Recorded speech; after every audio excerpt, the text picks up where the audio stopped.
Important disclaimer and viewer notice. This is an international broadcast intended for a mature audience, 18+. It is designed for global horse racing enthusiasts, particularly those in jurisdictions outside of India. This content may be of special interest to attendees at the live event.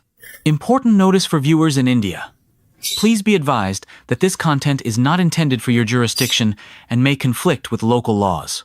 Please read the following carefully before proceeding. 1.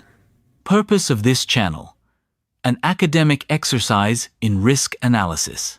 This live stream is a purely educational and informational broadcast. Our focus is on the academic exploration of handicapping methodologies, statistical data analysis, and the principles of risk assessment. Crucially, our analytical framework does not assess the probability of winning. Instead, our entire focus is on identifying and evaluating the potential for financial loss and the inherent risks associated with each variable.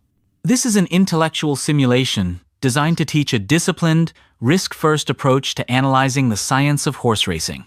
The live format of this stream is essential to this analytical mission. A spreadsheet alone provides only a static, quantitative snapshot.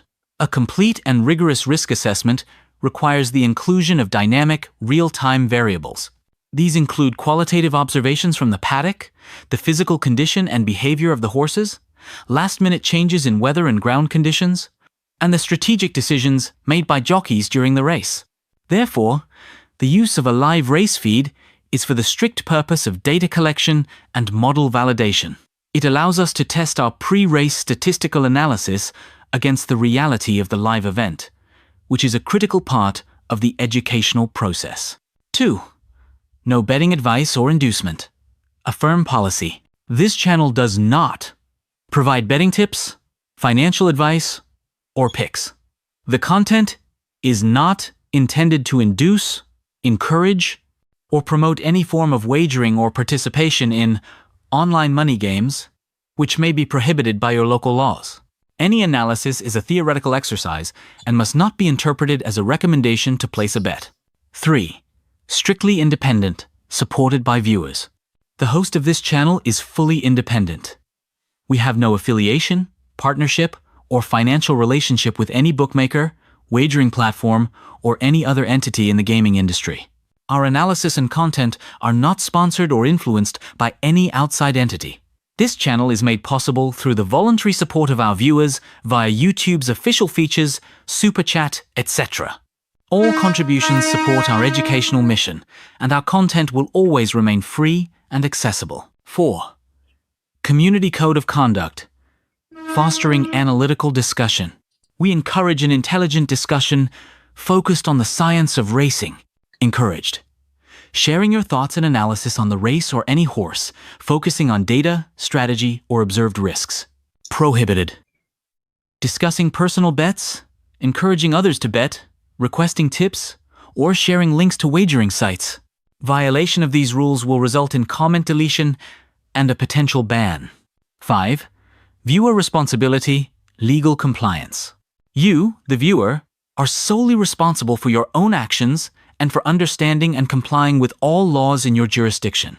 This channel and its host assume absolutely no liability for any financial losses or legal consequences.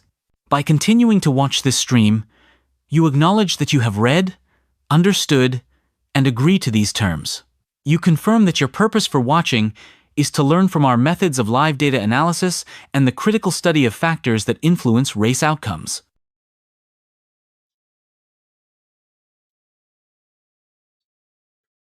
Good morning. Today is 25th of October 2025 and we are going to do some analytics at Randwick. We have Randwick today. Some of the biggest races are here today. This is in New South Wales and it is hands down one of the top places for today. This is 25th of October today. The prestigious races are here. We have raced here quite a few times. The ground rating today is good. The last finishing mile from the last bend to the finishing post is about 410 meters. And we've got 10 races here today, and we'll see what we can come up with. Welcome to Grandstand, and we do horse racing analytics, and we do that in two steps. First, we try and identify the best horses through physics, mathematics, a little bit of understanding of horse racing. And once we have identified the best horses, we wait for the results to validate them.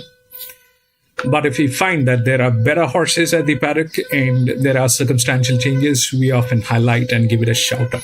That's more or less what we do. So we've got about 10 races today here at Randwick. The most important race today is probably the race number 8, which is here today. We'll see what and how we can find something. We'll take a look at the race number 1. The first race, we have no data, but we'll take a look at the odds and see what we can come up with.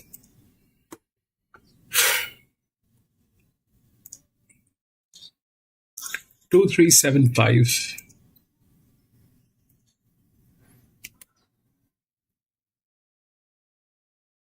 Two, 3, 7, and 5.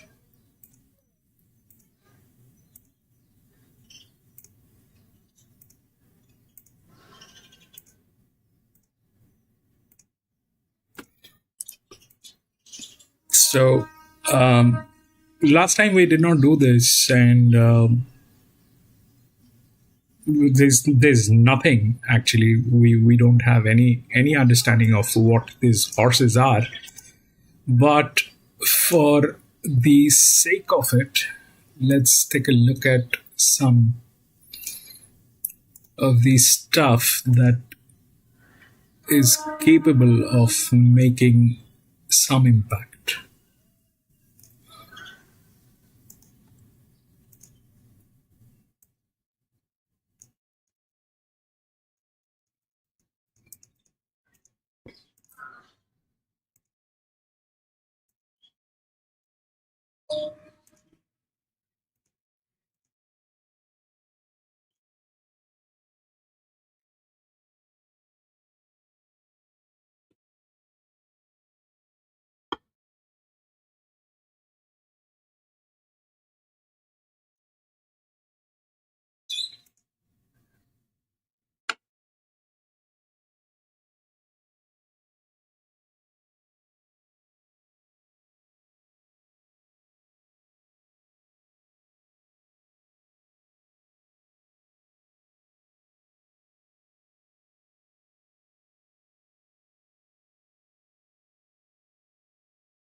So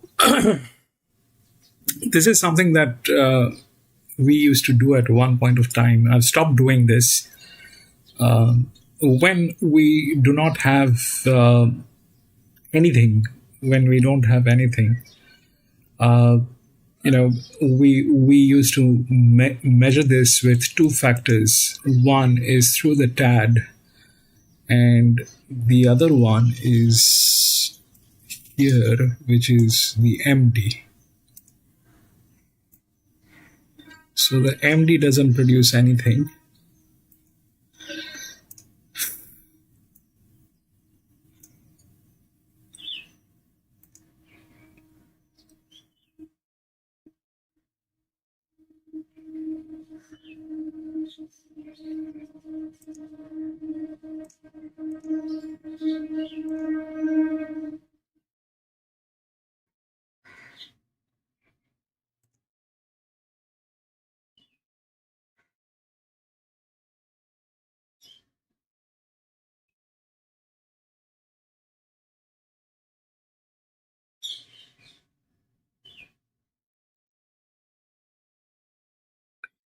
So how it works basically is, we know that when we do the jocks, okay, so the jocks, they basically take in measurements of the TAD, which is the bareback riding, right? when I say bareback riding, it basically means that um, these horses are all 2 year old and they have never been into races and all that. So the weights which has been assigned to this are the basic weights according to the state. It's Victoria, and I'm sorry, it is New South Wales. And according to the state, whatever the weights are supposed to be on these horses for a 2 year old maiden horse, that is the thing which is given. But unfortunately, because they have never raced, we do not get any of the pressure. How much pressure it is creating, we don't know. However, that is for the horses. But when these factors they come in, they measure the jocks. So we know that these jocks are for high pressure, these are for low pressure. All right. If we do that, then these are for high pressure horses, these are for low pressure horses. So this pretty much gives us the idea of which horse has a little bit of pressure and how that is coping up. Okay. Now, the 2 is the favorite. The highest, both of these 2 horses through the TAD is the highest, but the difficulty on the 7 is a little too much. It's 3.5 negative. So we don't talk about that. The 2 is probably the right odd. But having said that, this is all assumption. Okay, this is all assumption. Why this is all assumption? Because at the end of the day, this is a colt. At the end of the day, that colt will actually run. That is $1 million question. We know there is a problem with the colts. The colts, if they do not like the jock, they do not run. So that chemistry will work here and it will actually run. That is $1 million question. But according to the numbers, if we look at how this 2 is favorite, we get these 2 horses, okay, 7 and 5, out of which the difficulty is here a little too much. The 2 is almost the same with the others. And here it is 0. So the coping is good. So the thing is, this probably is the right odd. But having said that, this basically doesn't mean that this is going to work. It is the first one. We will watch how this thing works, but that's more or less what at one point of time we used to do. And with the maiden races, because that's when we were doing 5 days of racing, and we used to get a lot of these kind of races where the maiden horses used to come in. So here the thing is right. And if there is going to be a high pressure, then there's something which is going to be there in between. So this one is high difficulty. This is another one in pressure, probably. And the 3, which is here, is probably a low pressure. All right. This is difficult. This is difficult. The 8 is difficult. Okay. If we look through these jocks, then the 8 looks difficult, but these 2 are okay. This is a little wide. This is gate number 1, probably with a low pressure. So how it works generally is this, that you have a linear. We do not know which one is the linear because we cannot figure out through the pressure lineup. So the assumption is 2 is the linear, or 7 is the linear. If let's say 7 is the linear, then it is difficult for 7 to build up. It's out of these 2 horses which one of them is a linear, but the difficulty is higher here and the difficulty is low here. They are there's a difference. This is very high. This is very high. The 7 is very high. There's a possibility that the 7 might win, and the 2 may not even run. So there's a possibility of all that thing is there. But through the numbers, I think 2 is the right odd, if that works. 5 is falling. Plus, even if it is a pressure lineup, if it is a pressure lineup, this jock is better, right? This jock is better, even if this is a pressure lineup. And the coping is 0. So we've got 2 zeros here. This one is another 0, which is gate number 7, a little wide, low pressure. And this is gate number 1. How low it is, we have no clue. How low this pressure is and how low this pressure is, we don't know. This is all assumption. Having said that, 3 is also with one of the lightest handicapping. So it is here 1 and 3, but this is gate number 7. If the pressure is low here, 7 has better chances, because this one with a low pressure from gate number 1 will have traffic. It will not be able to build up. So in that case, the 7 is the 1. But bottom line is the 2 as a favorite. I think there is a point why 2 is the favorite. There's nothing else we can work on. There is nothing else.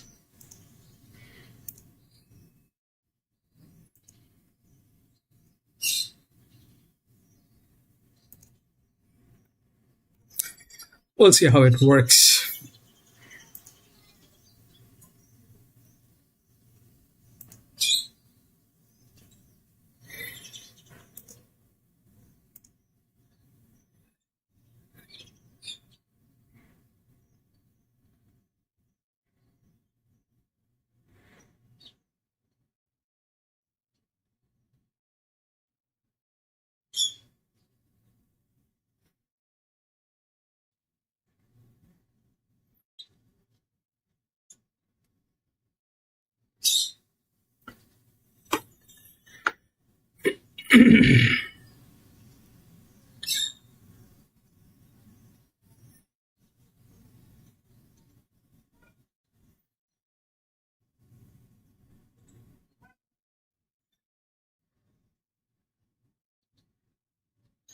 We're showing Mooney Valley. Let's watch Mooney Valley.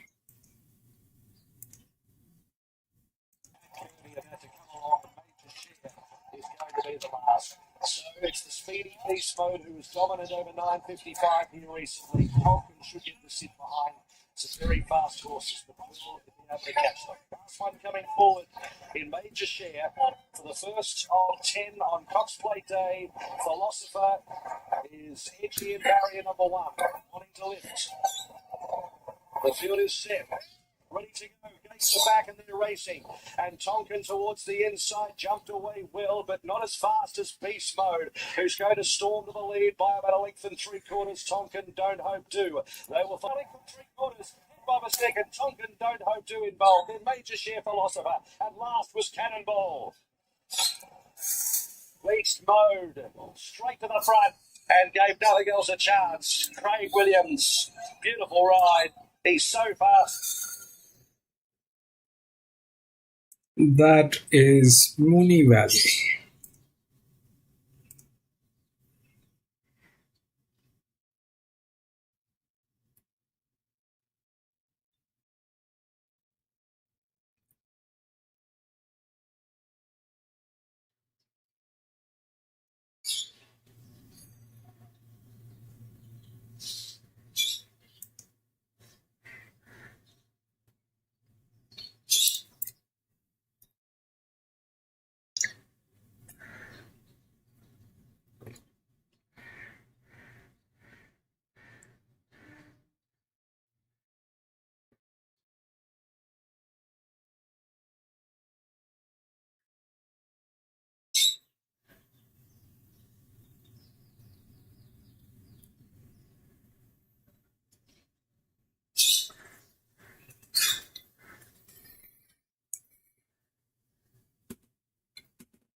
It's another cracking spring day of racing. Of course, it is Cox Plate Day, already underway at Moonee Valley. We're about to kickstart Spring Champion Stakes Day from Randwick. Hugh Brad Davidson, another cracking day, Davo. 6 of the 10 stakes races. Yeah, good afternoon, Marty. Good afternoon, everyone. You're right, cracking day of racing ahead at Randwick, and really looking forward to this program. Spring Champion, the invitation, a stack of other races, the Ryan Crowley on the day as well. So, yeah, even a very open style of card, but hopefully we can find a few at odds as well throughout the day. And a pleasant day, partly cloudy, 25. We're on a good 4 rail out a bit, though. 7 metres, 1,600 to the winning post, 5 metres for the rest. Yeah, we're going to have to keep an eye on that, see how it plays throughout the day. I often say the rail can go out at Randwick and be pretty fair, where Rose Hill can be a little bit more on pace, but with a 7 metre rail, we are getting out a fair bit now, so keep an eye on it. We'll see how it pans out. It could be on pace or it could be fair. We'll wait and see. Let's get your specials out, starting with your best bet. It's Point and Shoot in race number 4. All eyes on the start with Point and Shoot, but he was good last week in the Group 3 Silver Eagle. Yeah, look, he's most likely to flop out the back again, Marto. But look, he drops 4 kilos off that Silver Eagle. That was an important run for him to show that he's still going okay, because his first 2 runs his prep were disappointing.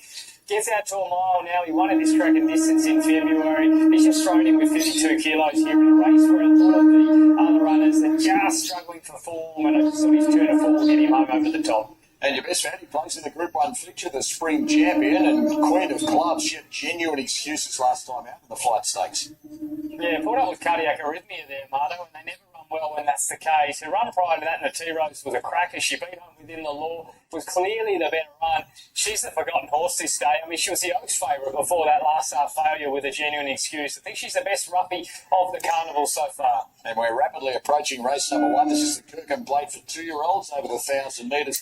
Pearl of Dubai, well-related filly, debuting off a Warwick Farm trial win on top for you. Yeah, I thought she looked sharp in both trials, Marto. No surprise to see some good support for her. She was $5.50 this morning into that $4.20 mark you can see now. So good to see the money arrive, because I thought her trials were good. She's out of a good family by Wood and Bassett. And, yes, love the way she's gone about it. Like the way Peter Snowden spoke about her on radio this morning as well. And I thought she'd go close in the first. 7, 2, 3 and 5 of my numbers. Defenseman, he just went up too short at that $2.30 mark. If I had $1 for every Coolmore well-bred colt that's worth $1 million that went up too short on debut, I'd be rich, because they just seem to put him up so short with those connections. No surprise to see the big drift there. Got a chance for sure, but $2.40 early was almost offensive. 3, Green Kirk's been trialling really well at Warwick Farm. Blake Ryan looks to have a good one here, and another one that was given a good push by the trainer this morning. And 5, Lord Elrond, like the way this horse has been closing off in that recent Warwick Farm trial behind Green Kirk. Was under more pressure than that horse, but did stick to the task well late. So 7, 2, 3 and 5 looks like, we could almost have a new favourite soon, the way things are going after big drift on defenceman, Martin. This is a really good betting race. 240 to 440, just back into 420 for the one you alluded to, defenceman. Green Kirk's been really solid in the $4 range. It's currently 440. Pearl of Dubai, $5 this morning, late $4.20 to $4.40. Lord Elrond is $9.50 into $5.50. And Predation, number 6, is $10 into $7. If you want a roughie, Anthropoid, number 1, $34 into $17. So they're backing a few with this favourite a little easy, Davo. Yeah, I didn't mind the trial of the top Emato. He was in that Green Kirk Lord Elrond heat. He actually jumped really well and went right back. He was under some pressure late, but he closed off the trial quite well. So, look, he's drawn wide again here, but he jumped the gate so well the other day. I wouldn't be surprised if they go forward and put him in the race like they did in the trial. So, yeah, he could certainly run well. And Predation, well, another one that, won that recent Race Hill trial. Was in slow time, though, and he was slow out as well. So, that's my concern, just how he jumps out of the barriers. Late with the bookies, it's defenceman, $2.70 out to $4.40. Green Kirk is $4.20 to $4.40. Pearl of Dubai, $5.50 into $4.40. Best back to roll both. Lord Elrond is $7 into $5.50. Predation, $8.7 back to $7.50. This money for King Campanian, number 4. For Chris Waller, Tim Clark, 11 out to 13, back into $9.50. That horse on screen. Anthropoid is 26 into 19. Even Thrill Hunter, 51.81. Back into $61. It's a lively trade. Kirkham Plate kicks off Spring Champion Stakes Day as we bid a very good afternoon to Darren Flindell. So Thrill Hunter moves in now, and we're ready to run. All locked and loaded. Thank you, Moto. We're ready to go for the first on Spring Champion Stakes Day. Big Drift, the favourite defenceman, is a bit difficult to load into the gates, and a number of runners have been supported. Racing, Green Kirk jumped well, defenceman did net second last out of the gates. So Green Kirk, Lord Elrond and the Ruffy Thrill Hunter going forward out wide. Pearly Dubai settles in fourth. Defenceman improves on the rails on the inside of King Campania. Taken back Anthropoid and Predation on the fence last of all. Green Kirk shows the way from Thrill Hunter. Defenceman goes to third. Inside Lord Elrond and Pearly Dubai couldn't find a spot in it. Anthropoid's out the back and wide. Further back to King Campania, firing up close to heels. And Predation improves on the rails. Green Kirk turns the corner in front by 2. Now defenceman giving chase from Thrill Hunter and a gap further back to Lord Elrond and Pearly Dubai with gas in the tank is still coming. Defenceman moves up to Green Kirk. Thrill Hunter still there. Then came Pearly Dubai. It's Thrill Hunter and defenceman and now Pearly Dubai is eating into the margin.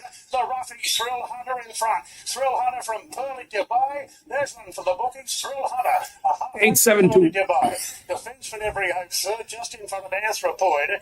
Further back there to Lord Elrond, who had every hope. Then Predation, Green Kirk got tied, and Lord King Campania was last in. For Thrill Hunter, playing big across the totes and giving trader Terry Croft a big thrill, no doubts, at $43.70 and $6, Davo, and it's a filly by Ole Kirk.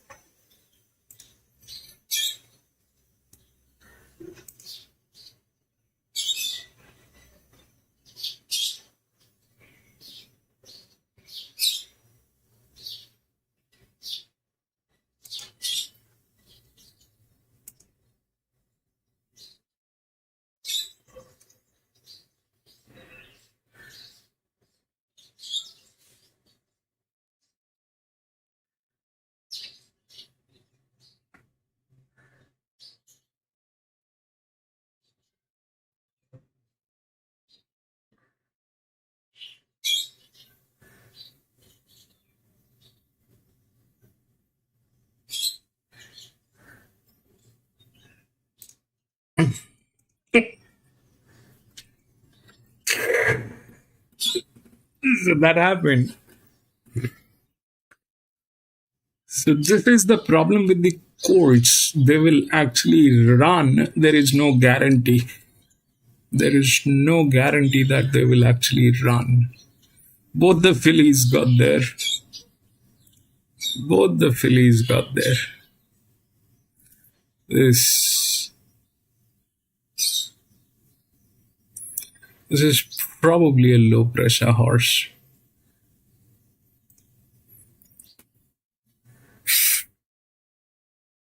Anyway, that happened. We'll go to the next. Number 2.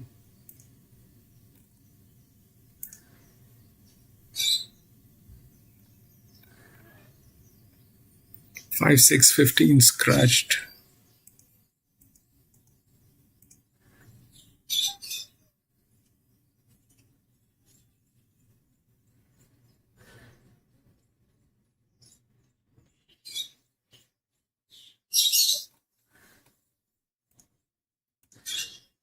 Three, 1, 12, and 7.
See, it is looking like the game is here. All right, this one, the 13 is like that. That's separate. And if they are like that, it is difficult to believe that this is going to work. Body weight is almost the same. Now here,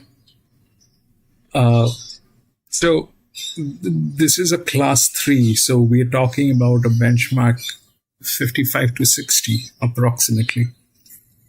Now a benchmark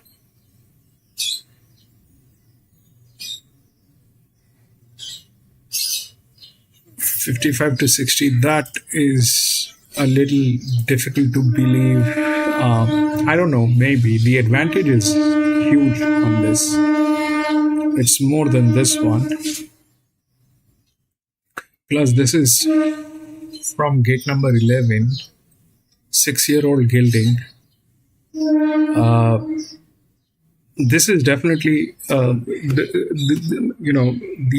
the odds probably are right. It is just that we have to understand the arrangements that can happen. So, firstly, is it possible to get a queen on this? 3 and 1. It is possible because this is not the second linear, this is third linear. All right, the second linear is here, which is 2. But it is like that. Okay, it is like that.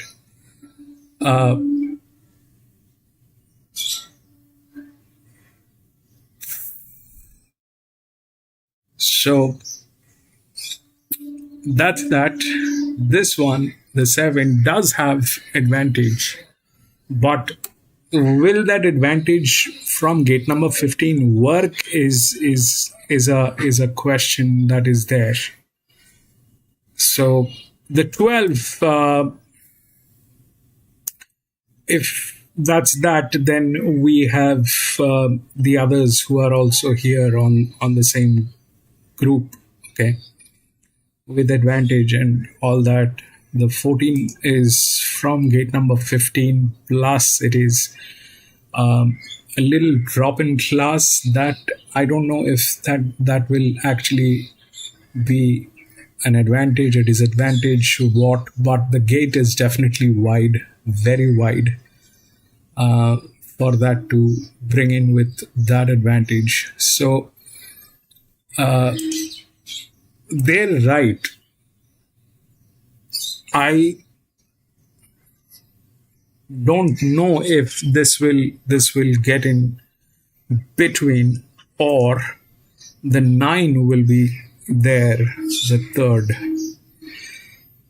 Okay, this is definitely a lot of advantage from gate, but that's a 5-year-old gilding from a gate number 12, and this is a 4-year-old mare with almost no pressure on this, but they generally do not come in between. The 9, the 0 pressure is a kind of a pressure which is not capable of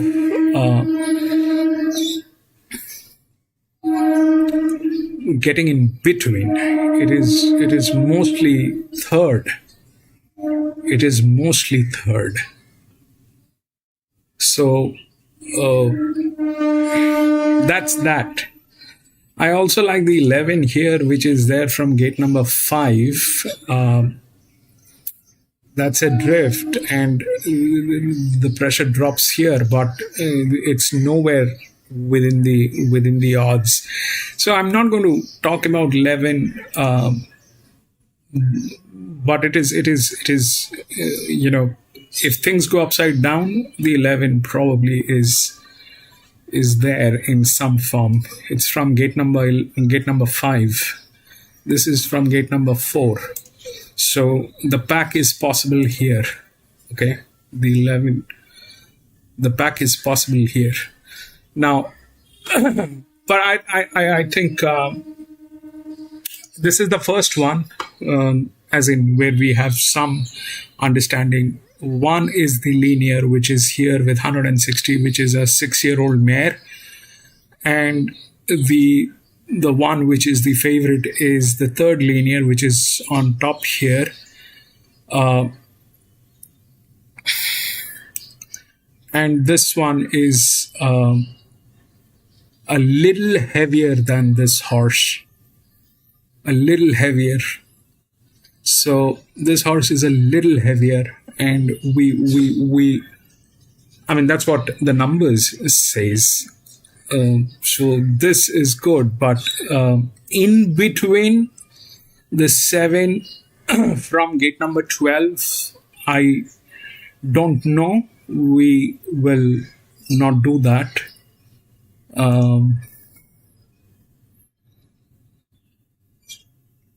But the 9 is a check. Okay. The 9 is from gate number 9. If things do not go upside down, then probably it's a possibility.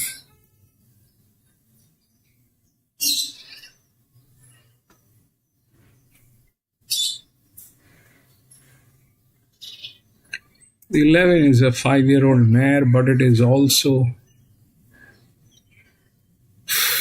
getting to the gray area, but yeah. I don't know whether the 12 will get there. The 12 has the advantage, generally works like that, but it's a 1600 meter. This is from gate number 12. There's a good jock on this. There's, the problem is not with the jock, but the decision that the jock is going to make. Why? Because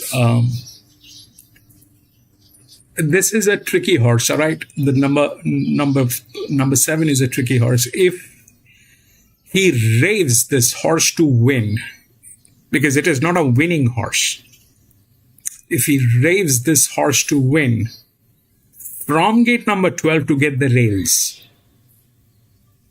then it is upside down. But if he waits for the last 400 meters and then presses the button, then it might get in between. So that is a decision that this jockey is going to be making. I don't know, but that definitely is not a nice opening, not a nice position for that horse with that advantage. These horses cannot be raved. In fact, none of these horses can be raved. They do not have the pressure. If they get raved, they will go out of gas. So we'll see how the 3 does. And probably it is 3 and 1. The odds probably are right. The 7 is difficult to get in from gate number 12. The 12 that they're talking about, if the 12 is there,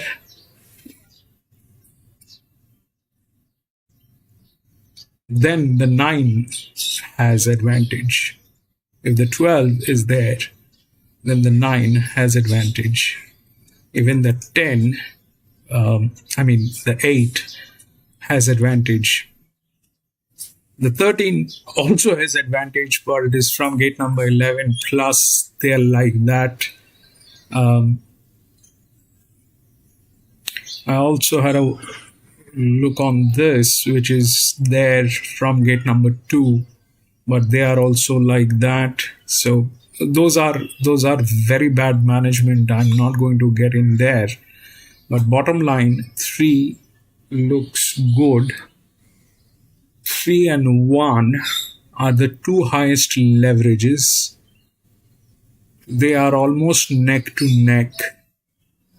And the 7 in between, which is the advantage, is gate number 12. And we are dealing with a benchmark 55 to 60, which is a class 3 for a 5-year-old gelding from gate number 12 is difficult. So we'll see how that works. 3 is good. Look, let's see how that works. Dows, welcome back, Dows.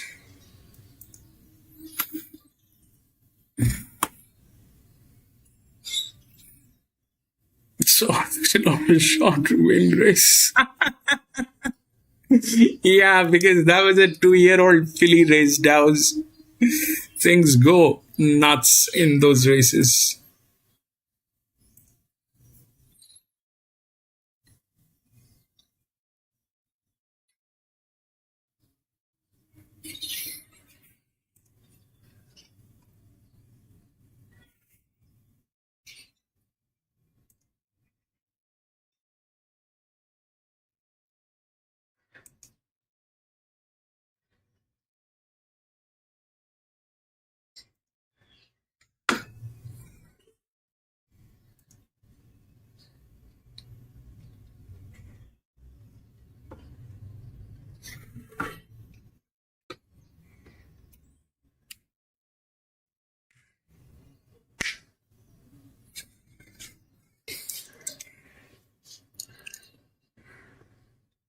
And the favorite, that was the Colt, it was already having difficulty, um, you know, uh, at the gates. It was not ready. It was not ready to race today.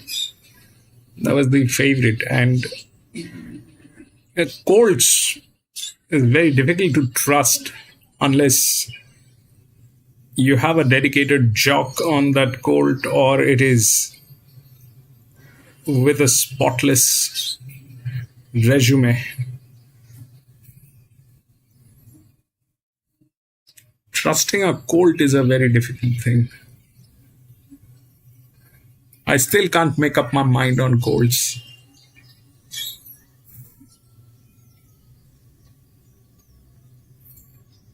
I always have this, thoughts that it'll not run. It'll not run.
Race 8.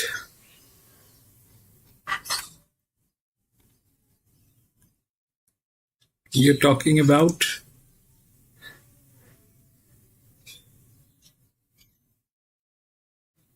Look at the race 8. I think that's interesting horse. Which one? What is the horse number? Dow's.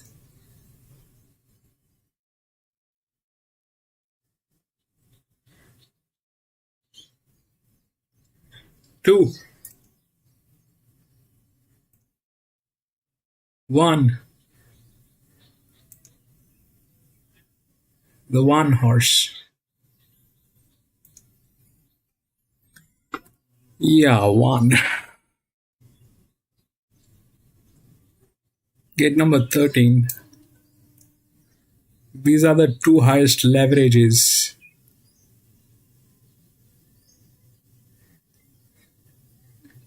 $34.94 minus 6.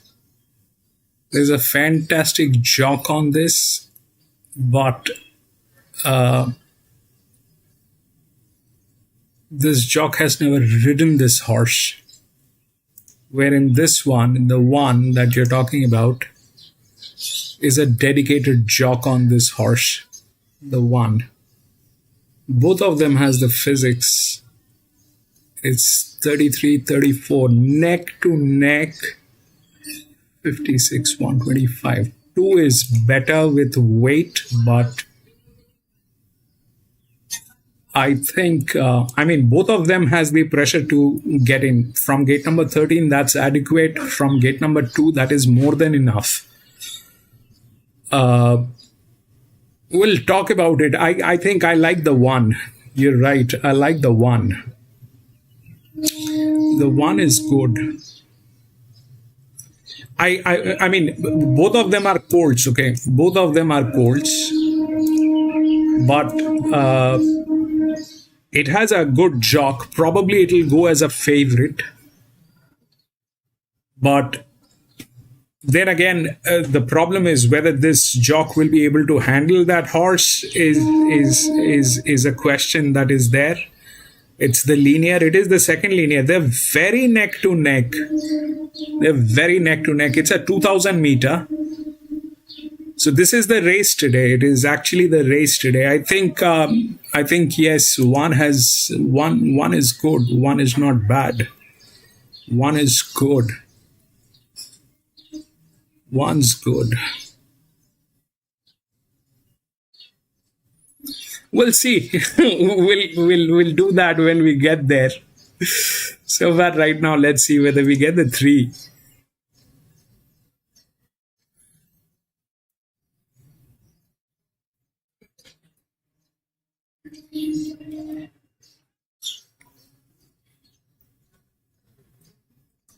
The Colts, you need a. Colts I generally like when they have a established relationship with the jocks, and that gives me certain amount of comfort. I at least know that the horse is not going to bite the jock.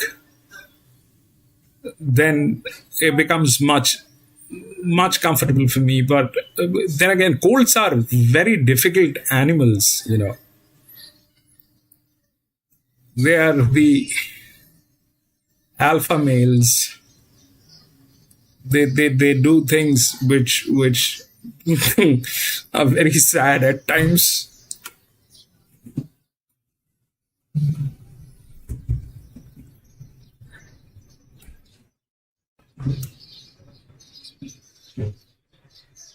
Yeah, she's super consistent, and I thought she'd go really close to winning. Always tricky these races, 3, 9, 12 and 7. My numbers, I thought Upwardly Mobile was one at odds that could run really well here if you're looking for one at better odds. Punters, she looks like she'll lead up the mile to my eye, and I love the way she found the line later. So I really like gate 2, she had to go too far back. I think she can be a bit closer this time for barrier 9 and get into the race, not be too far off them. If you can be strong, like the last run in particular there at Scone in a Class 1, and the run was better than it looked behind Poison Point in Rose Hill Highway going back on September 27. Just had to get too far back from the gate, but really found the line nicely. And number 7, Write Your Own, was also really good late in a recent highway behind Adolphus and Poison Point. Just not got that last little bit. Likely to give him a big start again from the gate, though. But, yeah, I thought Poison Point was the safe way to go. But Upwardly Mobile at $9.50 there, certainly worth a little spec if you're looking for one of the close to the double figures. And for Rod Northern, Bruce Jones, Upwardly Mobile was $9.50 this morning, late 10, 9 back to $9.50. Poison Point is the favourite, went up at $3.70, late $3.40 back out to $3.60. Krista's the top here for Todd Howland, 5 out to 6. King Jerry in the Davidson mix as admirers, $8 into $6.50. Then Write Your Own, $8.50 down to $7.50. Upwardly Mobile is the other one at single figures. After one at longer odds, Southern Dance at number 8 for Tyler Schiller and Gary Colvin. They'll go 1 and 7. $18 into $12, and she's on a 7-day back up after a win on the Wagga Riverside track last week, David. Yeah, she's proven at the trip, Marta. She's proven winner after 2,000 metres, so running a strong mile around, which should be no issue for her. And that last star rating at Wagga actually stacks up quite well in this race, so no surprise to see some specking for her.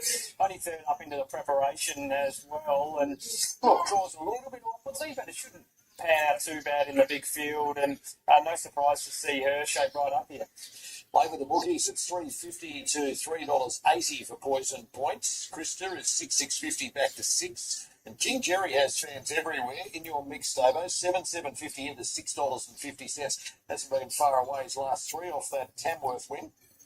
Yeah, I like the last start effort at Scone. And, go back 3 starts ago, he wasn't far off Ruination. He'll go around one of the favourites in a feature race at Randwick today. And the Toyota ran second in that race and has won since. So he ran well after that from a wide gate behind Poison Point in that highway at Rose Hill, and then went back to Scone and was up on speed and battled away pretty well behind Inception. So it draws well today. He's going to get a lovely run, and he's been in the top 3 at 6 and 9 overall. And Right Your Own's in your mix, $9 into $7 from Matt Dale. Tommy Berry's in good form, 1,600 metres first time and Randwick first time. Looks ideal for the 5-year-old. Yeah, he hit the line pretty nicely in that Poison Point Adolphus Highway last time. Look, he's been beaten by Poison Point his last 2 starts, but that's drawn off the track last time. Does draw a little bit wide again here, so that's the concern. But he's the type of horse that will be finishing the race off quite strongly. Upwardly Mobile, 10 into $8.50. Ghost Walker is $9.50 out to 10 into $9, back to $9.50. Little nibble for Craft, number 10, 20 out to 26, back into $21, and specking for Swinging High. And Terra Spirit, numbers 11 and 16. Terra Spree, I should say. Poison Point, though, as your top pick here. Another one that 1,600 at Randwick should be ideal now. Can't see that being any issue, Marto, the way she's been racing. She's been hitting the line quite nicely, and all 3 runs this prep campaign have been terrific, and just gets the right run on the map here again, and Clayton Gallagher a chance to claim a city winner here. Field of 13 in the highway, 3 last start winners is Darren. One Jad and the yellow out of lines. They're slowly moving in here for the second race, this being staged over a mile. Kirkham Plate, the opener was won by Thrill Hunter at very big odds. Terry Croft and Ash Morgan combining. So Thrill Hunter won the first, giving bookies a big bang for the day. They'll be generous now. Release Point moves in, and Angel in the Wind is the last to go forward. Poison Point favourite at $4.40 now, so bit of a late drift. Crystal Solid there at 6. Now Angel in the Wind is moving forward. Angel in the Wind, Morgan looking for the first 2. There's the light. Gates are back, they're off. Right Your Own flopped out of the gates last, and that's where it'll settle. Ghost Walker jumped all right. Krista's pretty handy to the speed, and so's the favourite Poison Point. Is going forward and might even lead here from King Jerry. Then Craft, and caught a little bit wide early as Krista has got a bit of work to do to find a spot. Swinging High camps right behind them, followed by Release Point on the rails. 2 up to Ghost Walker from Upwardly Mobile. Southern Dancer gets back. Then came Right Your Own improving to 4th last in front of One Jab Release Point. Angel in the Wind is the last one. So Craft went up the inside, and Craft takes the lead away from the favourite Poison Point. It is a lot closer in the run today. King Jerry plonks in 3rd, and Krista got across now, 1 out, 1 back. In front of Swinging High on the outside, then a Terrace Free on the rails. 2 off to Upwardly Mobile from Ghost Walker, and Southern Dancer starting a run, going around them pretty quickly, and Bonjet tries to jump onto its back. Right Your Own missed the boat there, got close to heels from Angel in the Wind as they race to the home turn. Craft in front from Poison Point. Southern Dancer strides to 3rd. Ghost Walker gets going. Bonjet out deep. Right behind them is King Jerry. Now Krista's in a bit of a pocket. Coming up the rise, Southern Dancer joined Poison Point. They beat off Craft. Ghost Walker puts in a claim, then Bonjet, and further back to Krista looking for room. Ghost Walker moves up on the outside of Southern Dancer. Poison Point. Krista's all cluttered up. Ghost Walker still going after Southern Dancer. Southern Dancer's kicking hard here. Southern Dancer's going to win it. Beat Poison Point. Krista finally got into the clear running 3rd. Mobile pushing her, then Ghost Walker swinging high. King Jerry behind them. A gap in the field to Angel in the Wind. 831. Further back to Terror Spree. Then came Craft from One Jad. And Right Your Own was always back towards the rear of the field. Southern Dancer, we talked about in 3 races, being spec'd in the trade, and it goes back to back off a Wagga win to Randwick on a 7-day backup. Dave? Yeah, did so, Marto, and it was a good ride, wasn't it, by Tyler Schiller, who saw the speed come out of the race, mid-race, and he decided to take off about the 800 metres, use that long, sustained run, and not a bad idea on a horse that's 1 out to 2,000 metres, able to sustain it, good effort, good ride, gets the cash. Beat Poison Point, who had every chance up on speed. Krista had a bit of a checkered passage, but lovely ride by Schiller. Ride wins the race. 8-3-1, very tight go for fourth, with 8 to come on Spring Champion Stakes Day. Doomben starts next.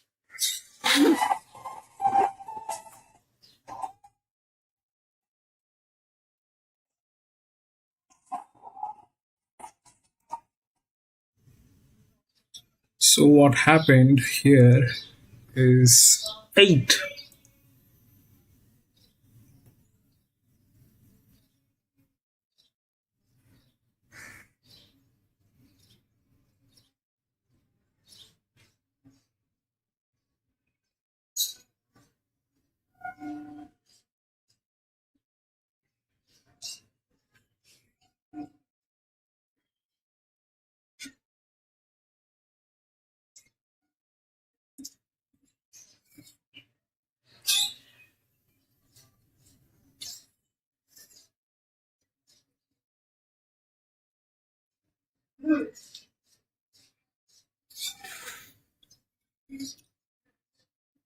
So basically, they could not carry the pressure. 8, then 3, then 1. 7 was like that. From 12 was getting raved, which was like that.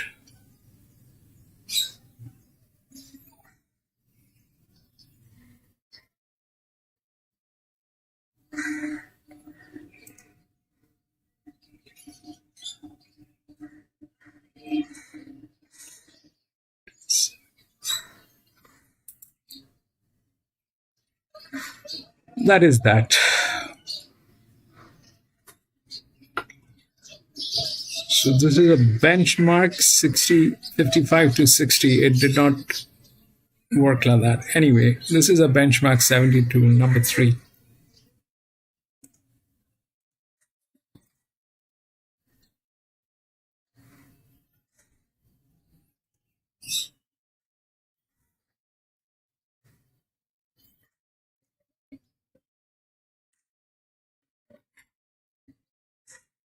One, 7, 13, and 16.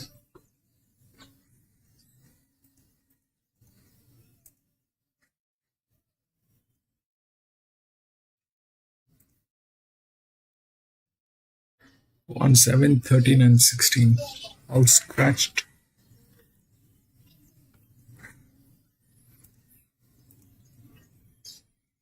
10, 3, 9, 2.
See, it's a benchmark 72, right? And the 10 is the linear, but and it has the pressure from gate number 15. The numbers are right, but at the same time, it is like here, what happened is this, that what happened is the pressure did not work. Okay, the pressure did not work from gate number 4. This was a benchmark 55 to 60, and one of the low pressure actually went through. This was very difficult from gate number 12. The 9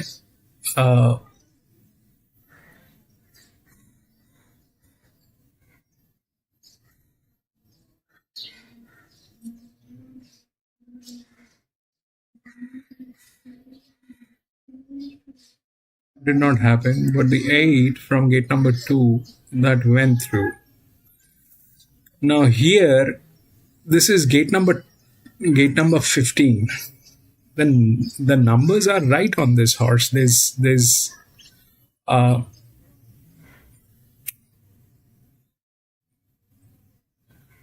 that's not a that's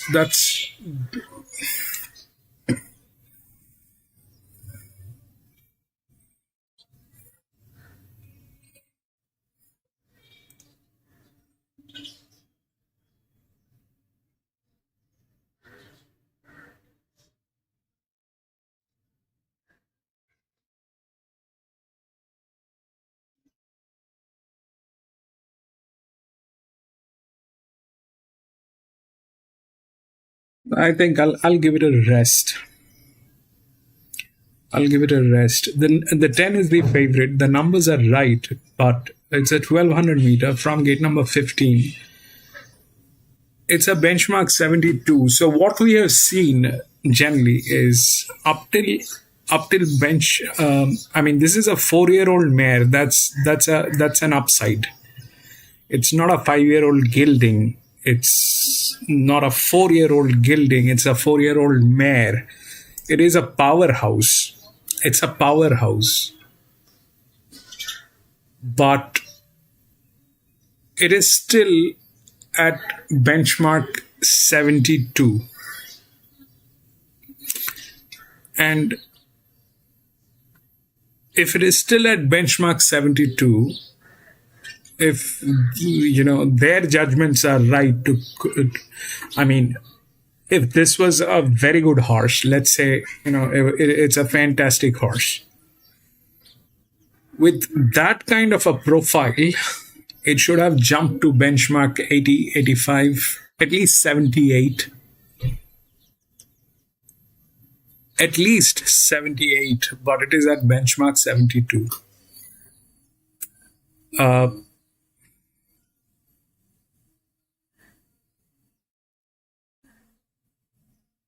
The numbers are right, but we've had 2 back-to-back races going wrong. 2 back-to-back races going wrong. So this one probably, I'll go get a coffee. The 10 is the favorite. It's the linear. The pressure is adequate.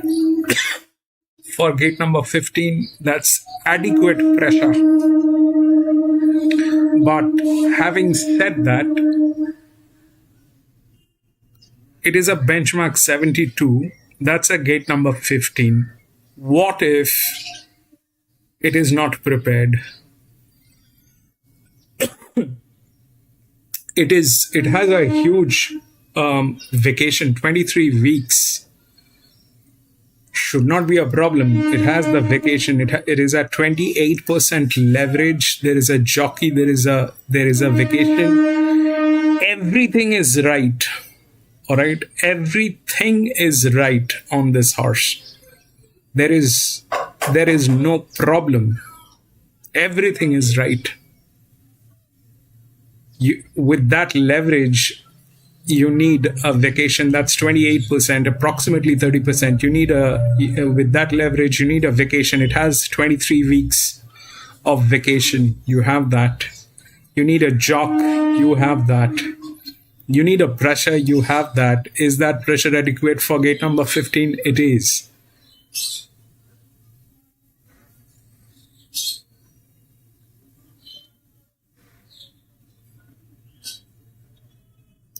And where things can go wrong. Things can go wrong in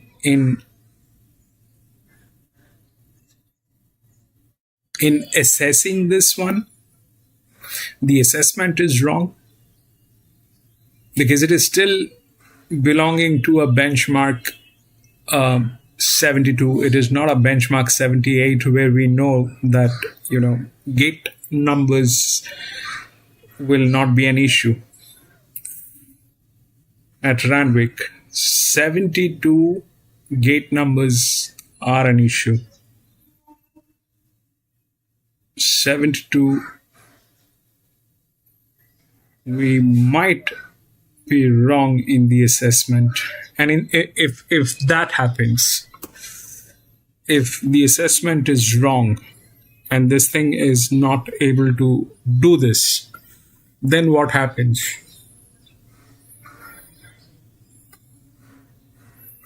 Then it's very difficult to understand which one will go through, because there's all 6-year-old, 7-year-old, all those horses are here. This one is from gate number 1, but that's like that. This is the best hand, but the hand is also, out of all this circus that is going on, this is the best hand, but still it is at negative 24. So let's just watch this one. I don't want to get into this. It's a 1200 meter. The numbers are way too right. The numbers are way too right. It's a 28% leverage. It needs a vacation. It has a vacation. It needs a jock. It has a jock. It needs the pressure. It has the pressure. The pressure is adequate for gate number 15. That is also right. Everything is right. But what if the assessment is wrong?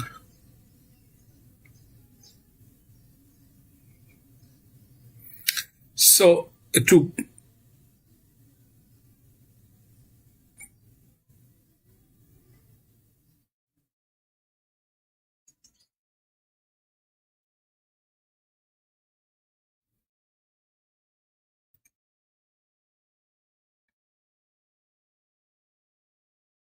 we'll see how it works. Okay.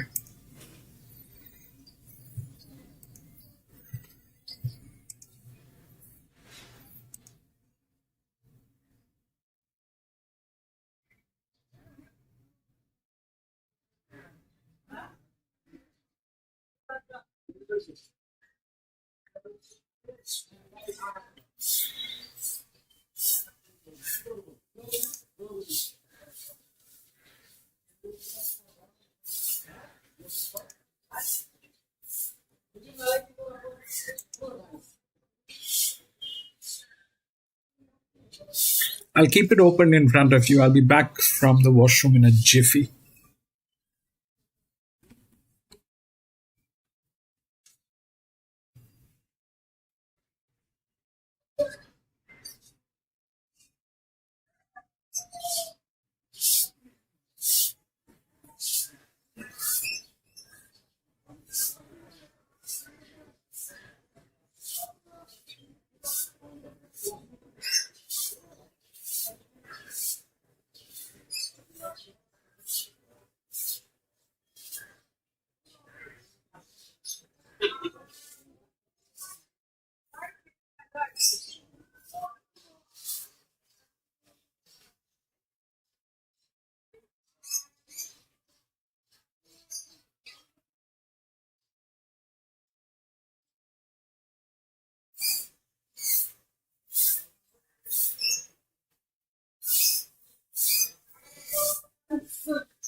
Okay, I'm back.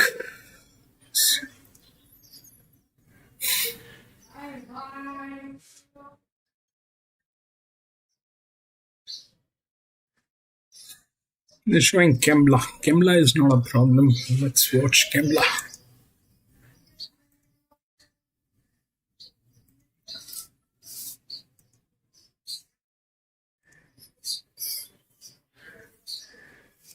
On the ladder, red lights, and they're racing now, and Sydney off the inside left, well, direct fire, ridden for speed, and pretty sassy as nice and handy, and there's Bob's back, splitting the pack going through as well, then King Nickel, Machiavelli, going back now, Diamond Bottle, and Tom Cruising will settle down on the inside last, so Bob's back burrowed through and took up the lead at the 1200, direct fire is running second, third on the inside, Sydney, fourth on the outside, pretty sassy. 2 lengths, King Nick, then all Machiavelli. Tom Cruising over on the rail, second last, and 2 off last, Diamond Bottle. 8 lengths between first and last, 9.50 left to go. Bob's back down the side, little length, direct fire. Sydney is tucked away, third the rail, 3/4 the way, fourth, pretty sassy. 2 lengths, King Nick. Then Tom Cruising, all Machiavelli, and goes back to second last, and Diamond Bottle whipped them in. They're down to the turn, there's no change to the order, 600 metres left to run. Bob's back from direct fire, who's in a close attendance in second. Sydney third, pretty sassy next. King Nick gets to the outside, all Machiavelli and tracks in. Tom Cruising slicing through, and last Diamond Model. 400 metres left to go. Bob's back, tackled by direct fire. Direct fire went to the lead from Bob's back. Sydney just behind them, pretty sassy. King Nick and all Machiavelli are right down at the outside. 200 metres left to go. King Nick on the outside, direct fire. Tom Cruising getting a split in the middle. Tom Cruising, 100 metres left to go. A length clear.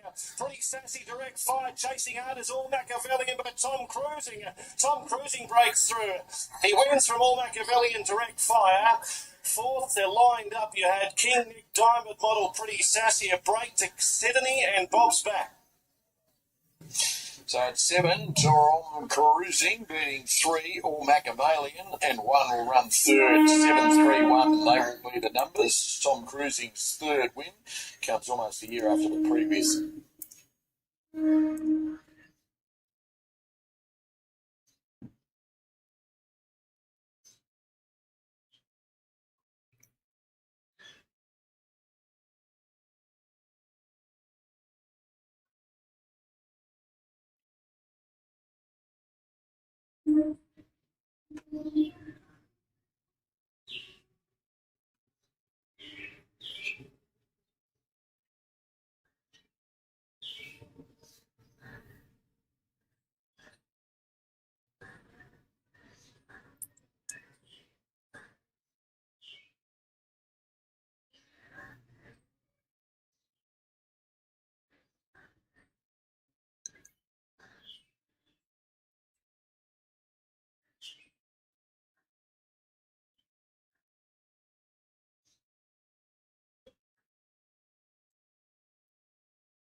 Randwick is about 5 minutes.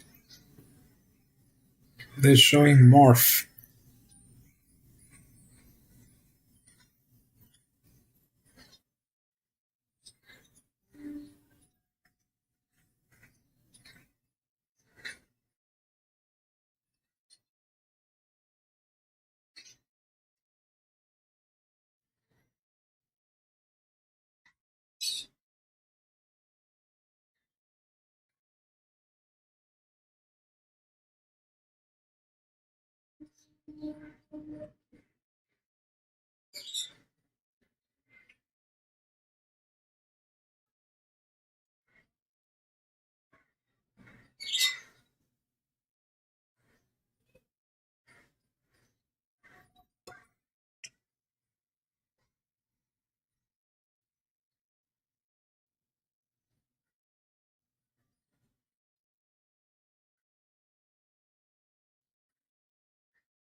Then close for third, 10 and 4, I think the two chief ones. At Randwick for race number 3, Davo Zunako, little gear tinker, tongue tie on first time today.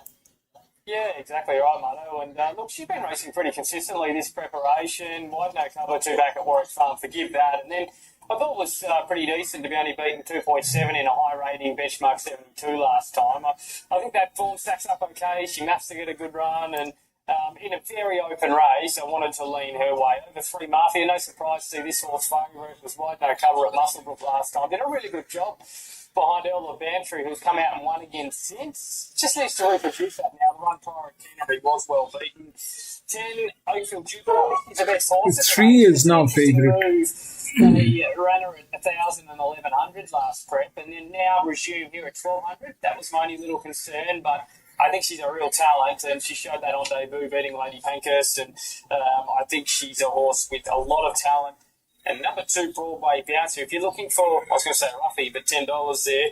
I think it's settled a lot closer than Port Mac last time, where I had to go back from the gate, and is a knockout hope for sure. But 3 on top for me is number 9, Azu Naka. 7.50 into 7 late with the bookies. Mafia is 5.50 into 5, and Oakfield Jupiter 4.80 to 5.50 back into $5 with the bagman. There's good support. Motor Scarfo everywhere. Number 6, it's 9.50 at the 10 into 8.50. Quick read as it resumes off 2 trials of the blinkers removed. Motor Scarfo, Davo.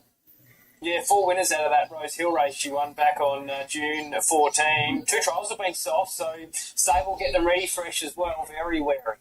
Clear Proof has been firming 13.14 into $11. Another one with the blinkers off, resuming off a couple of trials. And then Amaretto Bow is $15 into $13. Spect as well for the third, the midway with Darren to start the early quaddy.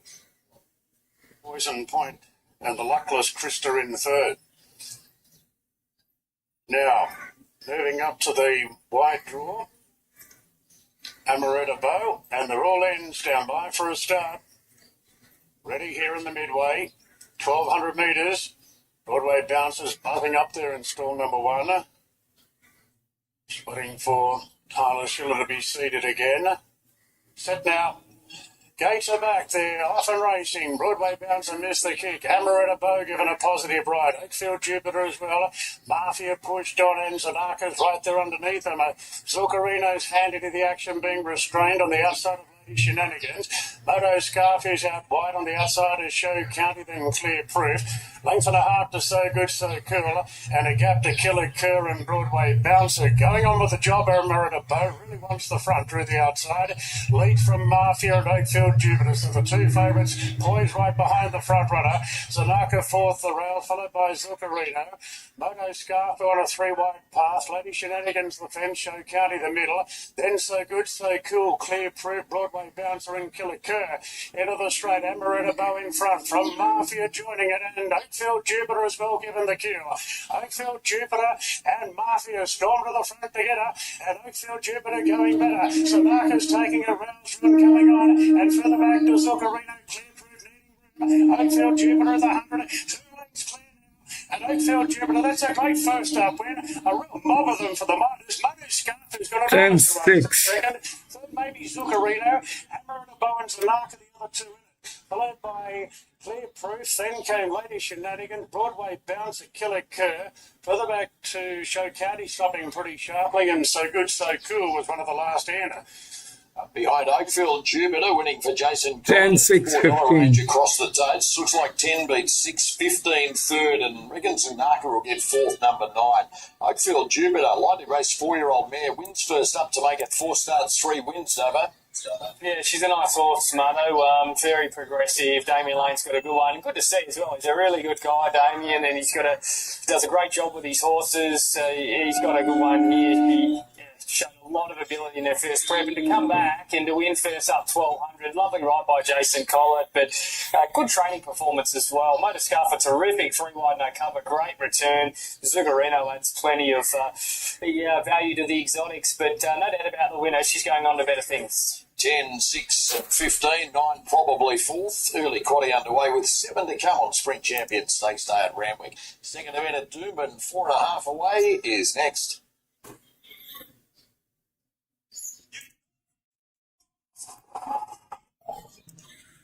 So 10-1.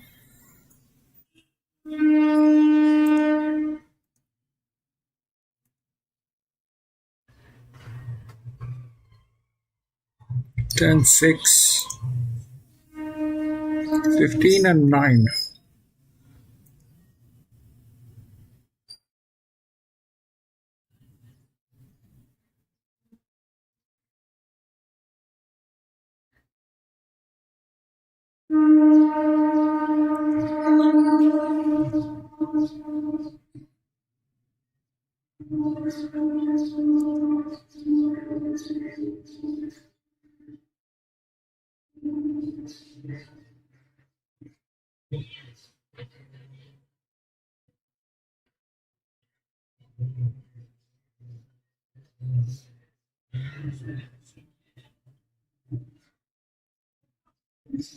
That happened.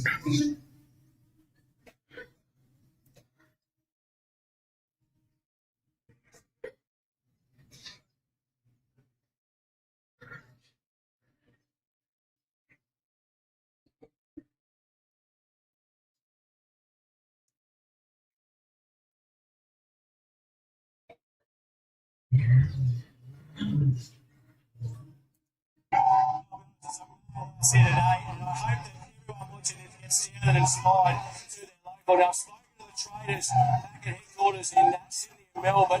It's going to be Charm Stone. I think you'll find that will be something special in terms of a price coming through. So get your QR code ready to rock and roll a little bit later on with the sprint race here in the Valley. And keep tipping winners, boys and girls. You're pretty excited.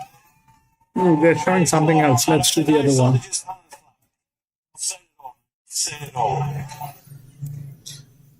We'll go to the fourth one, which is a 1600 meter. Take a look at the odds.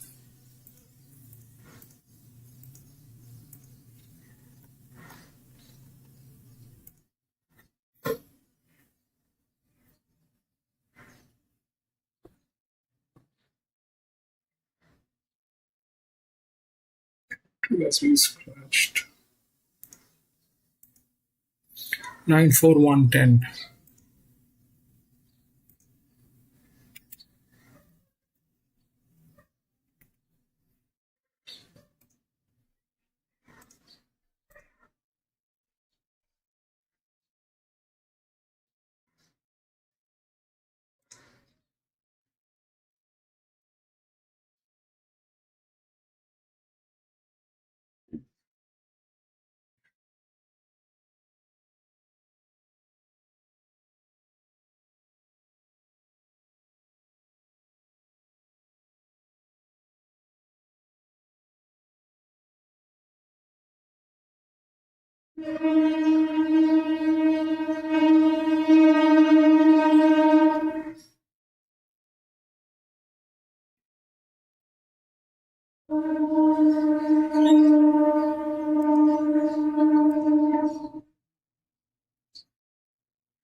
So 9 is the favorite. 9 looks okay. Gate number 4. About the 4, I mean, here it is okay. That is the highest, one of the highest advantages on this horse. That's okay. But that this also is a problem. You know, the 10, the 1 is supposed to be here, but these two horses are not supposed to be here. With advantage, you cannot have capping. With the lowest capping on advantage, that means these pressure can go wrong. 9 is okay, that'll work, should, and uh,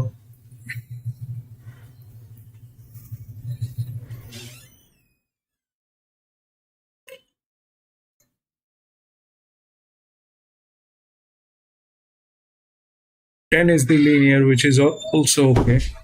I mean 1, which is the linear, but they're like that, and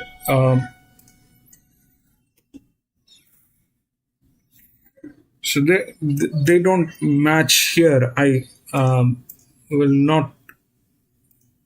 I mean, apparently it looks like that. Okay, so that's that 9-4. That's the advantage on this horse. There's a jockey on this horse. All that is good. Okay, 9-4. All that is good. But the problem is with the capping. If they have advantage, like here in this case, if you look at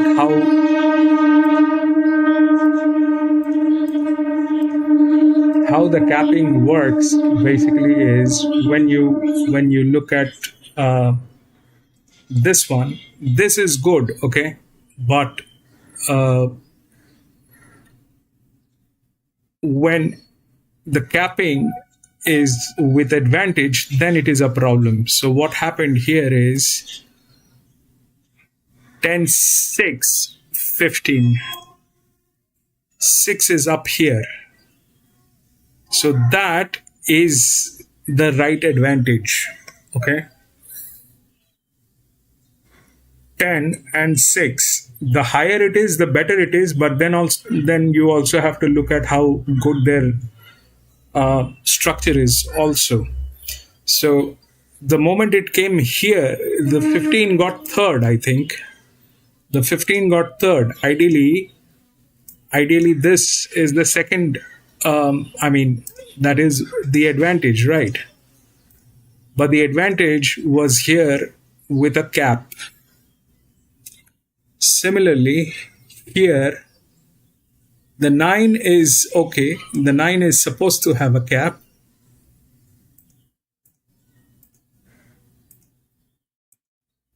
The 9 is supposed to be having a cap, but they are not supposed to be having a cap. I mean, the 1 is supposed to have a cap, but these two are not supposed to have a cap.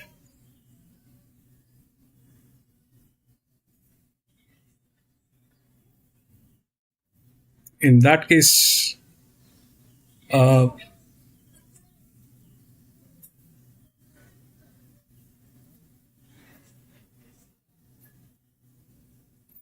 12 becomes a check. Okay.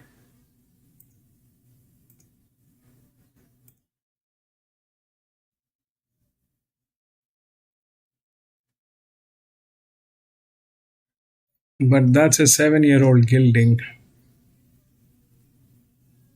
We'll see how it works. 9 looks good. 9 should win. I like 9.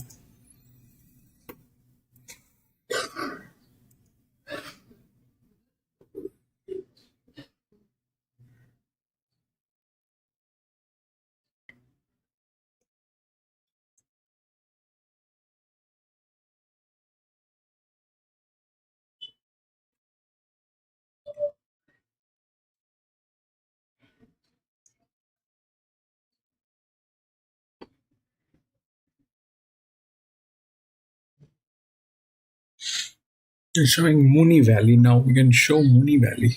Mooney Valley is not a problem. Morph is a problem. Value, then 6.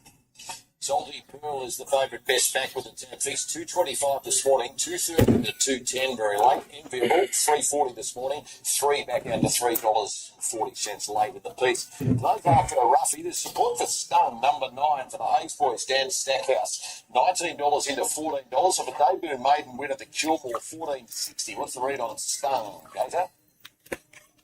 Yeah, she's 30p for me, and as I say, I think she's the best value in it, so I'm not surprised there's been a nibble there. Really nice statement win, Kilmore at slow speed.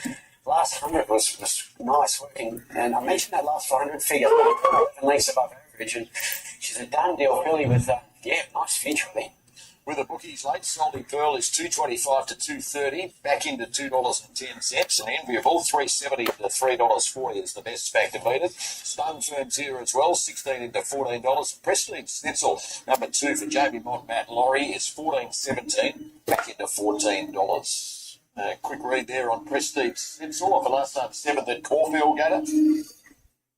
Yeah, she was in the forgive run, didn't match cut right, and she was just okay in a mixed form race. Point Barrow emerged from that to win. Phillies Classic at Group 2 at the mile with Matt Hill. The race standing pretty peacefully. Star of Omaha goes in. There's 1600. Favourite the grey, drawn barrier 3. They're racing. Salty Pearl jumped away well. Tissair out fast with also Enviable and Star of Omaha from the deep, and Sunlit Serenade is going to boot through too. So a bit of a contest for the early lead after 250. Prestige Schnitzel midfield behind those horses with Stung. Then came Amadei on the rails. Angelos as well back. Rusker Roma last. Star of Omaha swept across the face of the field and led at the 1200 metres clearly by 2 lengths to Enviable. Salty Pearl is third and fourth is Sunlit Serenade. 2 lengths away Prestige Schnitzel. Then came Tissair, a couple of lengths away in the field to Stun, well back Amadei, Rusker Roma, and last Angelos heading towards the top corner with 850 metres to go. Star of Omaha in front. It's been solidly run by a length and a half Enviable. A length and a quarter away third. On the inside is Salty Pearl and fourth is Sunlit Serenade. 2 lengths to Tissair, followed by Prestige Schnitzel on the fence as they run by the school at the 600 metres. Rusker Roma's trying to get going. 3 deep, needs a back to follow. Stunger's back in the field with Amadei and trying to wind up Angelos at big odds from the back. Approaching the corner, 450 out. Star of Omaha with Enviable. Yet to push the button. Sunlit Serenade deep, and our Salty Pearl badly needs a run behind them as the field pack up. Then came Prestige Schnitzel back behind those Stung and Rusker Roma into the running here. Enviable moves up to Star of Omaha. There's a run for Salty Pearl. They've got enough. Enviable, 100 metres to go. Salty Pearl got the split. comes through hard, accelerates, and Silky Pearl wins it by a length. Christy Setzel third from Star of Omaha, Stay Over Day, Roscoe Roma, Angela Swell back with Kiss Air, and one of the last to finish, Sunlit Serenade. Favourite salutes the grey Salty Pearl and beats Enviable and Prestige Steps also. It's 1-3-2, 8 all run fourth. Little smile there from Ben Allen. Just needed the brakes and they came for him at the top of the straight, Gata. Yeah, they did took their time, didn't they? The right horse won. She would have been a moral beating. She was bolting, going better than Enviable, that top pick, and she got the run inside her. It was too strong. Enviable battled well, clear second. And Prestige did saw a nice return to form, finishing off well into a semi-distant third. 4 races down, 6 races to come on Cox Plate Day 2025. Group 3 JRA Cup is up next. And Future History is the on top of there for Gator. Second event from Kembla Grange is a midway maiden, and it's at the mile, and it's 2 minutes exactly away. Inspired Legend is the favourite. First up when striking traffic at the Grange 1,400 metres rises to the mile today. We're up at 3:20 late, 270. That track is 3:20 out to 3:80 on the second line. Let's be honest. a crazy place. This morning, late $5 back into $4. That track is a crazy place. This morning, currently shopping at $6.50 if you're up. After one of longer odds. It's very difficult to work there. It's very difficult. They are starting to load. Quick look at the last 15 minutes with bookmakers. Inspired Legend is the favourite, 270 to 310, back into $2.80. Let's be honest, is 5 into 460, best back to beat it. Superco 7 into $6.50, and that is it for the inward moves. Jason with them with a Let's Be Honest. Number 5 is this on topper. Let's get to Ben Hall ahead of the second. So 270 about this favourite. Thanks, Marto. They're moving up for the second. And thank you to you, Mercedes, as well. They're moving up well. Inspired Legend, our favourite here. Struck some traffic last time out first up. Got to the outside, hit the line hard the last 100 metres. Was a nice eye-catcher for a race like this today. Gets out to the 1,600 metres. Like the fact he's had 3 weeks between runs as well. He's had plenty of time to recover from his first up effort. Mitchell for Les Bridge. Looks hard to beat, and the punters agree as well.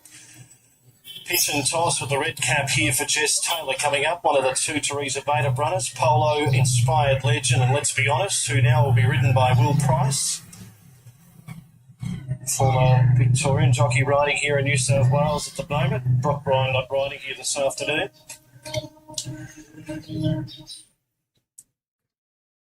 So Polo to come up. Jean Vandermeer for Gary Portelli. Let's be honest, be one of the last ones. So Inspired Legend 260 is the favourite, 1,600 metres, the distance for our second this afternoon. Thai Beef Salad, the most experienced major in the field. He's been placed 5 from 23. So Let's Be Honest goes forward. We're set and ready to run for race 2. Lights are on. Signals being given, the starter hits the button and they're off and racing. And Thai Beef Salad, in fact, began best with Bondi Blossom, and Polo's out a little bit wide going forward with Pitch and Toss. Then Pretty Please, followed by Serpico. Inspired Legend, as anticipated, goes back. At last was Let's Be Honest with 1,300 metres left to go. So Thai Beef Salad at start 24, led by a length and a half Bondi Blossom, who's nice and close, and Serpico's third. Fourth, Pitch and Toss, then came Polo. Pretty Please over on the rail, third last, then came Inspired Legend. Let's Be Honest last, about 7 off the lead. They negotiate the first turn with 1,000 metres left to run, and the leader is Thai Beef Salad by a length and a half. Bondi Blossom, and Serpico's over on the rail third. I like the way fourth was Pitch and Toss. Pretty Please, the fence in the second half of the field, covered by Polo. The second last one, Inspired Legend, covering up Let's Be Honest at the rear. They're almost in pairs down the side, and Thai Beef Salad in front had a mid-race breather. Let's 3/4 Bondi Blossom is right up there today. Third spot, Serpico. Then came next on the outside, Pitch and Toss going wide. Polo, Inspired Legend trying to go with them. followed by Pretty Please nearer the inside. Last one, let's be honest, 400 to run. Tybee Salad under siege from Bondi Blossom. Out wide, Polo, Pretty Please trying to get going. Inspired Legend still a mile off them. Getting up along the inside, Serpico with 200 metres left to go. Serpico in front. Tybee Salad still there on the outside. Pretty Please, Inspired Legend coming out lane. Inspired Legend out after Pretty Please coming through. Also, let's be honest, Inspired Legend, Pretty Please, let's be honest, photo. Pretty Please or Inspired Legend in a photo finish. Let's be honest, near the inside wasn't far off them. Then came Tybee Salad. Next one in was Polo, Serpico. Bondi Blossom's been disappointing. It's pulled up second last and Pitch and Toss is last. Well, this is a tight...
It's showing morph.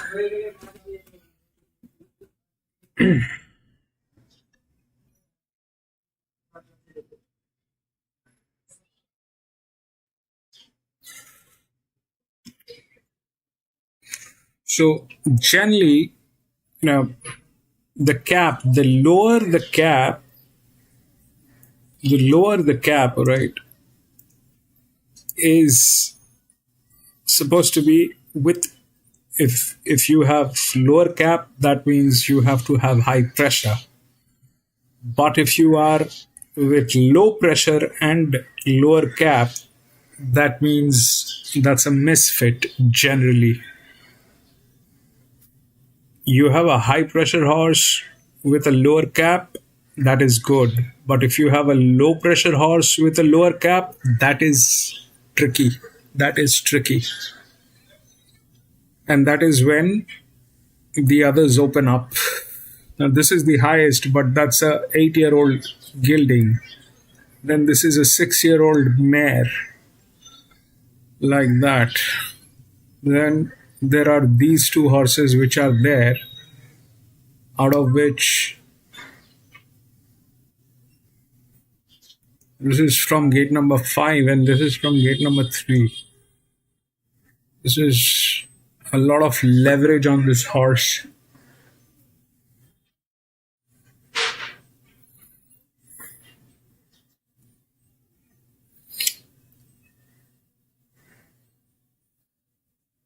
But 12 is better. This is also a bad idea. You'll see how it works, but the 9 looks good. The 9 looks good.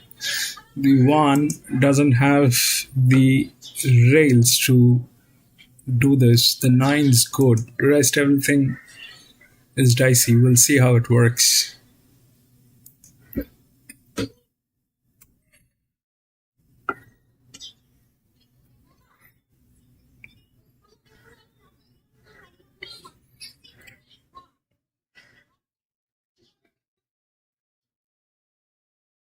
And it's a big day today here at Randwick. Probably, the odds are going to be right. It is not only us who are doing this. I think things are going to get into the whirlpool. The top-notch syndicates are also doing this. The top-notch syndicates are also doing the same thing that we are doing. So the odds are probably going to be right. We'll see.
Back into $2, now $2.10 last 15 minutes. Kintyre is 4 to 4.40. Victoria Road at $8.50 out to $9. Super Helpful has fans everywhere, Davo. Number 12 for Reece Jones. And it's $16 into $12. He ran third at Warwick Farm last time out. He did, and he's a 7-year-old that has placed at this track, only won from 13 in the past. But look, he's the type of horse that can bob up from time to time. I remember him winning a city race going back a couple of years ago at massive odds. And I thought his effort at Warwick Farm last time was certainly solid. Line's getting tailed. It is a race that doesn't take a great deal of speed. So I think you're on mute, the Ruffy and this horse, Super Helpful, can both roll forward and get close to the speed. So probably too early to tell if there's any pattern at this stage. The first winner sat up on speed at 60s outside the leader and won. Second horse made a mid-race move, and the third race winner was sort of close to the speed just behind them. So you probably don't want to be too far back. That's the little query with point and shoot. But like I said, he's got that turn of foot, and I think the first two runs this campaign with him, he just looked a bit disinterested, but they gave him another trial. His last effort was much better. I think just getting it's not a good thing to look at. And I just think with 52 on his back, there's not a lot of horses with a turn of foot in this race, but he is one that certainly does have that. Other one you've got in the mix is number 6, Zombie as a roughie for Team Hawks J Ford. 26 into 20 late with the bookmakers off that excuse run last time out. Yeah, he pulled up lame there, and look, prior to that, he was wide no cover. So he's had two genuine excuses these last couple. Very hard horse to catch, though, this one. And even with those excuses in mind, he does struggle to win, and he can put in a good run and then a bad run at the same time. So, look, you've got to be a little bit creative to make a good case for him, but with those two genuine excuses, the first two runs his prep were okay. He is in his right distance range. He's had 4 wins in his career. They've been a 1,500 and 1,550, so a mile looks fine for him now, and he certainly can improve if everything's right. Victoria Road, a really interesting runner at the top. 8.50 out to 9. Just back into 8.50 very late with the bookmakers. Second start for Kieran Maher, ex-Aidan O'Brien. He's had almost 2 years off, but he's a quality galloper. Yeah, and he's come back gelded. I think I can trust that gear change because he's had a couple of runs here where, we see every horse that's from overseas comes to Australia, their first run, they end up being gelded even though they're actually not gelded. So I'm assuming that's fine because he's had a couple of runs here.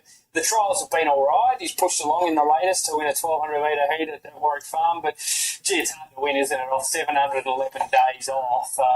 It would be some training performance and those types of horses, particularly Saturday grade, I'm happy to look around. Storming everywhere late, though, Victoria Road to do something first run back. Point and shoot would want to win this if it's going to be a chance of a race like the Golden Eagle. You can find it at $101 currently with Tap there. Yeah, he wouldn't have been $101 going back 6 to 12 months ago, but he was a much better horse. But he's just taken a little while to hit his If it wins, it wins, but it's not worth it. Just because of his terrible habit of missing the jump. If it wins, it wins. In a race like this today, this is a funny It's a good one, but it is getting tailed. Ones up the top with high weight, they're just going through the motions at the And moment. in that case, with 52 on his back, if he's not winning this, they've got some head scratching to do to find out where he'll go next. The Saturday tab special. In your account, go to My Offers for bonus bet offers to use on races 1 through 6 today here at Randwick on Spring Champion Stakes Day. Call Moonee Valley on Cox Plate Day in Doomben. And if you're in venue mode, you'll get even better offers. Looks like the Farrier's going to work on Fortune, which has just been spec'd in the marketplace. Never in it in the Canamble Cup last time out, but no weight on the back. Plummets 8.5 kilos today, Dava. And he's a good winner first up at this track and distance, Mardo. He was $11 that day, 16s into 11s. He got the perfect run, I do concede, but was able to beat Narvold and Quietness, a couple of horses that are going well enough at the moment. So, as you said, no weight on his back again here, off dropping 8.5 kilos off that Canamble Cup. And sometimes they can go to those country circuits and just struggle a little bit, and that might have been the case with him. So he can bounce back, but look, big moment for point and shoot. D-Day for him. Started $4.20 in Australian guineas going back in March. He's Darren. And Jojo was a man of the last two. Very little pace in this race. And Jojo with going forward. Fortune moves in and we're all locked up for the break.Let Volante handicap. Stand by.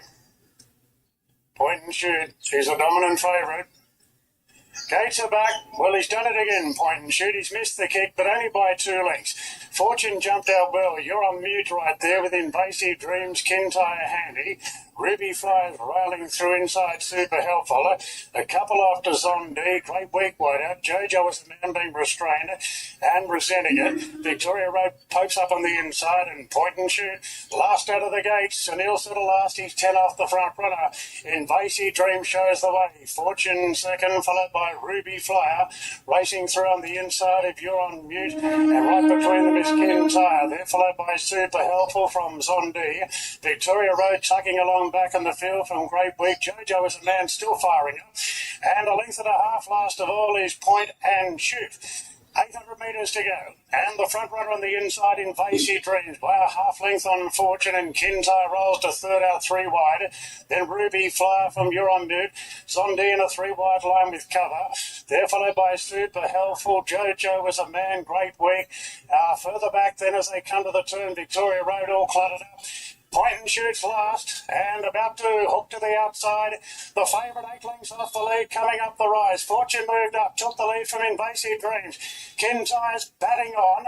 Further back, Ruby Flyers on D. Point and shoot, shutting a wind up now. It's Fortune 2 lengths clear inside the 150 from Point and Shoot, coming with the last run on the outside, and Ruby Flyer between them. Fortune still in front. Fortune kept going. Fortune, what about 3/4? 10-5-9.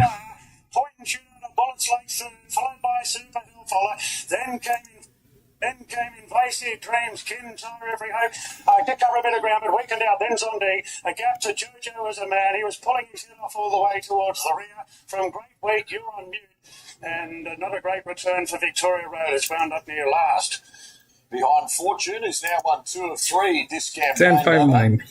Yeah, has done, and loves this track. Mardo, 2 from 2 at the track and distance. This preparation, Alicia Collett able to get the job done and win nicely enough. Ruby Flyer returned to form there, and well, point and shoot, he looked like at the 300 he was just going to eat it up, and away he goes. But When it gets tailed, it becomes dicey. He's still disappointing, really. It becomes dicey. 52 on the back. 10-5-9, maybe 12 for 4th. We got Doom and Looming. Royal Mover, best bet of the day for Paul Joyce. Another big special from Tab as part of Tab Time is going to launch shortly, and you and your mates are going to love it. Great opportunity to be in venue mode. Get your mates, head to the pub club or your local TAB and settle in for a Tab Time special, which is looming any time shortly. Sorry, guys. What's that? Oh, it's dropping right now, ladies and gentlemen.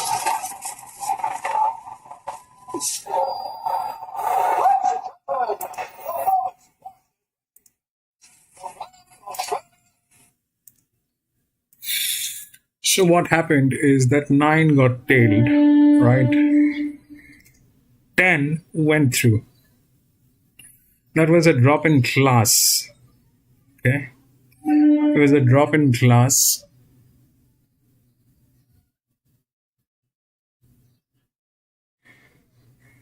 And out of here, that was there, but the 5 actually went through. This one was, they were 8 and 6-year-old mares. They did not get there. They both were 7. This was gate number 5, but this was gate number 3 at 16.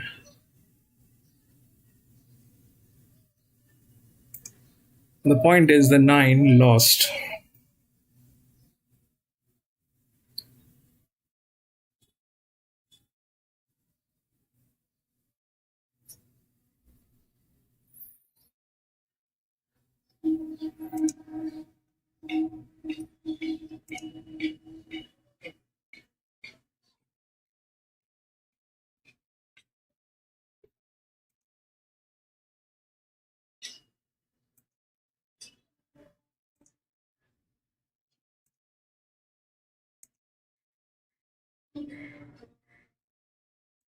Take $6, Tab Time, maximum bet of $20. Get involved, scan that QR code on screen. Third event from Doomben and Royal Movers, your best here, Mr. Joyce. Really good in both career wins so far.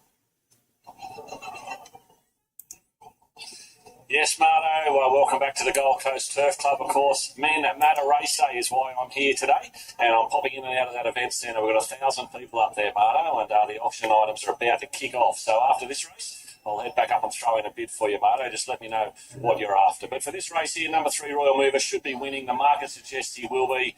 Nice horse. I spotted him at the trials. He's been to the races twice. He's won well on both occasions. He lives up to his name. He moves beautifully. And I don't think the 1,200 will find him out today. So he's the top pick and best bet of the day. Stablemate number 8, Making News. Probably makes the running from the inside gate. But I think we'll maybe even give Royal Mover just a bunny to chase in the run, which should be perfect. But in saying that, Making News was a very brave winner last time out.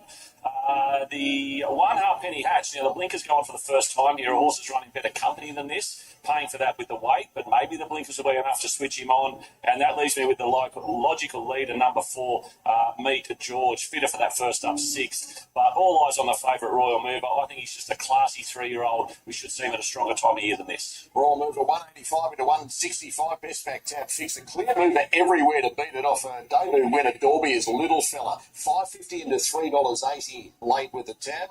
And it mirrored exactly last 15 minutes with the bookmakers. A Little Fella for Mark Curry and Ange Jones. Best back to beat the favourite. Here's David.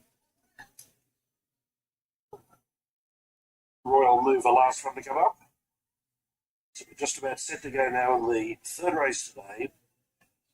Betting centering around Royal Mover, Little Fella. 1,200 metres, there's the light. Ready to break.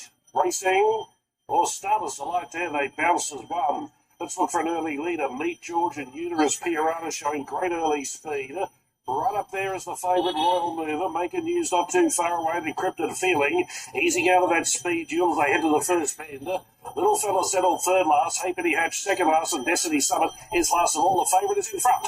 Royal Mover 800 left to Rana. Led by legs to Uterus Piorana. Third the rail Making News the box seat. Fourth the outside Encrypted Feeling. Little Fella's gone through to be fifth on the rail inside of Meet George. And the tail end pair, Halfpenny Hatch and Destiny Summit. First 600 metres, 35.43, speed is genuine.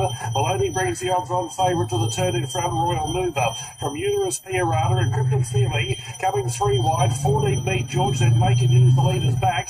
Little Fella trying to get runs towards the inside. Halfpenny Hatch pulled to the outside, runs on strongly. Then Destiny Summit, Royal Mover, down below the 200 metres. Maloney happy to ride hands and heels from Little Fella who's running on gamely. And down the outside, Halfpenny Hatch. Royal Mover in front now, good take. Little Fella drove up on the inside and Donovan beat him. Little Fella fairly and squarely. Big Royal Mover had his chance. Ran into a better one on the day. Then Halfpenny Hatch, Meet George, Making News. Destiny Summit, Encrypted Feeling, and Uterus Piorana in 1942. Little Fella.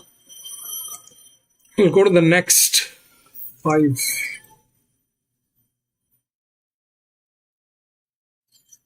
4 and 9 has been scratched.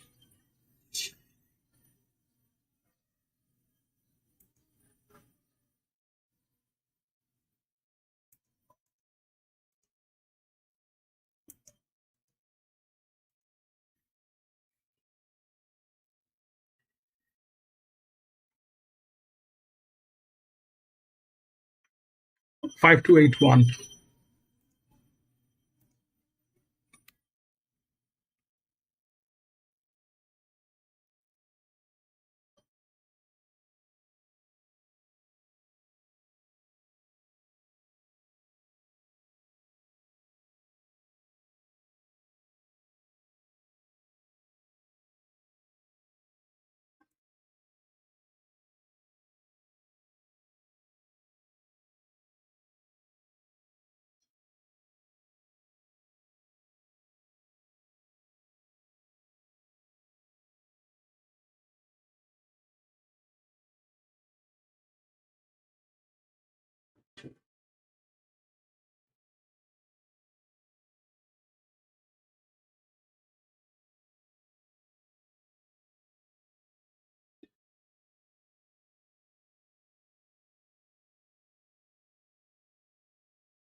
Okay, the 5 is the favorite.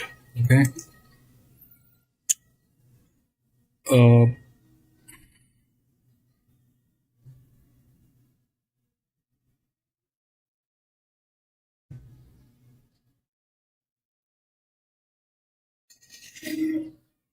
it's a 44% raise on this. The leverage is 44. It doesn't have a jock. It doesn't have a vacation. That's the problem. Okay.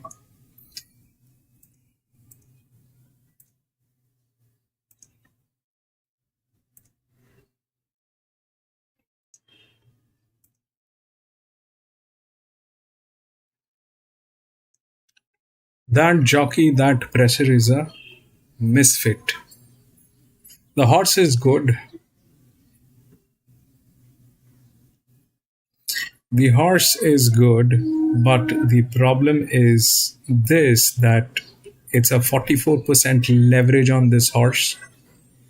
There's no jockey on this horse to handle. This jockey with that pressure is a mismatch.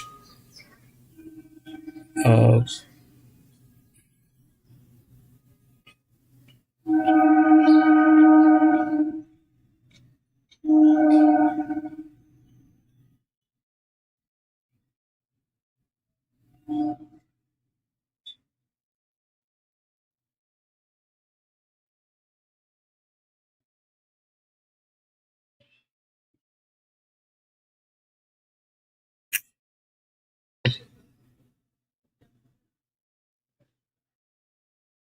so 142.56, 54, 59.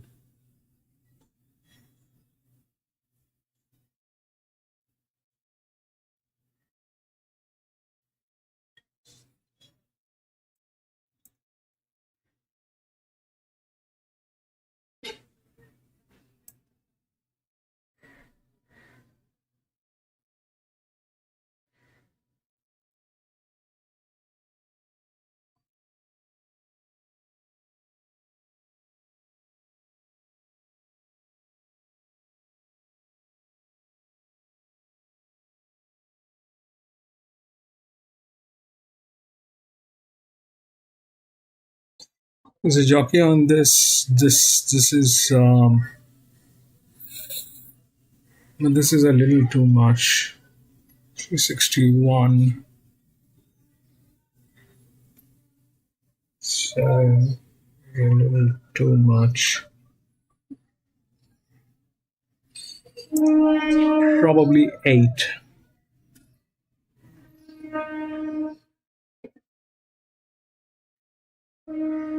Probably 8. 71. That's a 20% leverage. You can handle that. That's possible. That's a 20% leverage. 8's good. 8 is good. 5 is difficult. 5 is difficult. You see, the problem is this, that with this leverage, you need two things. One is a vacation. Like here, what happened? That 10 went through, correct?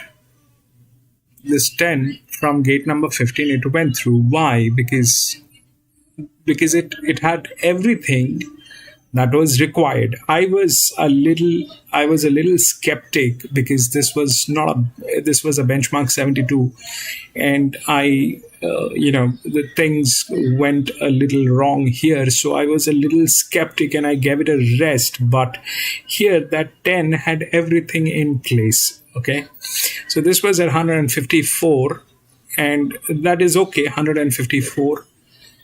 It had a vacation. It had a jockey. From gate number 15, that pressure is good. If this is gate number 1, it is a fantastic pressure on that horse. Okay, it is the linear. It's got the physics to win. Everything is right. But two of the most important things which comes with this profile is that you have to have a vacation, and you have to have a jock. And both of these things are missing here. The difficulty is very high on 8. The difficulty is very high on 8. But it is also one of the best horses. So 8 probably an EW if we play, that's okay, because it's going to be very difficult for 5 to win. It's got everything. It's got the pressure. For 1200 meter, the pressure is everything that is required. But along with the pressure, you also need a jock to complement that pressure. Here, I mean, what happened here is it had the pressure. It was a low pressure horse, but that something was okay. But it could not handle that. Okay, and it started getting tailed. The difficulty was huge, and it started getting tailed. I stepped out because it was getting tailed. Here, we'll take a look at that 5. There are, it's a colt. That's number 1. It has a jock, which is a dedicated jock. That's the other thing. It has a jock who's a dedicated jock, and this jock has been with this horse. So either it is something like this, that the jock understands what's going on and he's able to deliver. But in that case, we are totally relying on the jock. We are totally relying on the jock. This could go wrong, as in like nobody's business. So 8 is not the favorite. All right, 8 is not the favorite. But if I go, I mean, if I invest on 5 for a win, things can go wrong. But that's what I'm going to avoid. I'm not going to do that. The 5 looks good. The pressure is adequate. It'll from gate number 1, it's fantastic. It's got a dedicated jock. All that is good. But a 44% with that jockey handicapping, technically it is not feasible. Technically, it is not feasible. There is nothing not to like about this horse. This horse is like good, but there are others who are here, and especially the 8, which is here with everything in place. The thing is, I would like to avoid the 5. I'd like to avoid the 5. We'll see how it works.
Randwick is in about 5 minutes.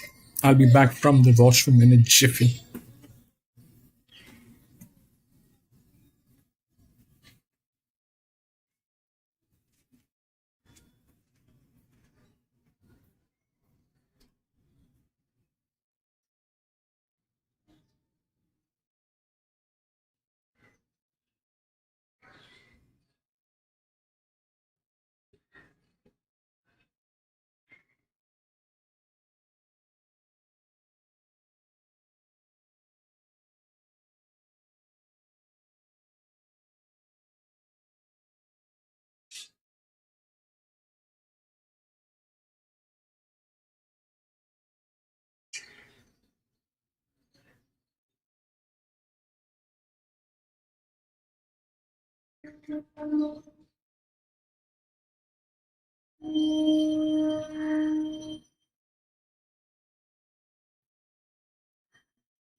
Right, I'm back.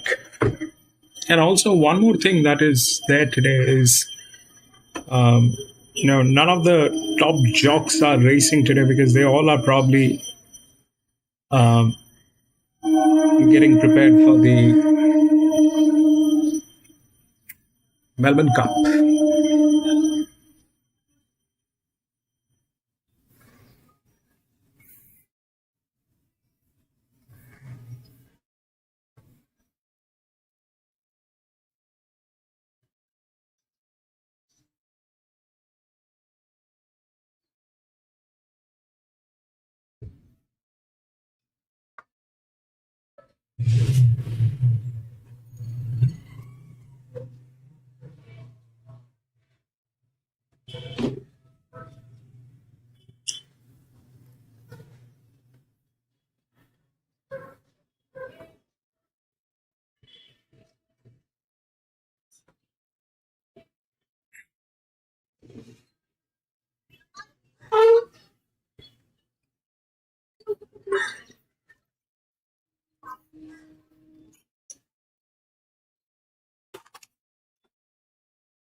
Health problems, Marto, and especially when we get to our vintage, and it's very important that we keep on top of it, Marto. So that's what we're all here for today, raising money and raising awareness. And you'll be doing some auctioneering throughout the day by the looks of it, Joycey.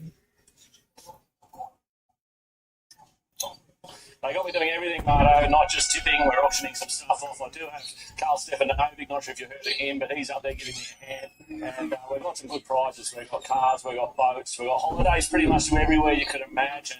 And what I like about some of these holidays, Marto, is they coincide with key sporting events. So if you want to watch a Rugby World Cup or a Soccer World Cup, pretty much any event you could think of, they've got them. You can bid for them as well up in the event centre. So if you want to even have a crack online, jump onto the gctc.com website, because you can even bid remotely for some of these amazing prizes today. And of course, all proceeds are going to help men's health. So Marto, if you back a winner today, maybe jump on and have a look. There might be a good prize to buy.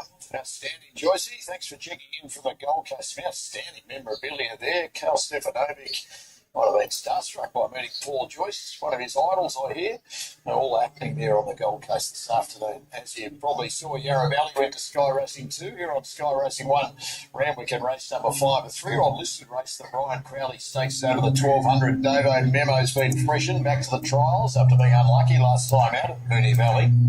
Yeah, should have probably won there, Marto. Well, I know a lot of people, a lot of differing opinions, but several form analysts suggesting should have easily got that protest. And look, I know the margin was 0.75 a length. That's always tricky to overturn, but was very luckless. And just hearing from Peter Snowden on radio this morning, I got the feeling he was leading towards me. I was the stable's best chance over Miss Freelove. And look, I find it a very even style of race. It's always a bit of a launching pad, this one, for future horses that can go on with the job. So hopefully we find a few out of this going forward for the next few years. But look, I'm 185 and 2. I've gone with Mimo just off that luckless run. We've seen Point Barrow come out of that and win. Did beat home that horse. Probably a better run, Point Barrow, but I still think the form looks good enough, and I'm happy to go that way. Over Miss Freelove, who hit the line really well at Canterbury last time. It was set up for her to finish off all the same. They did go hard early. Sorry, that was at Warwick Farm, of course, and she closed off very strongly late. But it was a fast tempo, so it probably looked a bit better to the eye than it actually was. 5 Young Mr. Grace is 2 from 2 on the home track. No surprise to see this horse in the market. He's got to bring that form away from Hawkesbury, sure, but he tried like a good one. He's racing like a good one, and I think he can really take this next step. And 2 Grand Eagle can be sort of last horse on the scene here if they are stopping the last 100. He showed 1200 was no issue last time. He's got a good turn of foot, just gets back in the run. 185 and 2, really competitive races, the market suggests. Best back tab fixed Grand Eagle, $4.60 into $3.80. Davo, I note support for Peloton, number 3. Jason Collin, Michael Friedman, $7.50 this morning. Late $8.50 into $6. Looked a really good horse with a debut win here as a 2-year-old, been disappointing since. Yeah, certainly. I remember after that debut win, Marty ran such good time. He pretty much went to the top of goal and slipper betting, but just hasn't been able to go back near that since. He's been disappointing. He did have an excuse last time at Rose Hill in the Roman Consul. He was like no cover and stuck on pretty well. So I think that was a better effort from him, and maybe he can sort of launch off that now. But yeah, he hasn't been the horse we all thought he was going to be. That's for sure. But there's money to suggest everywhere it's going to do something today, Peloton. $8.50 into $6 last 15 minutes with the bookmakers. So it's best backed away from Grand Eagle, who's the bookies' favourite. 4.20 into $3.90. Talented Colt. And in this, on his best form, Grand Eagle. Yeah, he'd be able to hold out here, Marty. He was good in the Roman Consul. We've seen the format of that stack up pretty well with Napoleonic earlier in Melbourne. And look, he can really close off the race strongly here. Brings a strong form line and 1200, no issue with Nash aboard, a big tick sticking. First of 6 stakes races on Sprint Champion Day. The Brian Crowley and here's Darren. 380 in front of Miss Freelove. She was good in victory at Warrie Farm last time. Miss Freelove at 460. Paladin moves in. Paladin comes up to the outside gate, and we're ready to run. Cura Brian Crowley Stakes over 1200, and the gates are back. They're off and racing. Nab Hard jump well with Matima, and Paladin away well wide out. Young Mr. Grace is pushing through, clear from Sky Glider. Miss Freelove's going to settle third last in front of Memo, and the favourite Grand Eagles last of all is young Mr. Grace whips up on the inside and takes the lead. And he's travelling well here for Gibbons by a half on Nab Hard. Paladin's caught wide over on the inside, Sky Glider, Matima between them. Length and a half to Miss Freelove. Grand Eagle will ride for luck on the inside, and now Memo is last of all. 600 to go, and young Mr. Grace extends the lead. 2 lengths on Nab Half, Paladin the outside. Then Sky Glider has been just nickled a bit on the inside. Grand Eagle goes right up the rails. Matima ball back in the field. Bump there with Miss Freelove. Memo still last of all. Young Mr. Grace and narrow leader from Sky Glider, and Paladin travels up the outside. Miss Freelove running on. Grand Eagle behind them plotting. It's Paladin and Sky Glider fighting it out now. The final 100. Sky Glider's lifting on the inside, fending off Paladin. And Sky Glider pulls away for a good bit of the Brian Crowley. A length and a half Paladin. Grand Eagle made up many lengths for third then.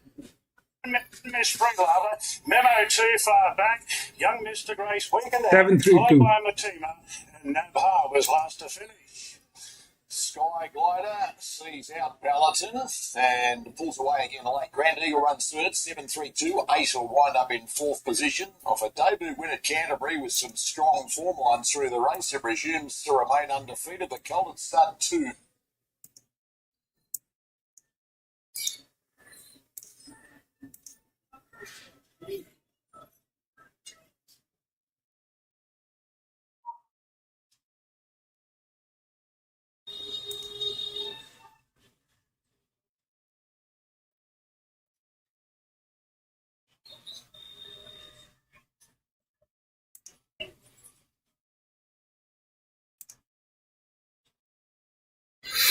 Why that happened is because of 2 reasons. One, it had a jock and it had a vacation. If you look into the race net, that thing is after 13 weeks. That thing is after 13 weeks. It had a jock and it had a vacation.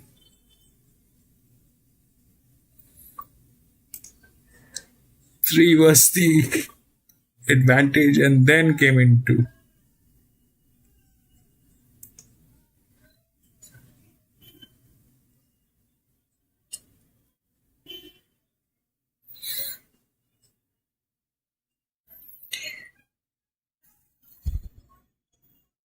Bad. Anyway, we'll go to the next 6. Luckily, man. 6 and 8 has been scratched. 6 and 8. This is number 6.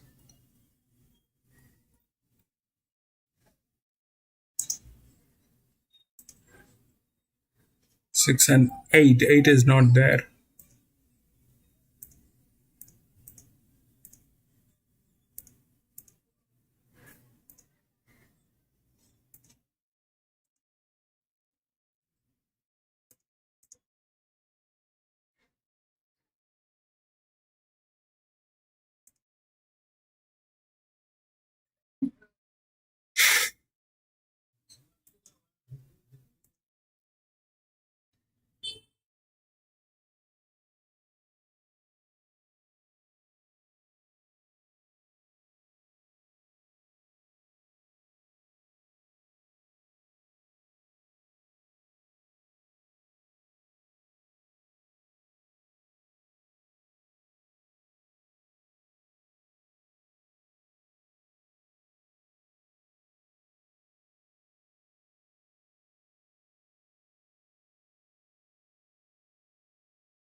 You take a look at the odds.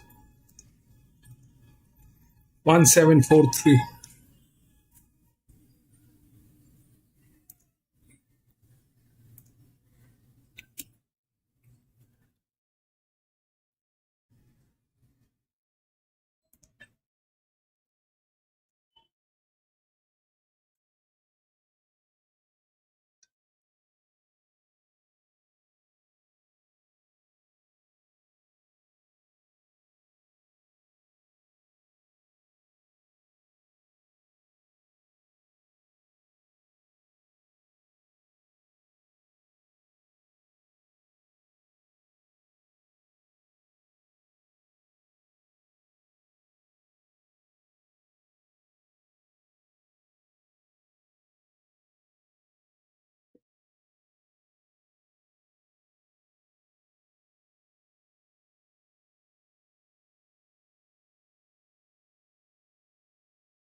One four probably.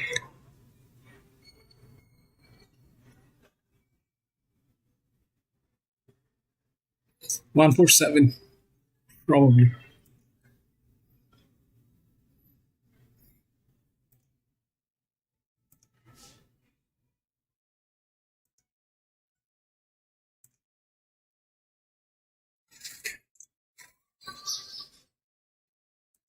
So what happened here is the 5 definitely was, this is a misfit. Whenever there is a I mean, it becomes very dicey. It becomes very dicey. We did not take a good look at 7 because the 7 was looking very bad, but it also did not have the physics. But in this chaos that pressure went through from gate number 2, the 5, which was the thing, it did not have the vacation. The jockey was the issue. The jockey was the issue. Okay. That kind of a handicapping on that kind of a pressure doesn't. These guys are for low pressure. These guys are for the low pressure horses. These guys are for the high pressure horses. So if he is here with a low pressure, then it is good. But generally, they are capable of getting into with the low pressure horses. If this was a low pressure horse, this could have worked. But that is a very high pressure horse. Did not have a vacation, and that handicapping is bad. So that did not work. Here, the 7 worked because of the jock and the vacation. 13 weeks. It was prepared. It was prepared. Here, it's a low pressure race, 1800 meter. That one is the highest. Okay, the only thing that needs to happen is this not getting tailed. Otherwise, that's probably 147.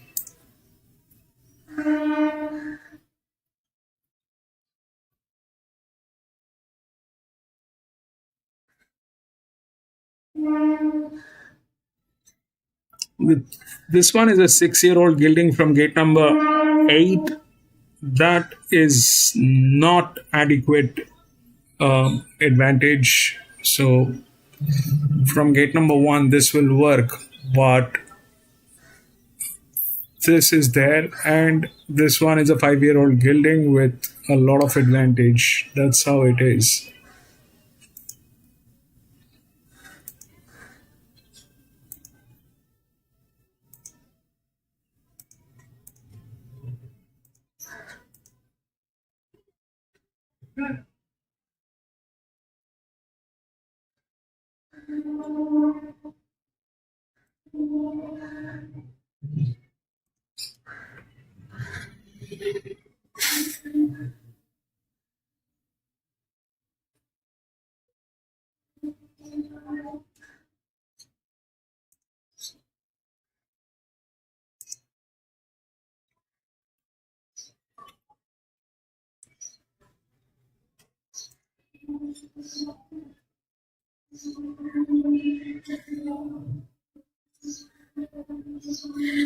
It's showing Mooney Valley. Let's watch Mooney Valley.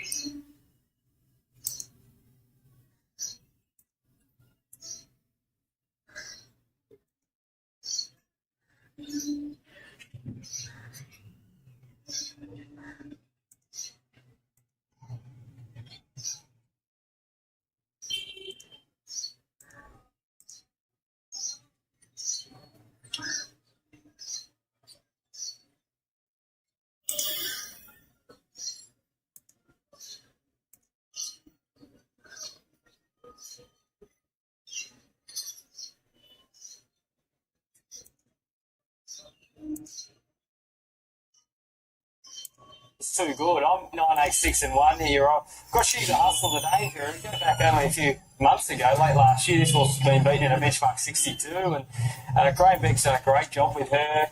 Julie Childs gets along with her really well. She's coming off that win off Flemington Lotus, which is a really good outcome with 60 and a half. She gets good weight relief here. Another one who can put herself in the race here early. 6 moving out, gets a race with good tempo. I wouldn't be surprised if she's sort of the blouse of late, out to 2000 now. Looks like that will suit. and one Jenny Lala. So honest, I like the run behind 0-2 good latest and can kick up from that low draw and get a good run. 9-8, 6-1 from me. She's Unusual, a favourite. Best back tap fixed into $2.60 off $3.40. Money for moving out. Dabo's mix there, $11 into $7.50. And See What I See, number 4 for Craig Williams, Danny O'Brien, $13 into $10. Had an obvious push in the marketplace as well. So says the tap. Over to the bookies now, 270 into 250 for She's Unusual. Last 15 minutes, moving out, best back everywhere to beat it. Davo, $9 into $7. Showed good talent last prep, was competitive in group grade. Yeah, and it looks like the extra triple suit rate third in a Roses, of course, fourth in Queensland Oaks, so making a getting to 10,000. Interesting to see that money to see what I think. It was really disappointing last time, but right prior to that was good. And go back 6-12 months ago, this horse was a real talent. Had long odds, positivity, 41 into 31. Good banter, 51 into 31. And even Infinity Imperial, 71 into 51, back to 61. Tessio Stakes as the 6th with Matt Hill. And the field is set to run. Race number 6. Moving out a little bit agitated in barrier 3. Racing now, and moving out was a touch slow. Beginning well, Sunset Park over on the far side with Jenny Lala. She's Unusual and she's a hustler trying to go forward and See What I See out wide, sweeps past them. Terra Star back to about 6th and then came Blinded by the Light. 2 lengths moving out. Good banter, Infinity Imperial, Positivity last. Out of the straight, 1650 out, working around the outside. See What I See is going to lead from She's a Hustler. And then Sunset Park in for the trail third on the Dean Street side. And they're 2.5 lengths to Jenny Lala. 2 further back, She's Unusual, Terra Star. Followed by Blinded by the Light. Speed not bad at the 1350. Moving out's fizzed up 4th last. And using plenty of the track, hooking out deep. And then came Good Banter, Infinity Imperial, Positivity. As the jock on Moving Out tries to slaughter in one off the fence to the back. See What I See. 1,200 metres to go, led by 2 lengths. Second, She's a Hustler. Third, Sunset Park. They steady. 1 length and 3/4, Jenny Lala. 1 length away, Terra Star. Then came She's Unusual in plenty of air and would spot the lead about 6. Tracked all the while by Blinded by the Light at the 1,000 metres and beyond. 2 further back in the field, Good Banter. Moving out towards the end, Infinity Imperial and Positivity. Off the back section, 800 to run. See What I See, the grey. Let out, slowed it right off. By a length, 2 in second, She's a Hustler. Then Sunset Park, Jenny Lala, and here come the runs. Moving out 5 deep. And also She's Unusual trying to go with a Infinity Imperial behind those horses with Blinded by the Light, Jenny Lala. They get away from Terra Star, Positivity and Good Banter. Moving out 400 metres to go. Went for the Doctor, a neck in front. She's a Hustler. Going with it. See What I See still had a kick. She's Unusual right there. Battles on 2 and Blinded by the Lights running on. Sunset Park needs a run. Terrific race into the straight of the 200. See What I See. And also She's a Hustler. Sunset Park off their heels. She's a Hustler. 100 metres to go. A half length in front and coming away. She's a Hustler's a winner. She's a Hustler wins from See What I See. Sunset Park before Blinded by the Light from Jenny Lala. Terra Star, Good Banter. Positivity well back in the field. She's Unusual moving out and last, Infinity Imperial. She's a Hustler wins under Jordan Childs at $4.20 and $1.55 and beats See What I See second ahead of Sunset Park.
fast. He found the lead, and he just scooted clear late. Was way too good for them. Look, he just falls in his lap again this race. No surprise to see him nice and short.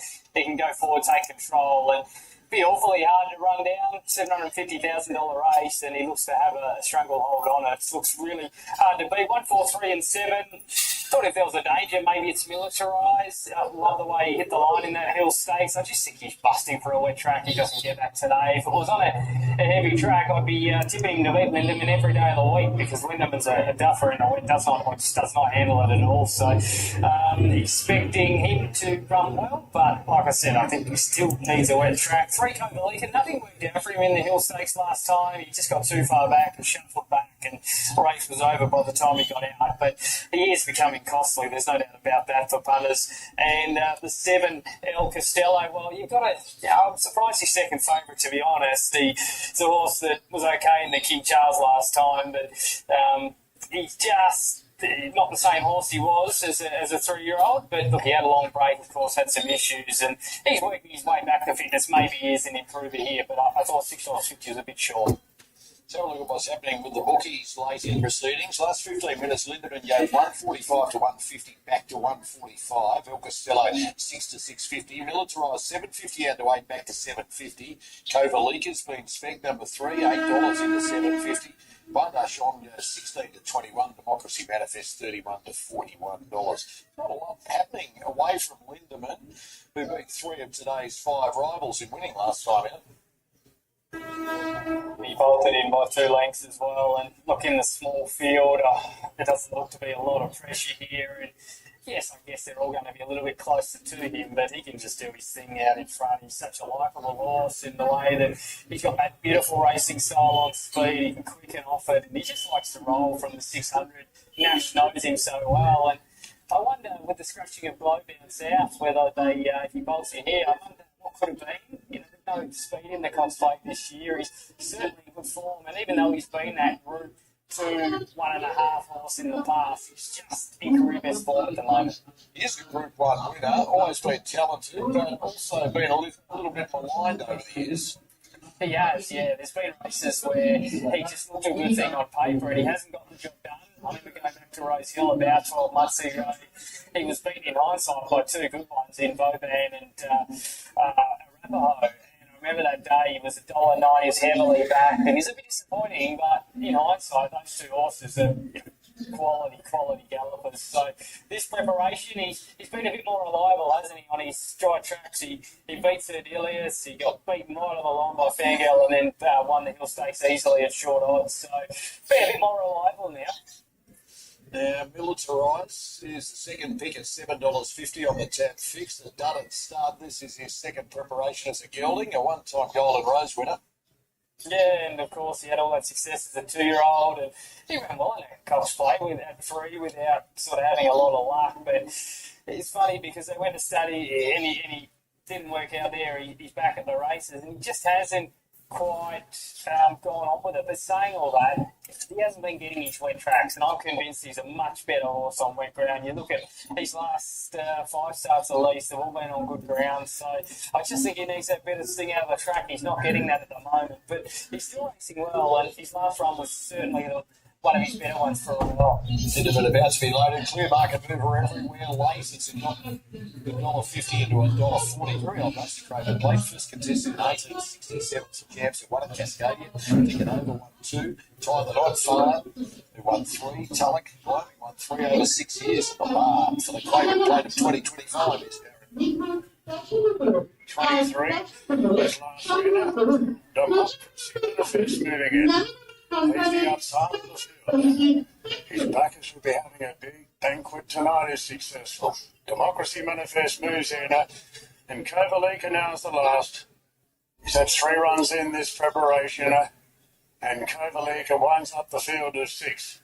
In the Craven Plate, Lindemann a raging favourite. They're all set now, ready to run, and they're racing. Lindemann jump well. Looks as though he'll take the leader. El Costello from the inside barrier is going to park in second early. Clear then from Bois-de-Jean Militarised, a couple or two Democracy Manifest, and Kovalik has been taken back to last. And already he's about 8 or 9 lengths off the lead as Lindemann does his thing and rolls along in the lead at the 1400 metres, out by 2.5 to El Costello, who won the Spring Champion Stakes this time last year, and he's chasing the hot favourite today. 2 off to Bois-de-Jean. 1.5 to 2 lengths to Militarise, a gap then to Democracy Manifest, and Kovalika is still back last. I'd say the margin's still about 9 lengths first to last. And Lindemann, it's been a great spring for him, and he's looking for another 430,000 in prize money today. 1,000 to go. Lindemann 2 in front. El Costello travelling kindly in second. Then came Bois-de-Jean from Militarise. Kovalika just starting to improve his position a little bit and gets 3/4 of a length up on Democracy Manifest. So about 7 covers the field now. Lindemann loafing along by a length to El Costello. 2 up to Bois-de-Jean, 1.5 Militarise, 3/4 the outside now, Kovalika, and Democracy Manifest, the outsider of the field is last of all. So Lindemann in front, now El Costello gets moving on the outside, and Chad Schofield wants to try and rattle the cage of Lindemann, but he's cruising in the lead coming up the rise. Now he gives him a bit of rain, Lindemann, and he raced 2.5 clear. From El Costello is in second position. Militarise is picking up now. Kovalika making some headway. The one spring is clean for Lindemann. 3 lengths clear with 50 metres to go. And Lindemann cracks the $4 million mark. Militarise doing his best work late, but second. Photo third. 1-4. Kovalika lunging at El Costello. And again to Bois-de-Jean and Democracy Manifest. Lindemann waltzing clear for Nash Rawiller to win again and pay odds on across all of the dates. Sunset New South Wales 140 and $1.20. 1437, I think. That's close for third. Still low on the inside in those orange colours. 1437. Kovalika. 1-4 in a photo between 3 and 7. Lindemann, it's won 3 races from his last 4 starts at Chelmsford Stakes, a $2 million Hill Stakes, and now it's got the cash in a $750,000 Craven Place, Davo. He's a money machine, Marto, isn't he? And he won't get much. William, welcome back. He got to the front, he rolled, and it's sort of even fractions, it seemed. And you can see when El Costello was off the bit.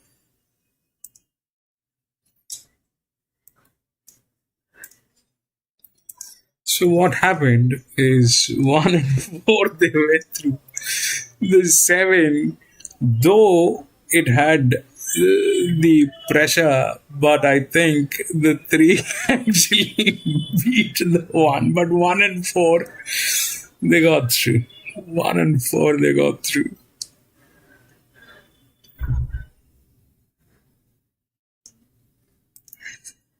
Again, this guy was with the pressure and it just did not work. There was a leverage, a very high leverage on this horse. Now, there are 2 problems with this horse, okay? This with the 7. First is the jock. Secondly, this jock has never, it's the first time that he was riding this horse.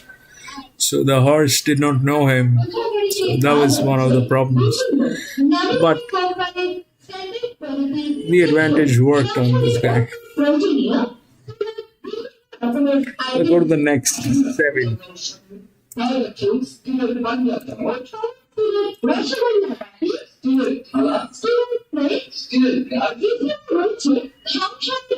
Three, 7, 10 all scratched. 3, 7, 10 all scratched. 1428. প্রচার গাড়িতে সাজানো আছে। তবে মনে রাখবেন যে এই প্রচার গাড়িতে আছে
So,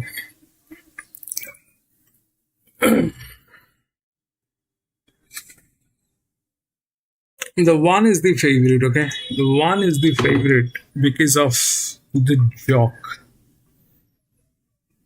The one is the favorite because of the joke. And uh,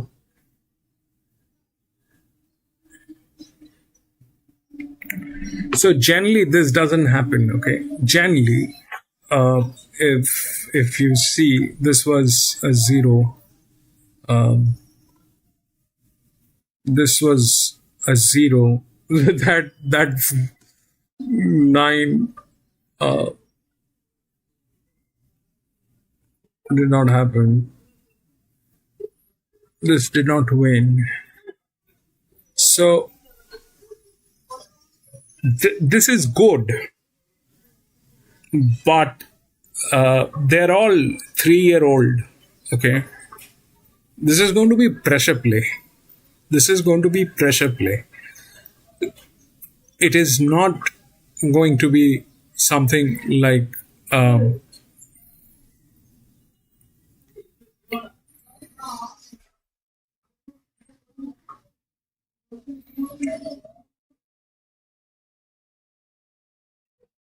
a slowly run race. It is not a slowly run race. So this is good for a place. Okay, this is good for a place, but winning with zero pressure on it on a on a race where all 3-year-old gildings and fillies are there, that is a difficult proposition. Because if that's zero, then there are others with advantage. This is a good one because there's a jock, zero pressure on this. This probably is a place, but winning is difficult. Winning is difficult.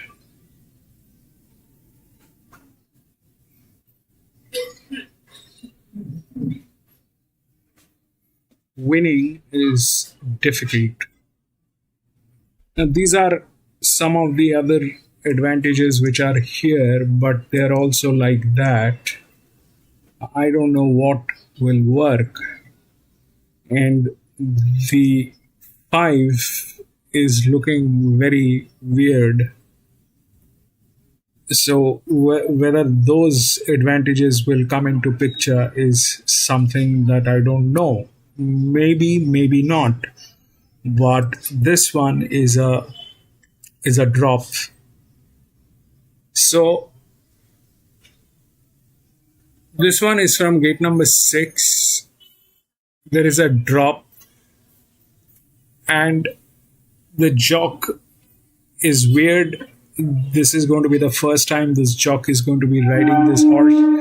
So getting a second position is difficult. All right. Maybe because of this and this will turn out to be the second position, because the rest of the things are kind of dicey. The 5 is the highest advantage, which is here, which is an EW, has a jock, but the horse is not in the right shape. Then these 2 horses, the management is absolutely disastrous, cannot work with them. The 8 is there with a low pressure, but that's a colt, and this jock is going to be riding this horse for the first time. So we're not expecting this horse to win. We are looking for an arrangement which gives us a clarity which one is going to be the second, so that we can figure out which one is going to be the first. So the 2 is the highest, but the pressure is much less than this. Ideally, it is pressure, advantage, then the second linear. So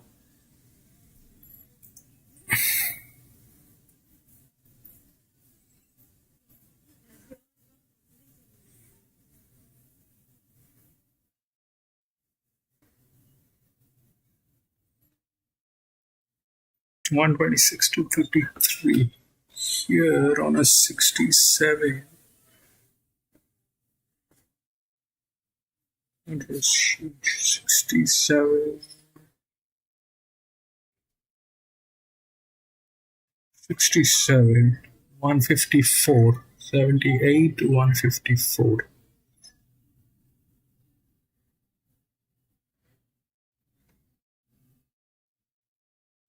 $33,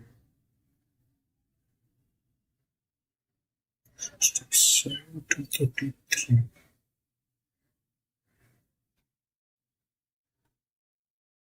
$78, but this was a benchmark 72.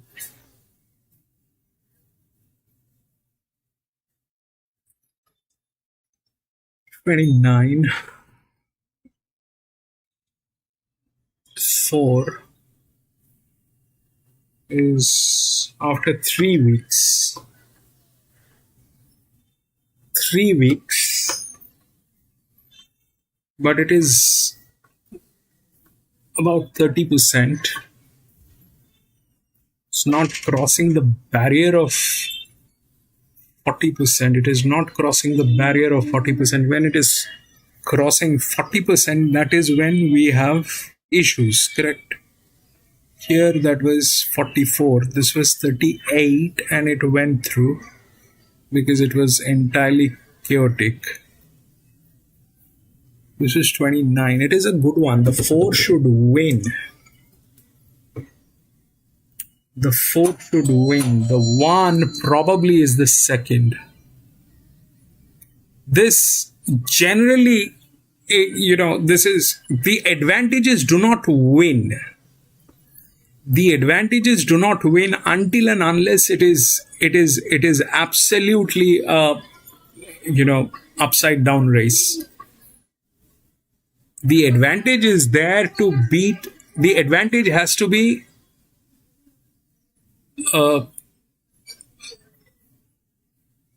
in simple words, if this is at 126, if we had a horse which is at negative 300, that is something that can win, but that also means it is a very bad horse. But it has to be double. It has to be double the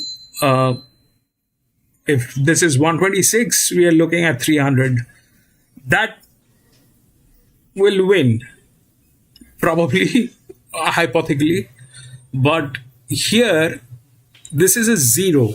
The zeros do not, they generally don't win. They generally do not win. This is a favorite because of this jock, who's the best jock here. But along with the jock comes that it is 0, 0, 0, 0, all 0.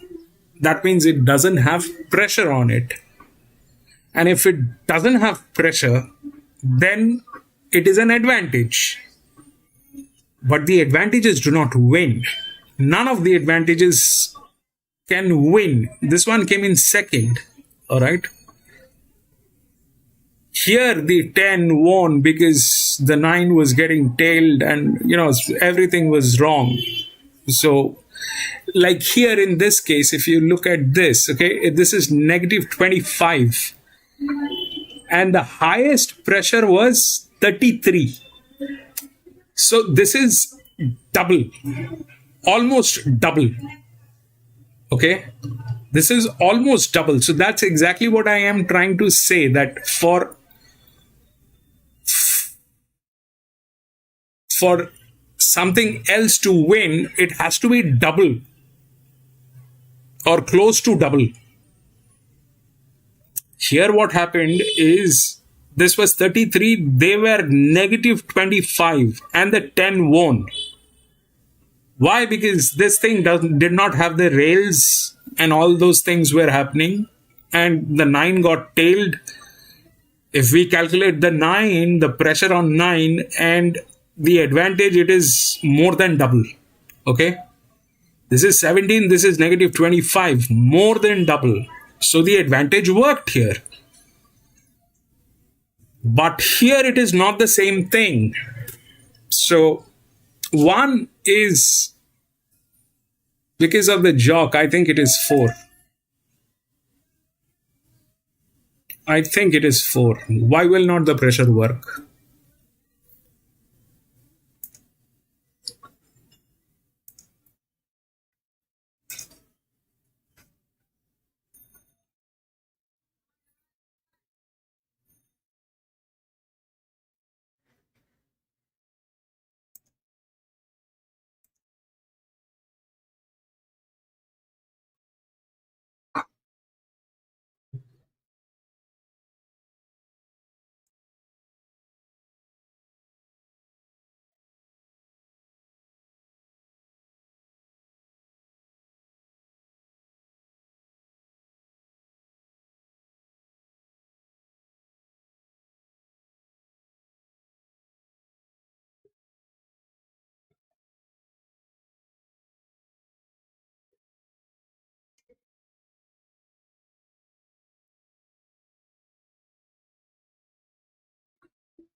Hello,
man. Welcome back.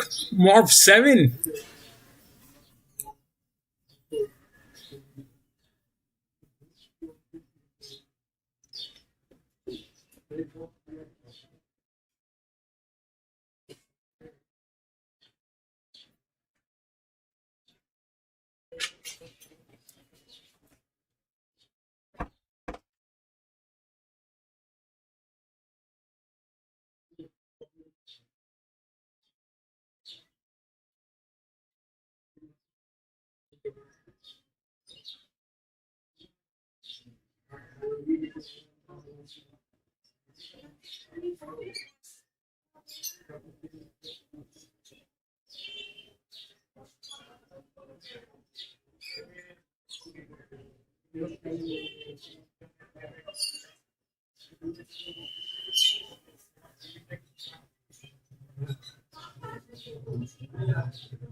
Araman, morph is not showing yet.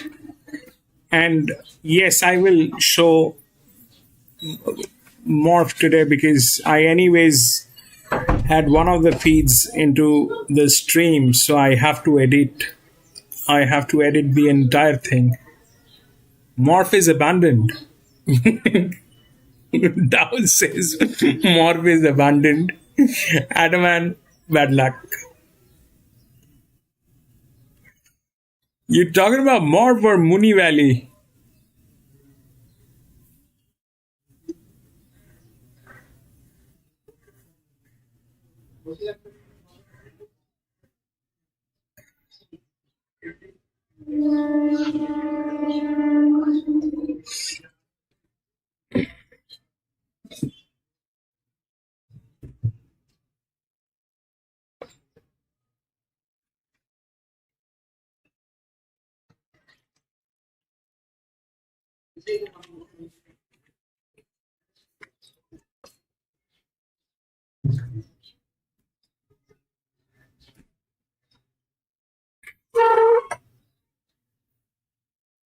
I anyways have to edit this entire stream because I had morph. One of the feeds got into the stream, and I can't publish that. It'll give me a copyright. So I would have done that, but looks like Arman, you are out of luck. That thing has been abandoned.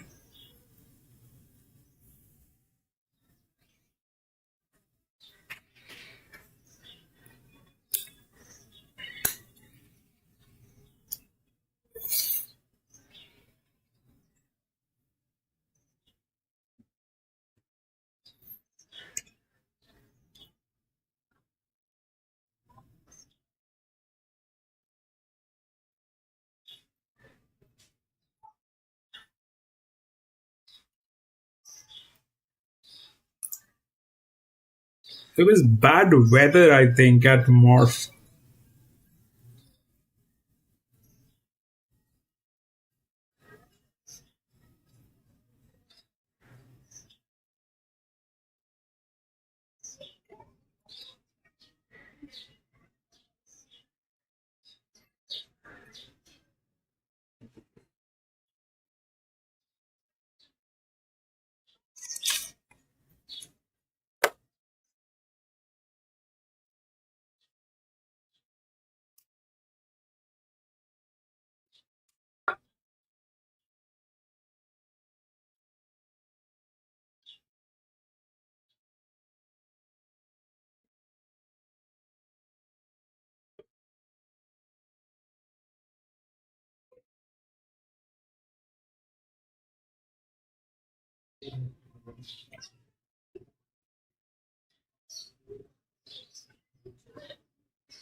In the past include Lonhro and Octagonal. Signing here with Hope. Davo, horses going really well at the moment for the new stable. Yeah, I think he's got a sense of timing about him here, Marta. I love the winner 1400 last time out, and even the run at 1200 prior to that, he got back and really charged to the line in some of the best sectionals of the day. So I think the step to 1600 looks perfect now. He's a real improver, this horse, and fascinating to see how much the market has gotten onto him here late. Rivellino was the one they wanted back early. I thought he was rock bottom at $2.30 during the week. Look, I can see he's come through the Caulfield Guineas, the Golden Rose, and all the strong races, but he hasn't exactly been savaging the line this preparation like he did as a 2-year-old. So that's my concern. Yes, he's back in grade. Yes, he's super well weighted, but he's still going to go out and do it even against this inferior opposition. So I've got him second pick for Coronation. I thought he was great on top of the speed last time out. And we're going to have a look at this form line for Attica later on in the day in the Spring Champion. Of course, ran second behind that horse last time. Attica supporters will want this horse to be running really well here. And number 9, Nordic Viking, next best. As the market suggests, I think it's a real race in 3. Not a lot between them, as you can see there on screen. But I'm happy to go with the market mover. I hope he... Yeah, it's been well backed everywhere. Bookmakers 15 minutes ago, $3.20, I hope, It's into $2.60. Leapfrog's Rivellino, $2.50 out to 3. Ruination, $3.20 to $3.30. And Duke of Arrakis, number 8, is $12.13, just back into $12. Scratch Warwick Farm Wednesday for this. Gaines won this 6 times. The record is held by John Hawkes, who shares the record. Over. Yeah, I can see him improve here, mate. If you go back to that first up run, he ran third behind Napoleonic, bolted in today, and the second horse was Hope there. So he was only beaten 1.6 lengths there, and then he went to the Tap Craig and started $7. They whacked the blinkers on him, and they just backfired. He went way too hard in front with them on. They come back off here. He should be able to roll along on speed. He'll settle better with those blinkers coming off. And you look at that form line, he's got all the form around the favourites, so he's a big improver for sure. Boy, I'm invincible out of Bahuda Kawa. Mum was smart.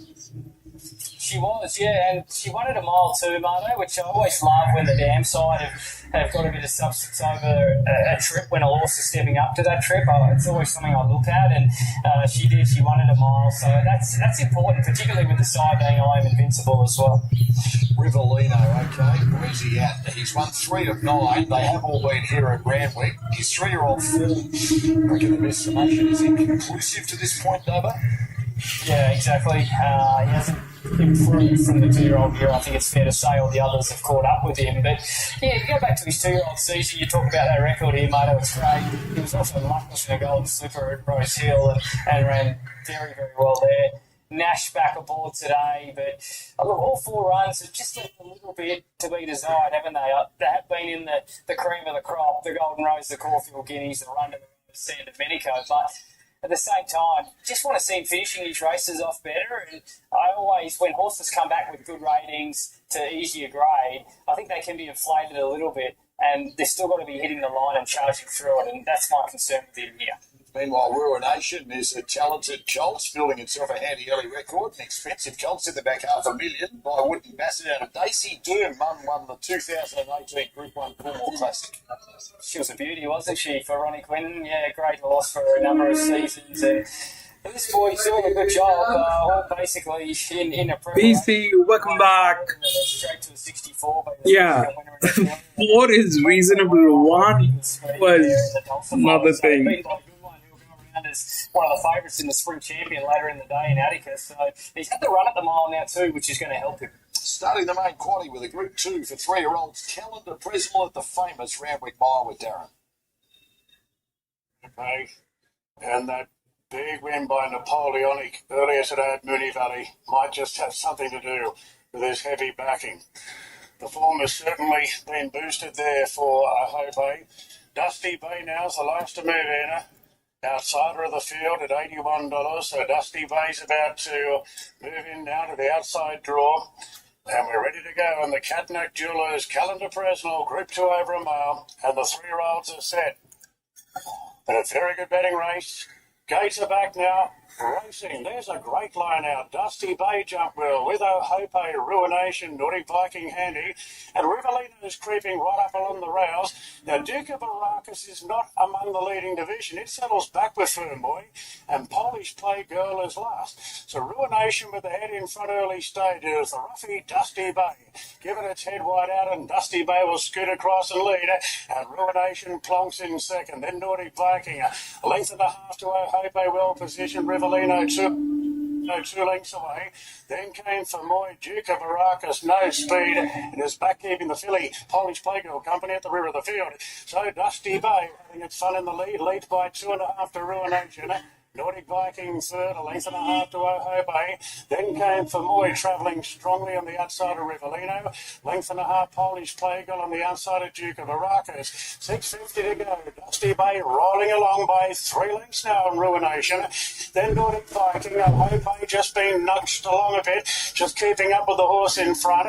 A gap to Rivellino on the inside of Moy as they straighten up. Dusty Bay extends the lead to about 4 on Nordic Viking. Ruination buries it in quietly. Then O'Hope's got Rivellino in a pocket. Dusty Bay's coming back to them somewhat by a length and a half, and O'Hope cuts loose on the outside. Just to the lead from Ruination, Rivellino, and then came for Moy. But O'Hope 2 lengths clear. Rivellino is bridging the margin, but O'Hope's got a run. O'Hope 2-1. goes home a winner in the 5. 2-1-5. Then again for Moy. He runs third. Duke of Arrakis warmed up late from Dusty Bay. Ruination dropped off from Nordic Viking, and Polish Playgirl. O'Hope wins again, and Justin Eyes Rivellino gives Jason Collett a double. Home for $2.90 and $1.10, Davo. A bit of riding from Jason Collett, Marto. He knew where Rivellino was on his inside. He was bolting Rivellino. He was a good thing beaten, taking nothing away. Make no mistake, he should have won the race. He just couldn't get out. Collett kept him in a pocket for long enough. He was able to then push the button, accelerate, pinch the gap. Come on, that was disaster. It was too late for his supporters. Lovely ride from Jason Collett. Stiff if you back Rivellino. 2 beats 1, 5 back in third, 6. So the one was not the winning one, it was probably the second one. And the 4 lost. The 5 got there with that advantage, the 5 got there.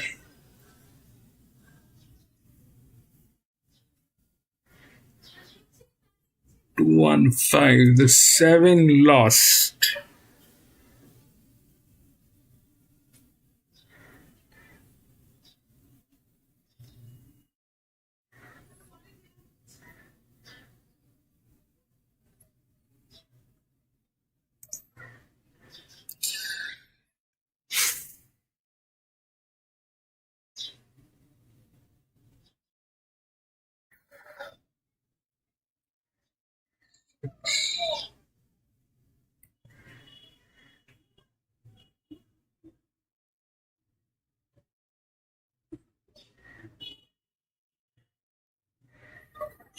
Two, 1, 5.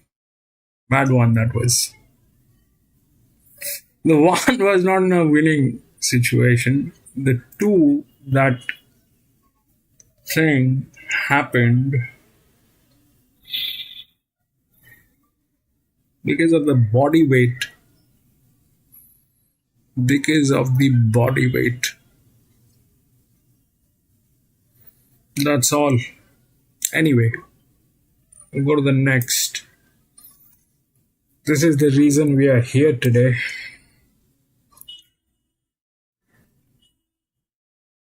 5 and 15 has been scratched.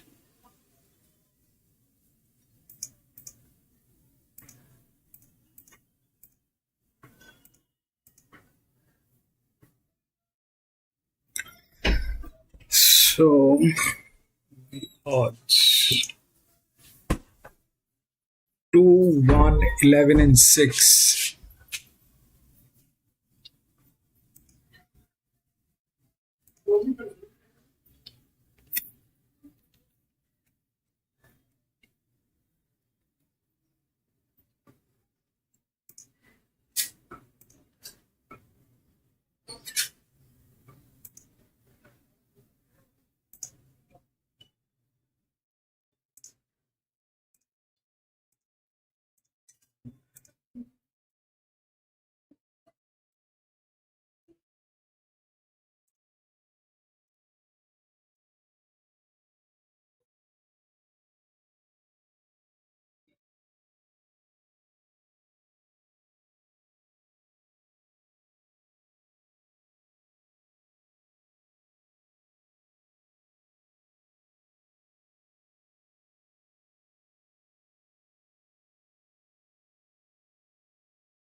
So yeah, we spoke about this at the beginning today.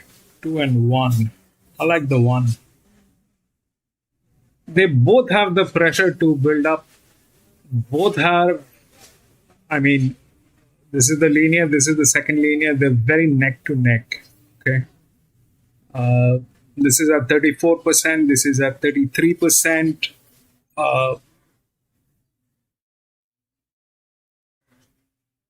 They both have the pressure to build up. Now, will that be a queen? It's generally never a queen. It's generally never a queen. It is a pressure, then an advantage, like here it's played. An advantage is in between. So 2-1, and then the 5 also got there with that advantage. This thing just did not work. So see, it's a kind of a situation. Now the the 2 is again with one of the best jocks, but it is at 34%, and it is the favorite. Both of them can do this job. Both of them can do this job. It doesn't matter. Definitely, 2 has more advantage. But having said that, the problem is this jockey has never been on this horse. And if we take a look at this jock, he was on this horse as well. All right. It came in second. He was on this horse. It won. Okay. Why it won? Because it was a gilding. We take a look at another colt here, the 2. That did not win. 5. 2 was third. Okay. So that thing did not have pressure.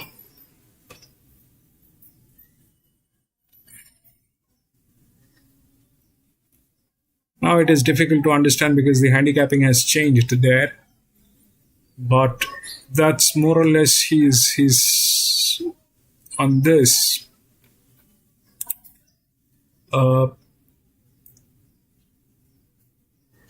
This thing again, we can't blame him because this thing was supposed to be second. It came in second. That is an advantage. The problem is that 4 did not win, which I was on. So that happened, and the 2 went through. Here, he is on this horse, but he has never ridden this horse. He has never ridden this horse. And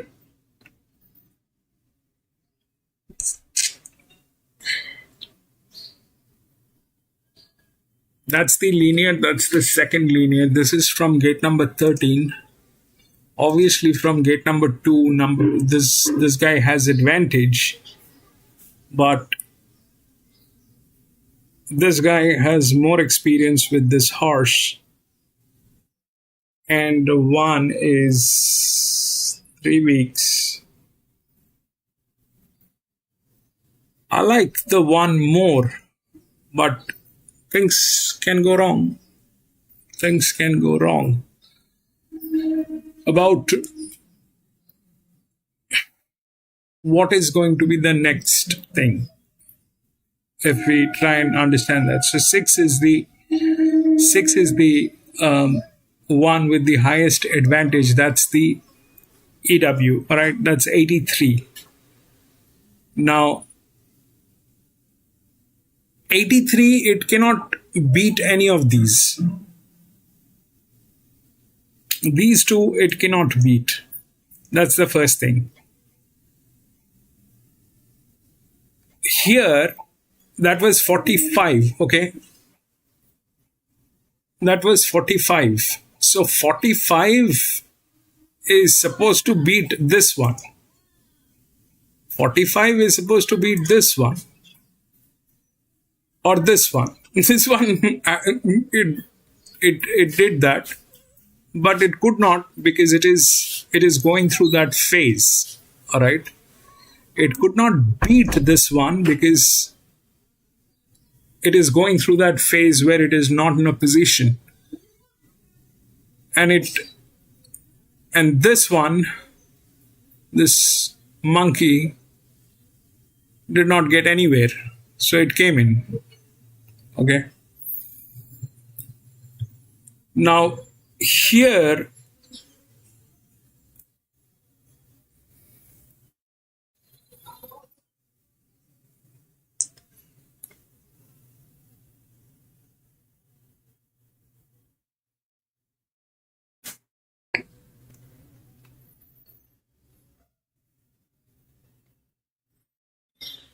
the 6 is 83, but it doesn't have any gate speed, right?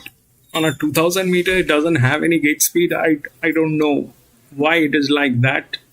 It doesn't have any gate speed, but it is the highest advantage.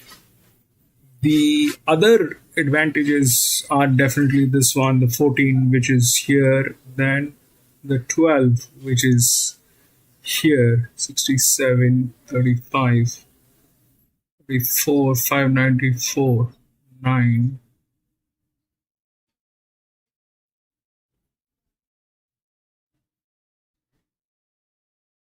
That is bad. This is still okay.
They generally are not a queen. One of them is going to lose.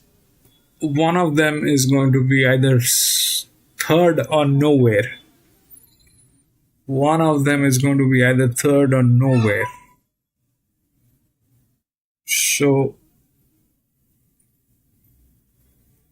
up till 2000 meters, the linears are the ones. But here, this guy doesn't have any experience with this horse. It's a chance that we can take on one. It's a chance because this guy has a lot of experience with this horse, and he is not handicapped like these guys where the pressure cannot be handled. But let me just check. He's here.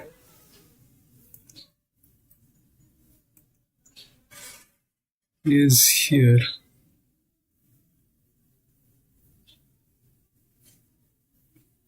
33, 34.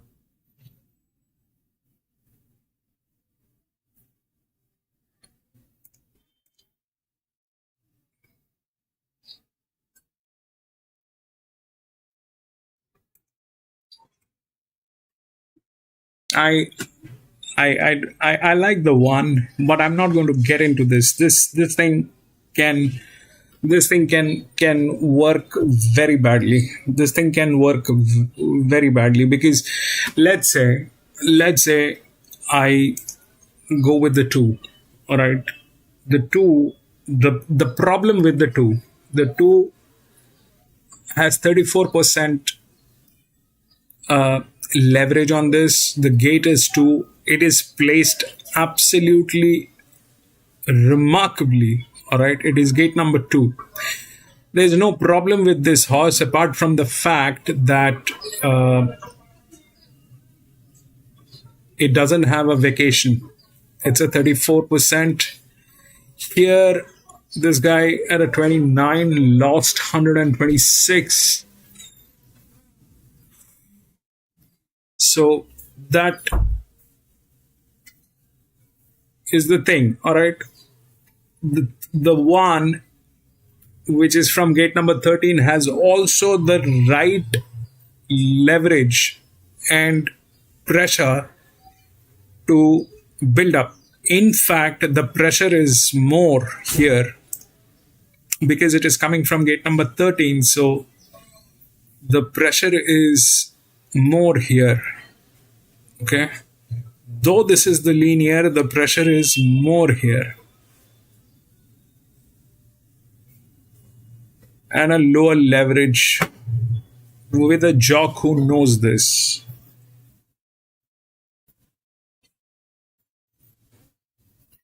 I like the one. The 2 is good, equally good. There is hardly any difference, but one of them is going to win, the other one is going to lose. There's hardly any difference between these two horses apart from the fact that this is coming from gate number 2, this is coming from gate number 13. The advantage is definitely with 2. The body weight is also heavier on 2. It is a little heavier horse. It is a little better in rating as well. All that is there. But they're very identical horses. So I don't know. The second position is very difficult. If that becomes a queen, it becomes a queen. But that generally doesn't happen. The 6 is the highest advantage. It's the EW. But that 6 is from gate number 14. That is also okay. But this one cannot beat any of this unless things go upside down. Plus, it doesn't have any gate speed. We do not have any gate speed on this horse. I don't know why it is like that, but we don't have any gate speed on this horse. This probably is not the right arrangement. Plus, it is like that. It is in a very bad state. It's a drop in class. It's a drop in class. So the other possibilities definitely open up here. Either 14, which is gate number 9, or 12, which is gate number 8. Out of which the 12 is better. Definitely the 12 is better. So how this thing can work is, and 15 has the raise. Drops here. This is negative 32. So this can beat this.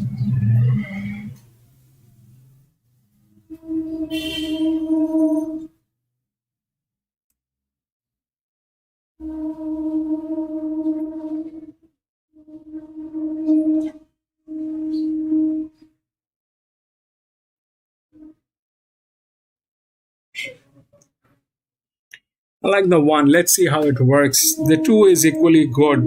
This thing, just for the sake of it, I'm going to go with 1. Let's see. 2 is equally good.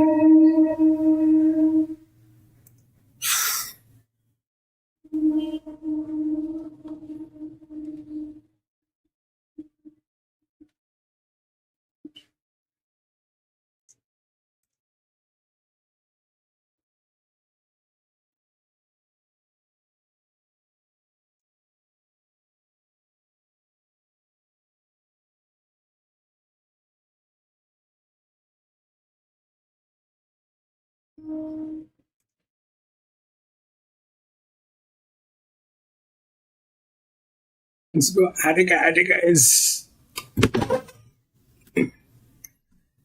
Yeah, that was you were talking about this horse. We've raced this horse, right? We've raced this horse. Where? Let me just check where we raced this horse. Randwick. Race 4. Randwick race 4. Let me just pull it up. Hold on. Fourth.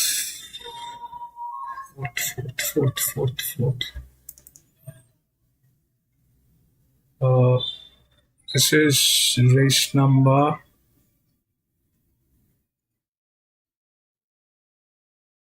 Race 4. Here.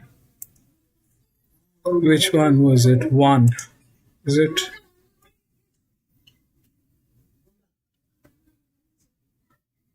Race 4. The 1. 241. I think this is the one. 83. 154. This is a 3-year-old gelding. No, 7 won. So 7 is the one which won with 192.09. Right? 7 won. 7, 6, and then 3 came in. 7, 6, and 3. 7 was from gate number 11. It just rammed in. And it was like 96.209. And right now it is, wow, 135 and 212. This was 209. 96.209. 2012. 1311. Big chance. It is I don't know about 2, so they optimized here 135, that increased, but it remained almost the same. This is 212, and if we look here, this is 209. All right, so that's about 10, 11, 12, 3 points here. So there's not much of a change on this horse, but they've given it a front move. So that's 135. Though the front move is higher here. I don't know about this horse. I don't think we have raced this horse, but it is good. It is not bad. Through the numbers, it is good. Both of them are absolutely stunning, but this just rammed in the other day, and there's not much of a difference. This is 212. We're getting 212, 135. So yeah, definitely it'll. So what happens here is that, we'll talk about this some other day. Today is not the right day. We'll talk about it some other day.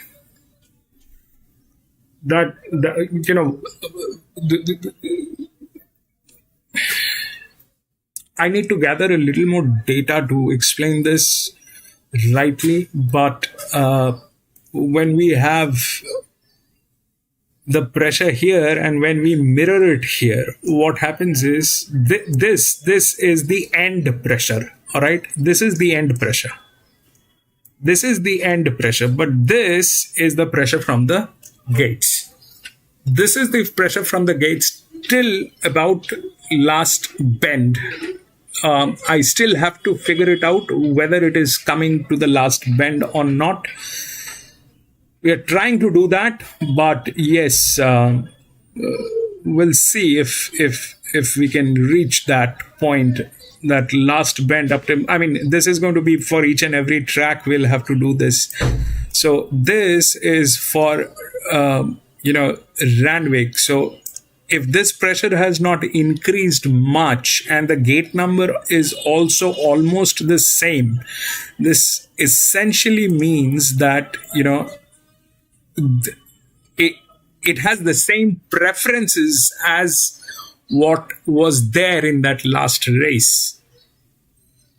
This has a front run, so probably it will run. It will run from gate number 2, pull up the pickup, and all that thing is there. But at the bend, it drops. At the bend, it drops. So we'll see how it works, all right? But both of them are good. There's hardly any difference. It is either 2 or 1. These are just numbers, but actually on field, things work in a way that we all know how it works. Both of them have physics. Both of them have the right gates. The 2 definitely has the advantage because it is with gate number 2. This is from gate number 13, but this is good. This is good. We'll see how it works.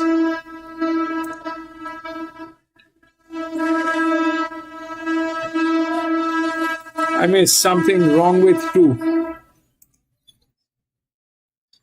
Something wrong. No, bro, there's nothing wrong with 2, apart from the fact that it is, both of them are identical horses, bro. Both of them are identical horses. One is racing after 2 weeks, the other one is racing after 3 weeks, so that's the only difference between these 2 horses, but probably, in that case, one is better prepared. But that does not mean anything because, at the end of the day, this one has body weight. This one doesn't have the body weight. This one, we have raced, we have a little bit of experience. The jockey has a lot of experience with this horse. Here, the jockey doesn't have experience with that number 2. The leverage is almost the same. It's a very difficult choice to make between these 2 horses. It's a very difficult choice to make between these 2 horses. Well, one of them is going to win.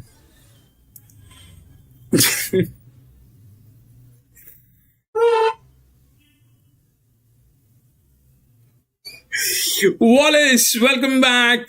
11 and 4.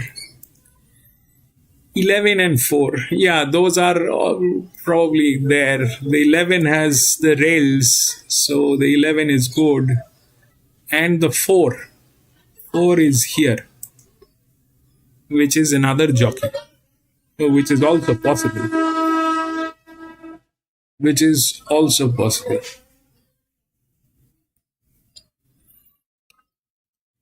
Because the pressure which are here, this colt is going through that difficult time. So that advantage will work, I don't know. This filly is also going through that difficult time. Whether that advantage will work, I don't know. And the fillies, they kind of have difficulties. So 15 with the rail is good, and it is one of the highest rated with a fantastic hand. All that is there, but we'll see how it works. The 12 is out of all this. Maybe the 12 is something that might strike, but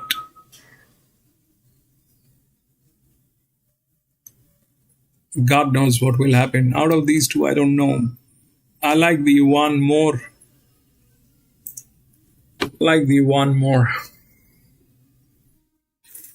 There's something wrong with. I don't contradict because, I have to. I contradict when I see there is a problem. Like here, I contradicted because that doesn't happen generally. And this generally happens. So I stayed here, but that failed. This did not happen. In the bargain, the 2 won.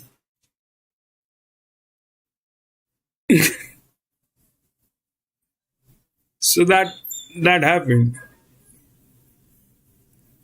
Here, I did not contradict. It looked okay. 1 and 4 I went. So 1 and 4 happened.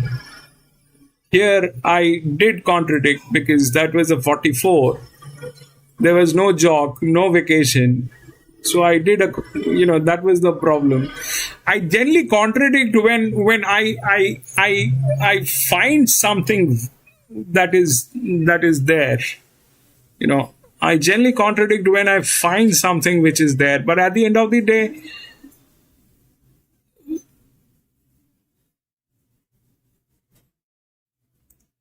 we all know what happens. No matter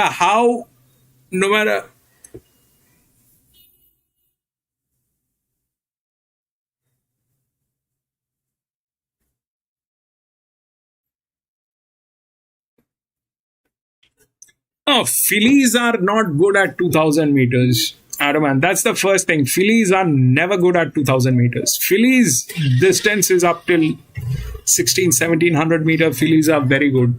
For fillies to do 2000 meter, I would never go with a filly. That's the first thing. Is it good with the colts? That is, acceptable.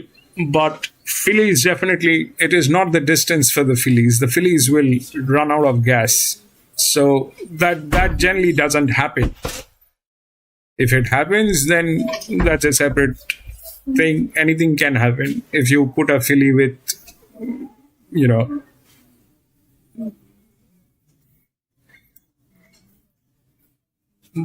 but fillies winning 2000 meter is a difficult proposition. 2, you are saying good. I know 2 is good. On papers, look at that horse. That's a fantastic horse.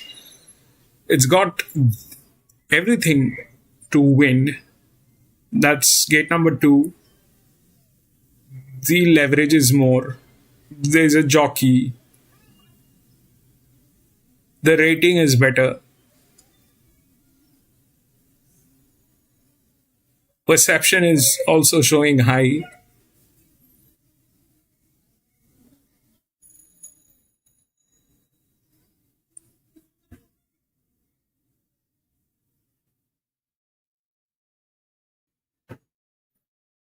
But he has never been on this horse.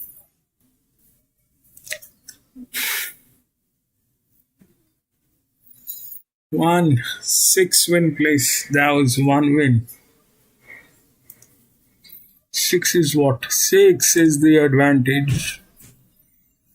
But God knows this thing doesn't have any gate speed. I don't know why and how this thing. We know the advantage is there. The advantage will work, but advantage will work on who? This guy doesn't have a gate speed. If that happens, then it is great. 13, 14, and then 11 with the gate, 15. That makes a lot of sense. That makes a lot of sense. What you're saying is, makes a lot of sense. 13, 14, 15. They're all in the right collaboration. The only outsider is this number 2 from gate number 2. But honestly, it doesn't have any gate speed. How I don't know. Maybe, may not be.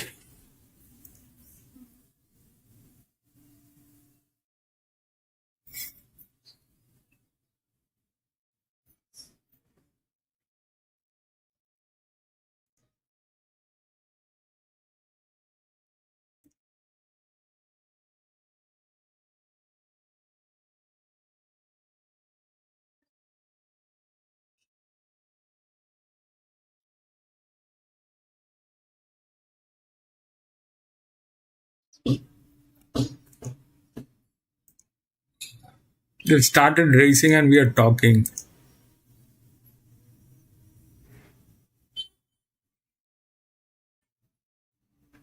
Travelling strongly in these shades. Two further back to Officiate, then came Champagne Hero. Further back to She's a Diva getting keen on the outside of Southern Prince. Two after Queen of Clubs on the inside of Attica. Then Federalist, and within the law is last of all in the Spring Champion Stakes. Halfway up, Tampalo leads by a length now, and Shangri-La Boy getting closer. Then San Giovanni on the outside of the Pearls. Crusader Voyage back in fifth. Then came Officiate from Champagne Hero. Further back to Southern Prince, She's a Diva. Attica just creeping a little bit closer now, going into a three-wide position. Within the law tries to improve Queen of Clubs, and Federalist is still the last one. 600 out, half in front to Shangri-La Boy. San Giovanni's hard at it. The Pearls still trotting well getting to third. Definitely by Officiate. On the inside of Crusader Boy, Champagne Hero. Attica now pulls to the outside. Into the straight, 10 below and a narrow leader, but Shangri-La Boy is going after it strongly and quickly. Shangri-La Boy dashes to the front. The Pearls running on fairly. Attica down the outside, 4 lengths away. Shangri-La Boy, a big leader inside the 150. Attica is bridging the gap quickly. Shangri-La Boy length in front. Come on, baby! Go on!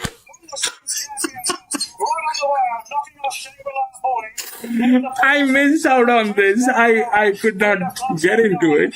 1, 2. Too good. 1.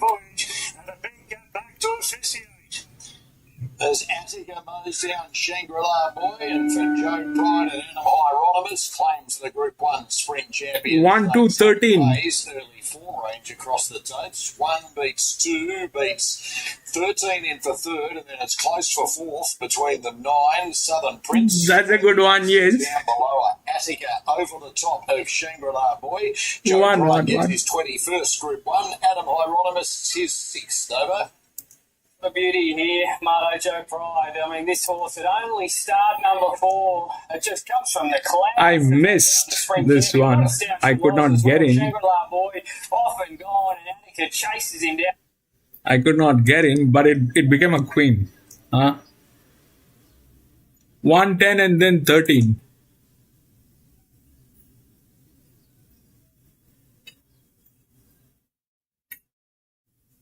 This one.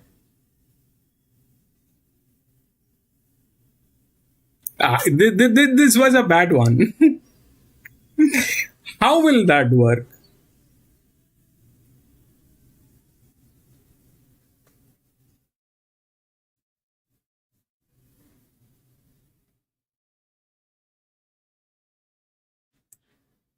One, 2, 13.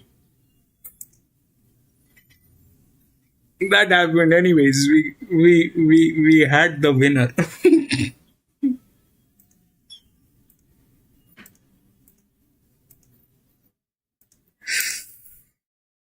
We'll take a look at the 9th.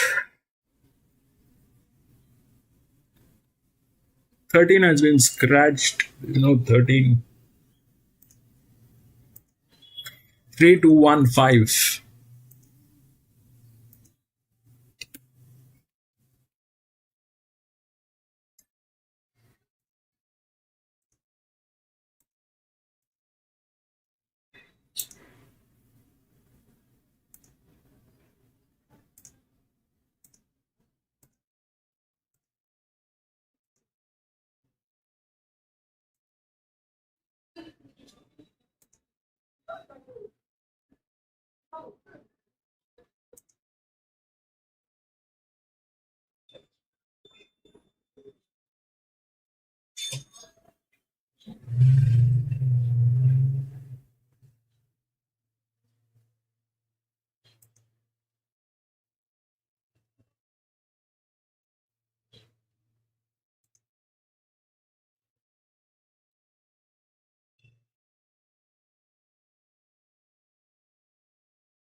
So what happened here first? Let's understand that. So that was right. Okay, this pressure was right. It should fall after. It should fall after 400. After the last when it fell. Okay, the 13 came in. That's a separate thing. This was there, but whatever that happened. So if we look at this, then 5, 3, 6, and all that. So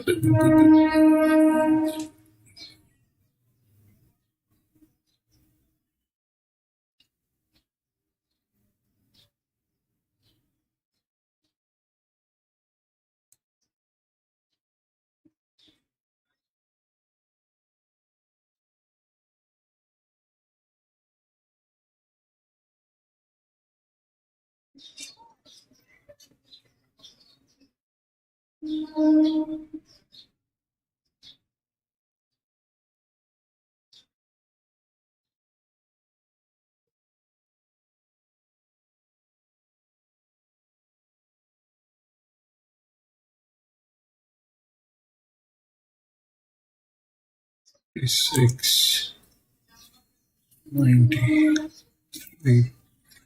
So here again, these two are the high pressure horses. Okay, two of them are high. Here, 135 from gate number 13 and 212, but we don't have the last for these two horses. But the last was 212. Here it is on 5, 163. The gate number is also okay. There is no reason for this to fail. Why will it fail? Because of the jock. But this jock is equally bad. This jock is still better. This jock is equally bad. So then where is the race?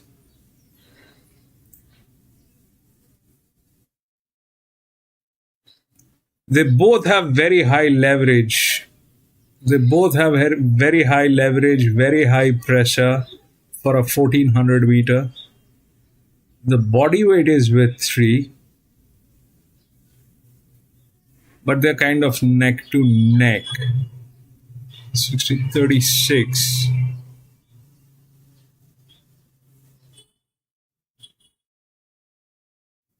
5, 3. Gangster Granny is 5. Tim Clark. Okay, so 5, this is Tim Clark, and he has been handicapped like that. It did not reduce much, but Tim Clark is good. Tim Clark is good. He's been handicapped in a very weird way. That's that. This is equally bad. This drops. Here it dropped, correct.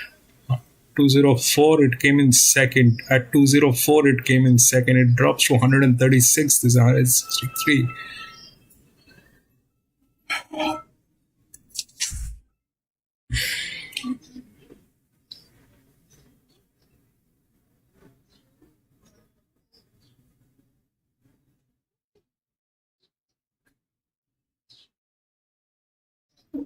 It was 135, 202, 141, 204, 110, 136, 129.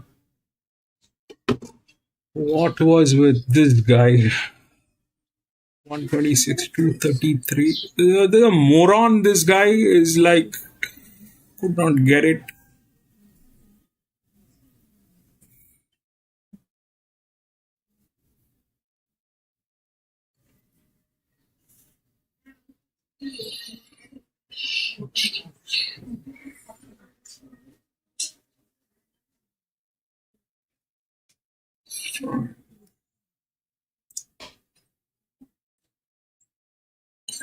This is the heaviest, 1400 meter. This is there in some way. It is there.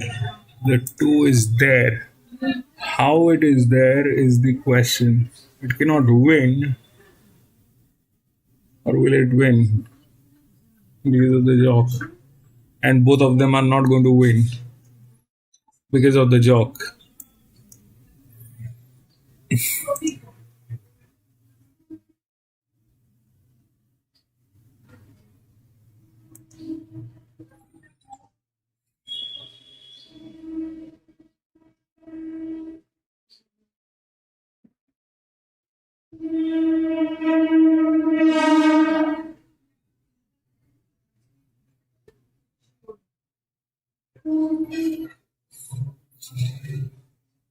Five, 12, 4. This is bad. 2, 6, 3, 6-year-old. 10, 31. From gate number 10. It's okay. He's supposed to be on this horse. 10, 13, 11. 11, 13, 3. 12, bad. This is very bad. 2, 6, 3, 4, 56, 1, 53. 58, 11. This is a fantastic horse, okay? This is a fantastic horse.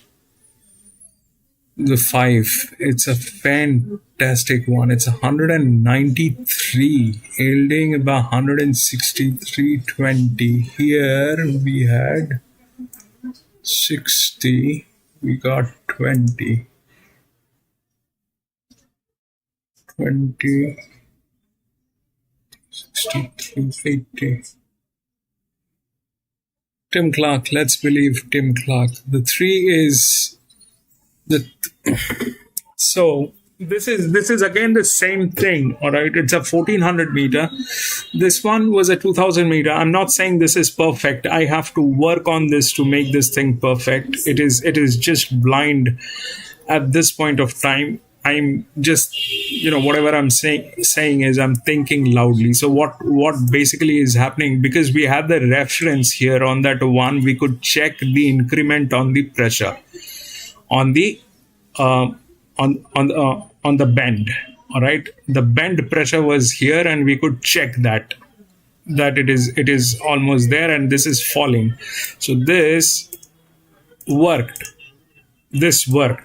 Generally,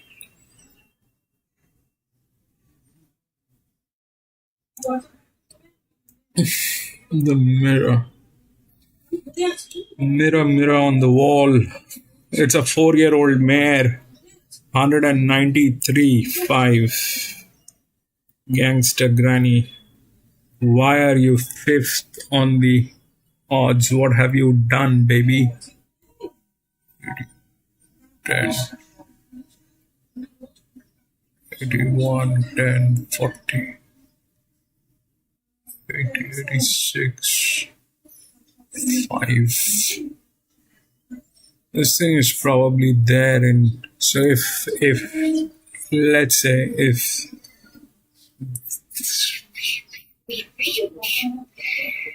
this is through rails, right, to 4-year-old mare, 86, 55, 40, 15, 8, 11, 15,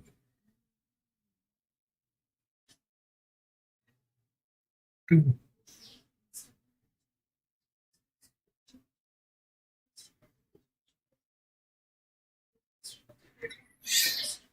I I think none of them are going to get in.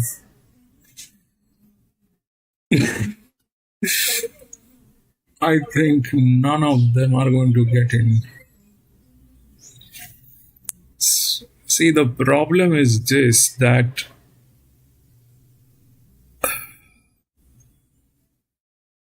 it's a wild goose chase. 193. It's a brilliant horse. There's no doubt. Okay, there's no doubt. It's a brilliant horse. It's 163. Will it 1400 meters? It dropped some weight. For some reason, it got slimmer. 70, 80, 63. And what happens if 2 wins because of the body weight? It's a 1400 meters. So generally, 1400 meters, 2 of these horses will come in. 2 of these 3 horses generally they come in, all right, through the body weights. 1400 meter plays like that. Now this is 10. So if it is between these 2 horses, then this is heavy.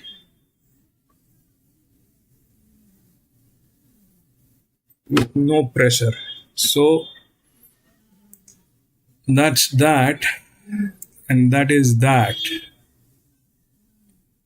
This is gate number 10. Doesn't have the pressure to build up. 2 from gate number 5. I think I think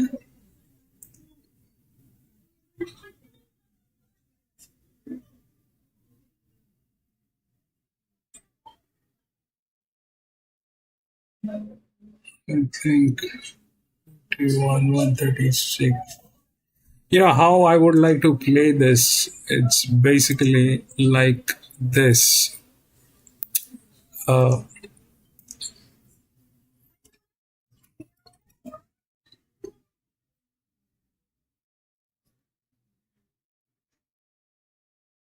in the middle.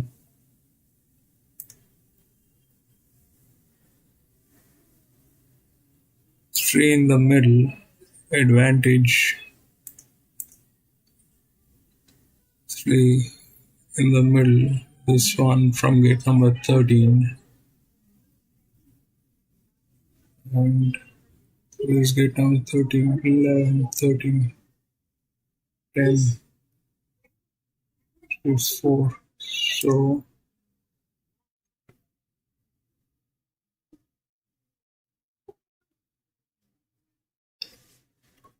10, 3,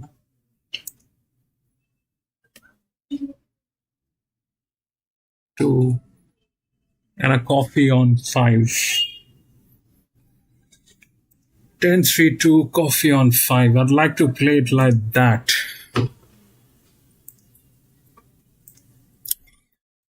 I'd like to play it like that. It is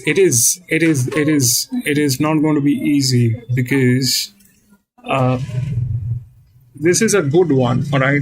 This is a good one, but this is a 1400. We played a 1400, did we?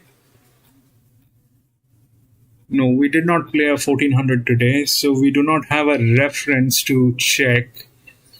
But generally, here at Randwick, 2 of these horses, all right, 2 of these top heavyweight horses, they come in. 2 of them, they will come in. Now, 1 of them might get knocked out with the advantage, which is the highest on 10, right? So 3 is the favorite. If we keep 3 in the middle and then 10 on one side and 2 on the other side and play like that, 2 different tickets. 10, 3, 2, 3. Then probably there's a queen in between and the 5 goes as independent copy. If the 5 wins, the 5 wins. This is a tricky one, and they're all saying, okay, we'll check that also. 10, 31. Well, that probably is not going to win. 65, that will also not happen. 12, 5, 12, 16, 72, 9. I don't know, let's see. Let's see how it works. But that 10 is a check. That 10 is a check. They both are in trouble. They both are in trouble because of how the handicapping has been done on these jocks. Okay, I like the 5 more because Tim Clark is here, but even then the handicapping works. Okay, wherever you will see the handicapping will work. If here it was handicapped, it came in second. All right, that's the jockey handicapping, but with the hunch we went with 1 because the experience was here, and this is a fantastic horse. The calculation worked here. This we know that it will not work, though the jockey has been handicapped like that. This will not work. This did not work with this jock. The horse kind of threw us off.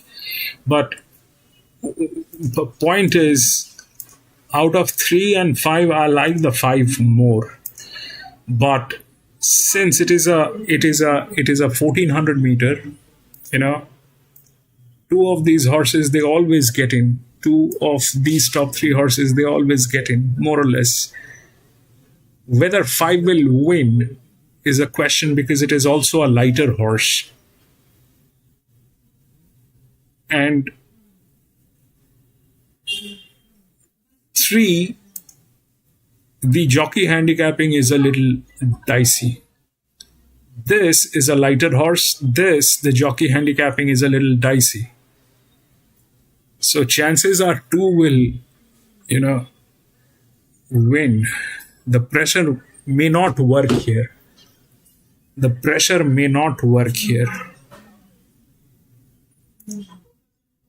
Wallace. Fastest should be 5. That should be the fastest horse. That's the pressure, that's the gate speed, that's the torque, but it is also a very light horse. It might just lose gas at the last moment. It is a very light, compared to these horses, it is very light. It is light. And this light means, so the difference generally is, so if you see 59 kilograms here, all right, now the next body weight is the difference of 59 kilograms with this horse. All right, at least 60 kilograms. So this is 60 kilogram heavier than these 2 horses.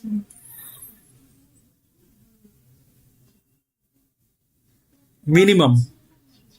You remember, Wallace, we used to look for, so how this works, the big fatty one is this one, 2. 2 is the big fatty one. 2 is the big fatty one. You remember how we used to look for the body weights at one point, the big horses at one point of time, and we used to look at the horses at the paddock and figure out which one looks like a war horse, and then probably play on that horse.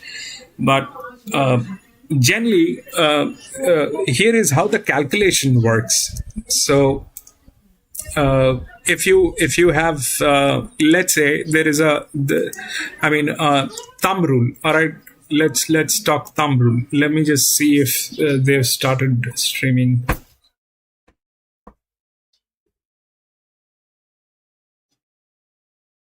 It's getting heavier. The website is getting heavy. Anyway, that'll come. So yeah,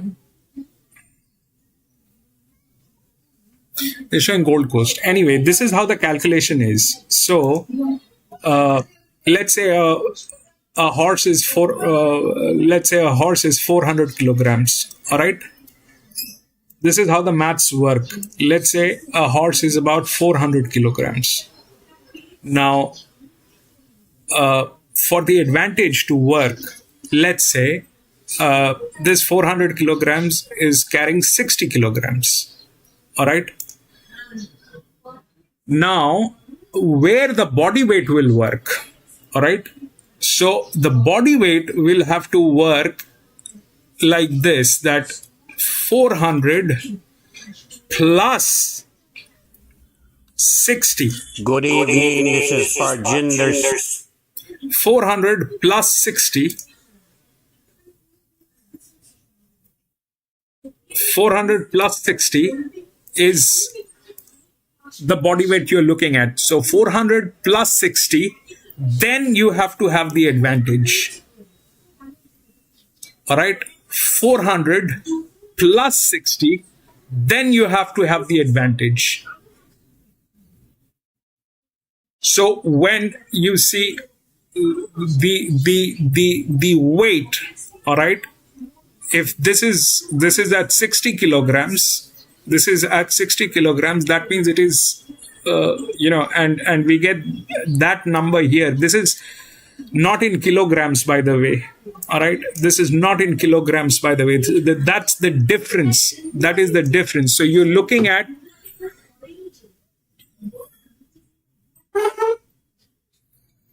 yeah. So those were the days. So basically, you're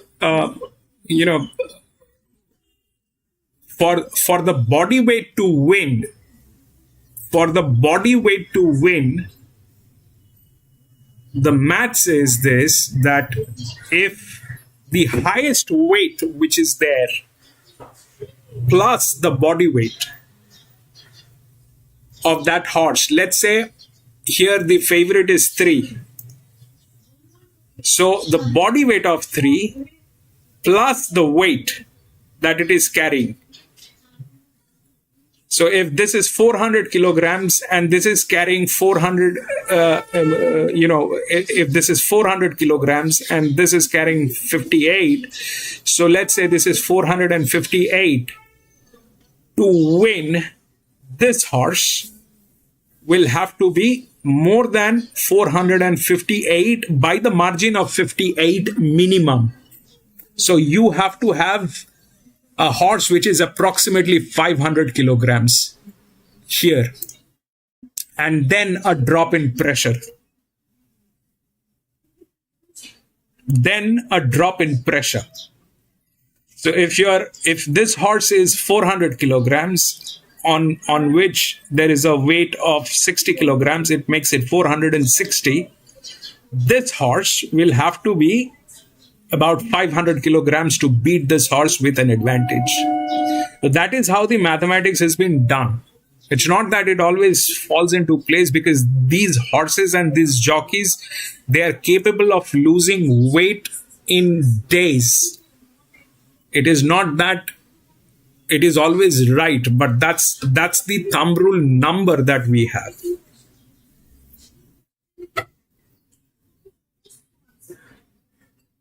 The jockeys can lose weights in days. The horses can lose weights in days. That's how, this is all designed.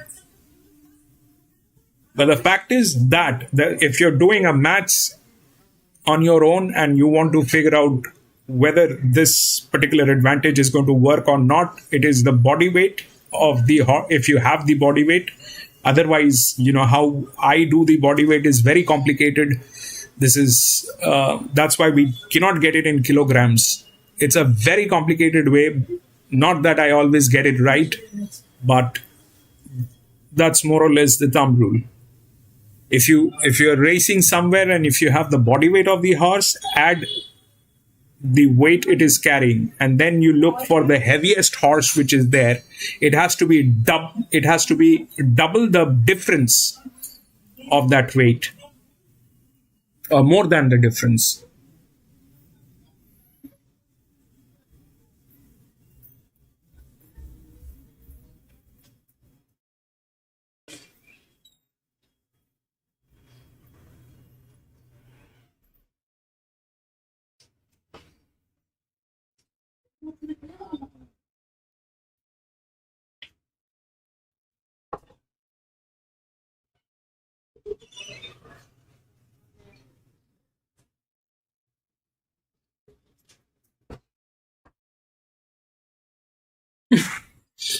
Two, four, five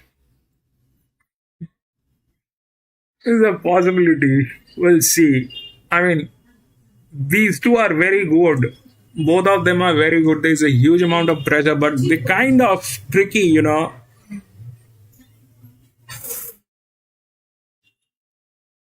The jockey handicapping, I mean, I like the 5 definitely way more than the 3, because this is written by Timmy Clark. This is also a very good horse.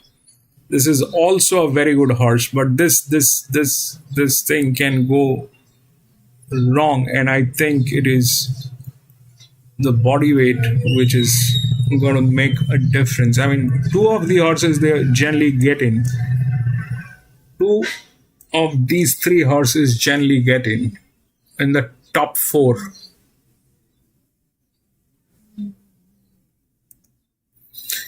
In the top 4. They're showing Mooney Valley.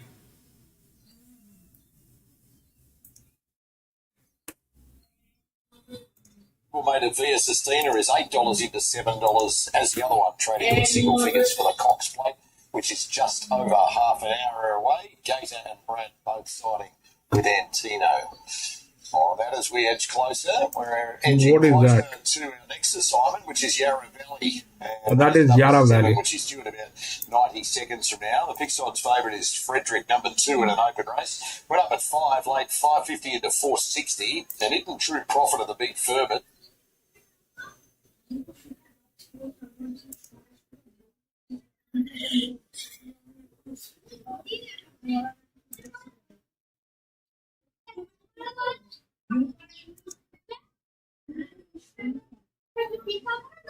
Manal is which one? Manal 2. Yeah. Think so. I hope it works. I hope it works. And gentlemen, if you like what we do, please give us a like and subscribe to our channel. It takes a long time to do these races. A lot of effort goes into it. It's my humble request that please give us a like and help us grow.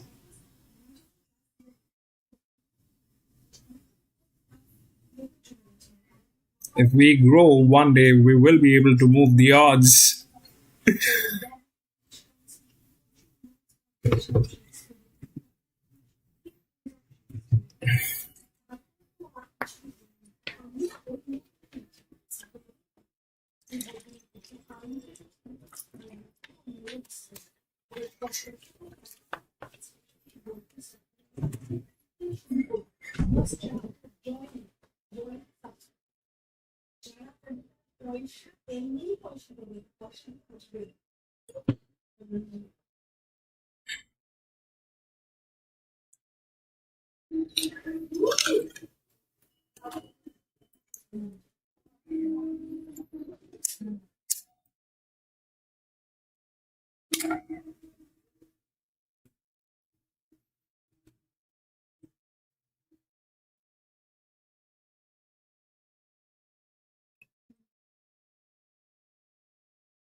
On Sky Racing One, we're upon the ninth event from Randwick on Spring Champion Stakes Day. For fillies and mares comes the Group 2, the Invitation. This is the fifth running, elevated to a Group 2 last year when Belclair won it at $26. Miss Rumbini is your top pick, just recapping today. Davo, back against her own sex today.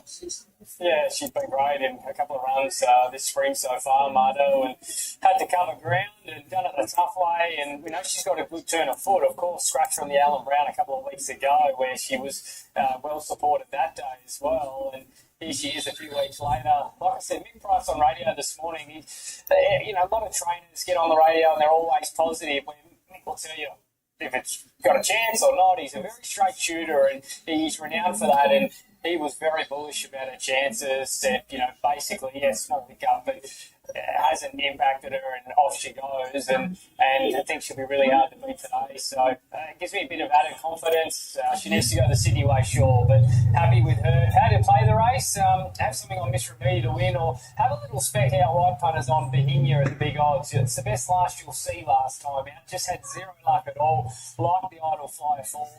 If you're feeling adventurous, have something on the win, or maybe something to place and favourite to win. It's very good support for Steffi Magnetica. Miss Rumbini's attracting interest as well, but Steffi's closing in now, $5.50 into $3.60. She's a Group 1 Doncaster winner here at Randwick, also a winner of Australian in Queensland. Good move, isn't it? $7, $8 in the week, and that did look a bit of overs, but right. The 10 has a very strong advantage, but Vishwa, the thing is, improves into her preparation. She does love Randwick. the 10 has a very strong advantage. It's an EW. There's a possibility, but the problem is this: it is trying to beat the 2, all right, not 3 and 5. It is trying to beat the 2, but the 2 is very heavy. This, with that body weight, is difficult. $5 into $3. But that has the advantage. You're right. That has the advantage. 21.26 back to $21. Miss Rumbini, lightly raced 5-year-old mare with a great record, and she has won this way of going before. Yeah, she's won 5-11, as you said. The Gold Coast win. That's always a positive. So while she's got to handle Randwick today, the fact that she's been this way of going is always a great. Yeah, might if the 2 fails, but it's a 1400 meter. It's very difficult for We'll see how it works. We mentioned the class factor for Steffi Magnetica. Hasn't won second up. She's had 6 second up goes for 3 placings. Ran out of the placings, but wasn't disgraced. Beaten 1.7 of the Group 1 George Ryder behind Gringotts last campaign. She did, yeah. And of course, she won a Doncaster here, not second up, but into a preparation back early earlier this year, and there was a little bit of a jury out prior to that on how well she was going, but she just rose to the occasion and was able to get the job done on the big day. So look, 59.5, you look at it and go, oh, that's a big weight, but the spread of weight is 2.5 kilos. She's 116 rater, and the bottom one's an 80 rater, and she's only giving that horse 2.5 kilos. So she's actually really well weighted under the conditions here and under set weights and penalties. 5 or 7. 5 is very good. 7 is very wide for that pressure. 5 is very good. She loves Randwick, doesn't she? 4 wins here from 9 starts, and she's just a type of horse that can take up a position when she draws. 5 is 193. Very good from gate number 11. Very good. And Tim Clark is on this. I like the 5, but is handicapped in such a way. Gangster Granny's been a bit soft in the marketplace. I don't know how that will work. 3 minutes with the bookmakers. She's a beauty though. Never finished out of the top 3 and talented with form around Autumn Glow. Yes, got form around Autumn Glow. That run on a heavy 10 to start the prep was a really good effort. The 7 is wide. Last win was good. She did get the right run that day, and I thought the market might oppose her a little bit because of that. I thought Monty Supreme was a better performance, and she just lobbed in the right spot. Today, different story, drawn wide. Might have to do a bit of work, and with that in mind, I'm a little bit against her. This Rubini firms everywhere now into $2.90 very late, and will be best back late. Steffi Magnetica, of course, best back to beat her. The Group 2 for fillies and mares, the Invitation, worth $2 million in prize money. Here's Darren. From McAvoy. Firestorm moving in with overriding. So they're getting set now.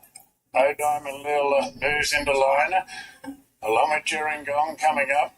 Bohemia with a barrier blanket on, about to move forward. Going at it very big odds now, Bohemia. Never got a crack the last time out. Monty Supreme with the blindfold on goes forward. Yeah, Informer now moving in. She's shooting for 3 in a row. And Gangster Granny goes in with her. Steffi Magnetic has been very well back. She's about to move into line with Jason Collett aboard. Jason successful on Steffi in the Doncaster back in the order. And she's a $3.90 chance now. As Dark Glitter moves in, Miss Brambini. Hieronymus successful on Attica in the Spring Champion Stakes. He guides her into the gates now. So Miss Rumbini is locked away. And more territories the last. Cracking run last time out. And they're all in now. Winner gets $1 million here at the Invitation. The lights on. Ready to run. Stand by. Gates are back. They're off and racing. Gerringong pinged out and Gangster Granny did as well the outside. They're the 2 leaders.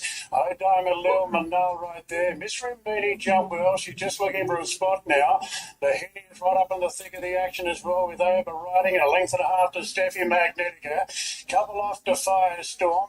Out wide more territory from Monty Supreme and a couple lengths off to Dark Glitter. O'Diamond Lil takes the lead away from Gerringong. Gangster Granny in 3rd. A length and a half then to Manala, and Miss Rumbini on a 3-wide path, overriding the fence, Bahidi between runners, with Steffi Magnetica 3-wide getting a good trial behind the favourite. Then came Firestorm, Monty Supreme, more territory 3-wide, second last, and Dark Glitter is the last one. 600 to go. O'Diamond a little length in front of Gerringong. Then came Gangster Granny a clear 3rd.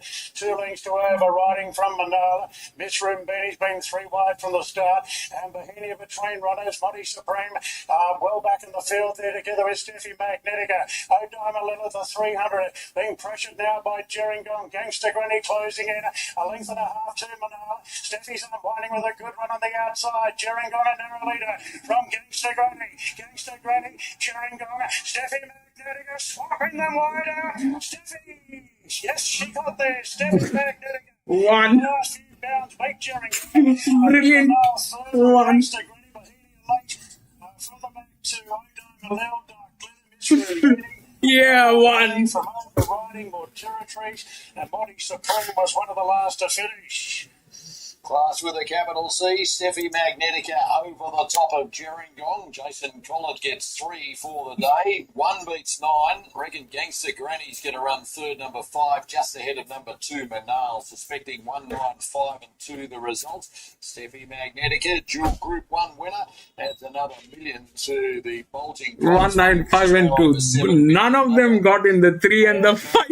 The top Mardo and Steffi Magnetica, the class runner in the race, over the top of a gallant Gerringong. Lovely ride from Jason Collett. He's got One. when he gets it right, Jason. He was able to get the back of the favourite Mr. Ambini. It was confusing, yes. 1, 9. Come back a little bit mid-race when that horse tried to get a bit of cover, but was able to sprout wings down the outside and get there just in the nick of time. Sets up perfectly for a mile next time, but gets the big cash today, beating Gerringong. Gangster Granny was good, but no, had its chance, and Bohemia not far away, but just misses a place. Now confirmed 1, 9, 5 and 2 to the invitation. Went brilliantly over the top by Steffi Magnetica. Jason Collett having a good day out with 3 of the 9 races there. We come home with the lucky last, the 5 Diamonds Preludes at listed grade. Transatlantic. So what happened is this, that 3 and 5 were not there. Both of them had issues with the jocks. 3 and 5 were not there. Both of them had issues with the jock. This was heavy, but it went through the advantage. That was the lowest here.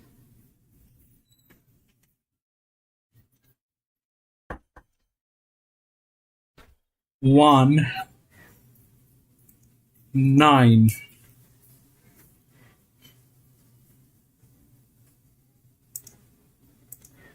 One, 5.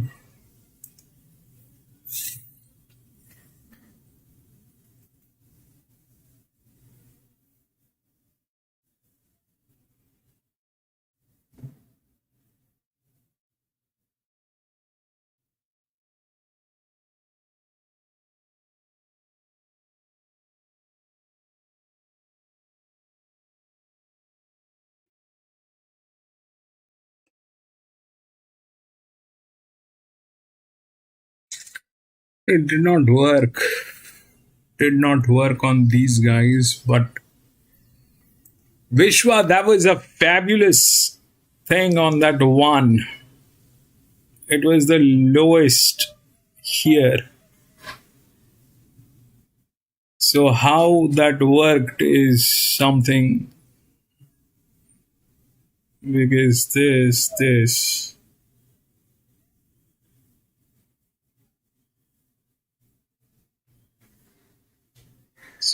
One, 9.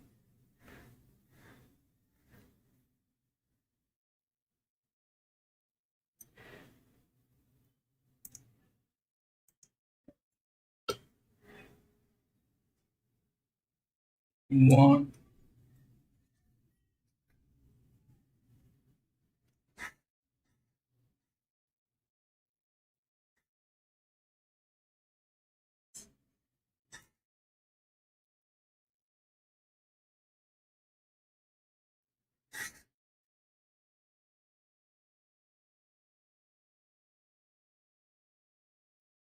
Anyway, that happened. We'll figure this thing out. But that's operandi. That was bad. Anyway, we'll go to the last race today here at Randwick and see what's going on. 248, 14, 15 all scratched. 248, 14, 15. 1593.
So from gate number 12, this is a listed race.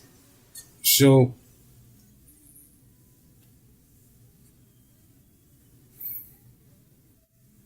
whether it is listed, I don't know if what will happen, but generally from gate number 12, that pressure doesn't work. For this to work, you need to be at least 80-85. Last time I checked, there was 80-85 here at Randwick. From gate number 12, that doesn't work. Gate number 13, definitely that will not work. 3 is one with an advantage, but the other advantage is this one, which is up here from gate number 15. So this is 36, 54 from gate number 12. That is also gate number 15. Will that work is also a question. So what will work and where will it work?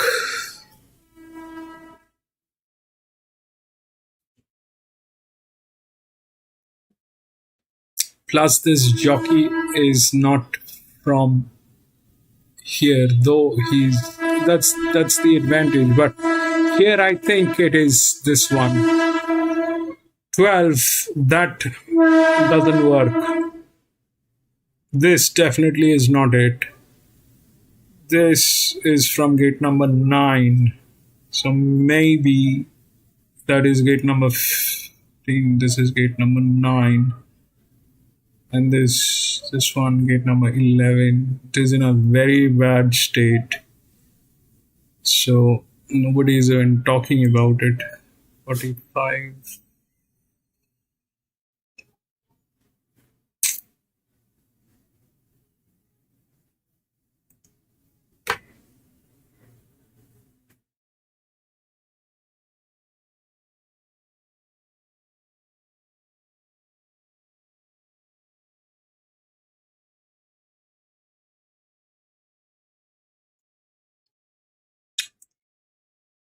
It's dicey because from gate number 15 that will work. There is no guarantee. There is no guarantee that will work. This is okay. This is at 18%. There is a jock on this. It's the linear.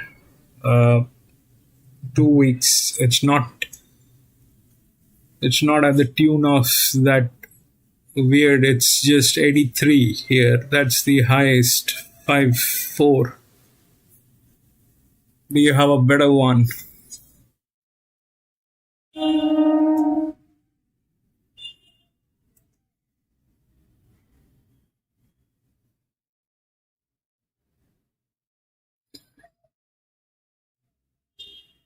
So far this pressure should have dropped. It is like that. The pressure is dropped here.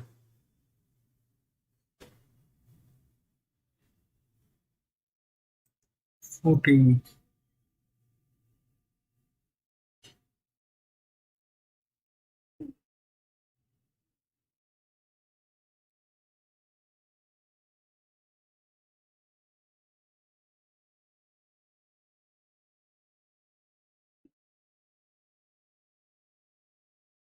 Very wide for a 5-year-old gelding. I don't know. One looks good. So what happened here is that one just went through with the low pressure. None of the high pressures that worked. It is bad because the high pressure horses up till here there was no jock, and where the jocks were, they had no chance.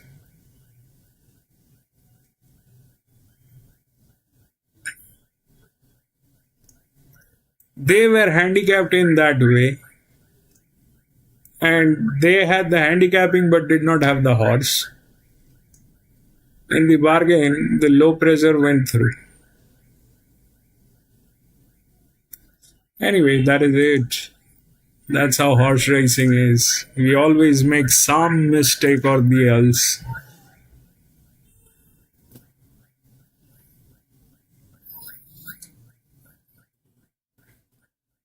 Dumben.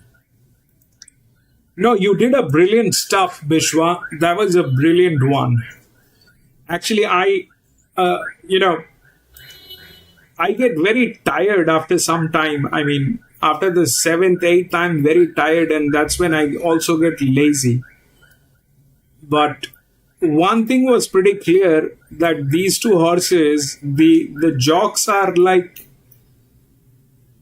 that. So my best was two because of that, but that did not happen. This one went through with the advantage.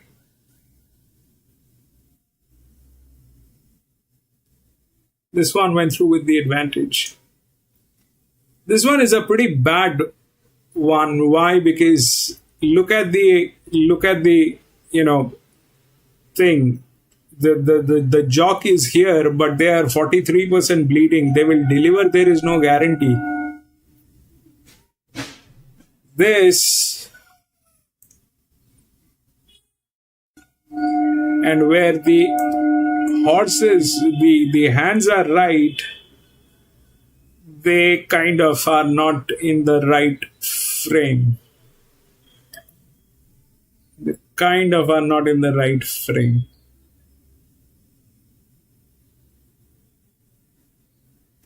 So the 9, this jock has never raced here at Randwick, is the highest advantage on that horse with one of the heaviest horses.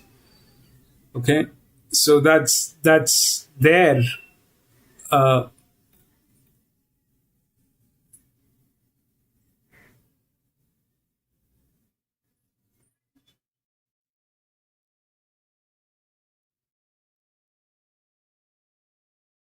and disgusting this is.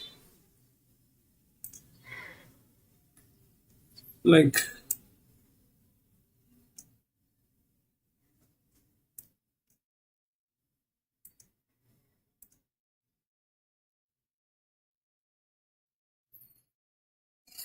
gate number 13, how will that pressure work? I don't know. This is gate number 12. That generally doesn't work. Generally doesn't work. The last time I, I think, I mean, if there is a, everything goes upside down, then probably maybe, but they don't work. It's a bad one. This is also.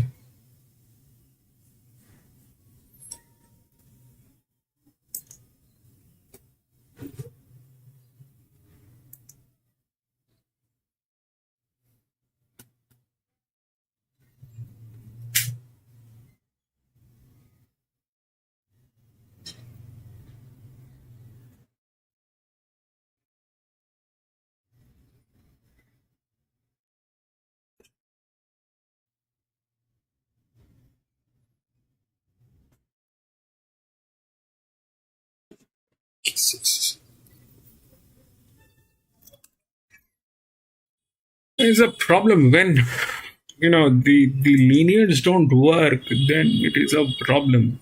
The linear will not work. Both of them are in trouble. And so,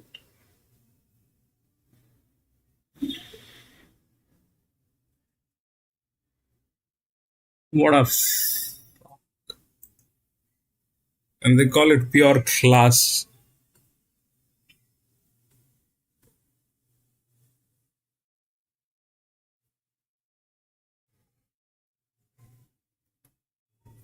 Your guessing was fantastic, Bishwa. Fabulous job on that.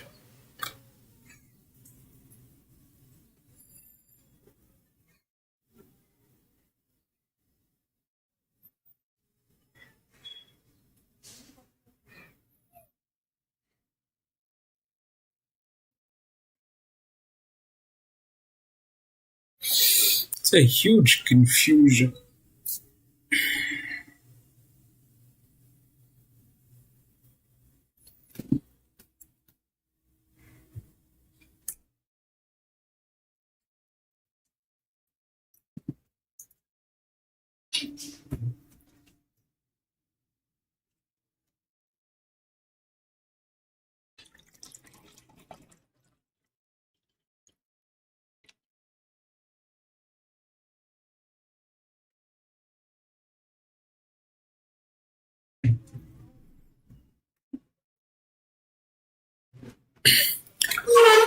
Lewis, welcome back. Long time, Lewis.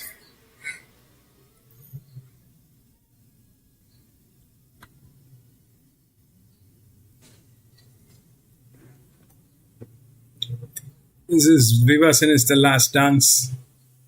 Is it? This is the last race of Viva Sinister. She's retiring. I mean, she is, come on, 7 years old.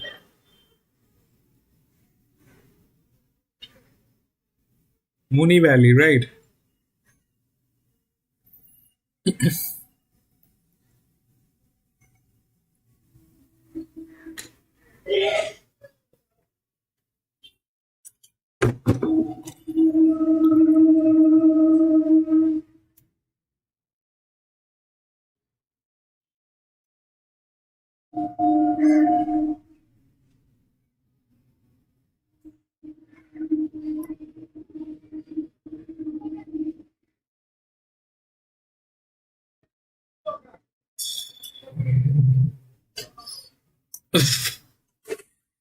You put it on your TV.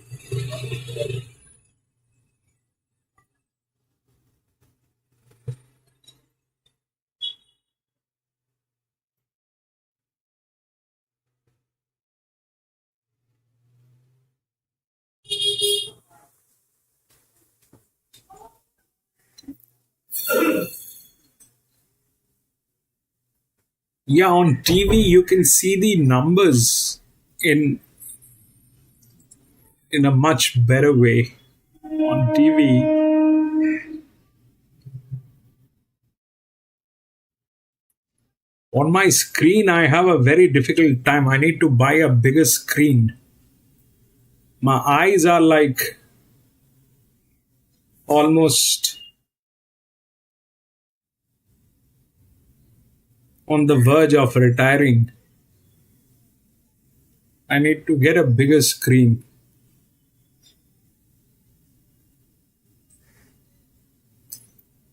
Treasure the moment in Elena. Elena always gets beaten by Viva Sinister. Elena is always getting beaten by Viva Sinister. I don't know why. So far, whatever races they've been together, Elena always gets beaten by Viva Sinister. And there's no guarantee that Viva Sinister is going to win. She's very old. She's had her days. I mean, she's a fantastic horse, but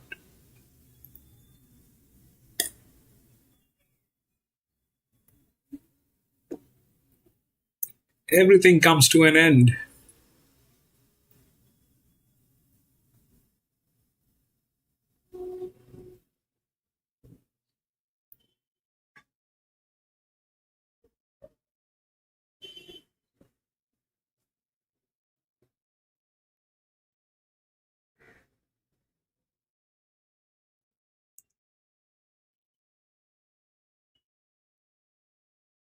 Could be a trifecta. Let's watch. Looking forward to the next chapter of this great race course. One of the great races on the Australian calendar, the Cox Plate for 2025, racing for $6 million, $4 million to the winner. Here's Matt Hill. In the Star Thoroughbred Purple, waiting her turn. Buckaroo with the white distinguishing cap, light infantry man, is also yet to be called into the stalls. The last couple to get set. One spectacular epilogue to go at the Valley for Australia's best race. They're just about set.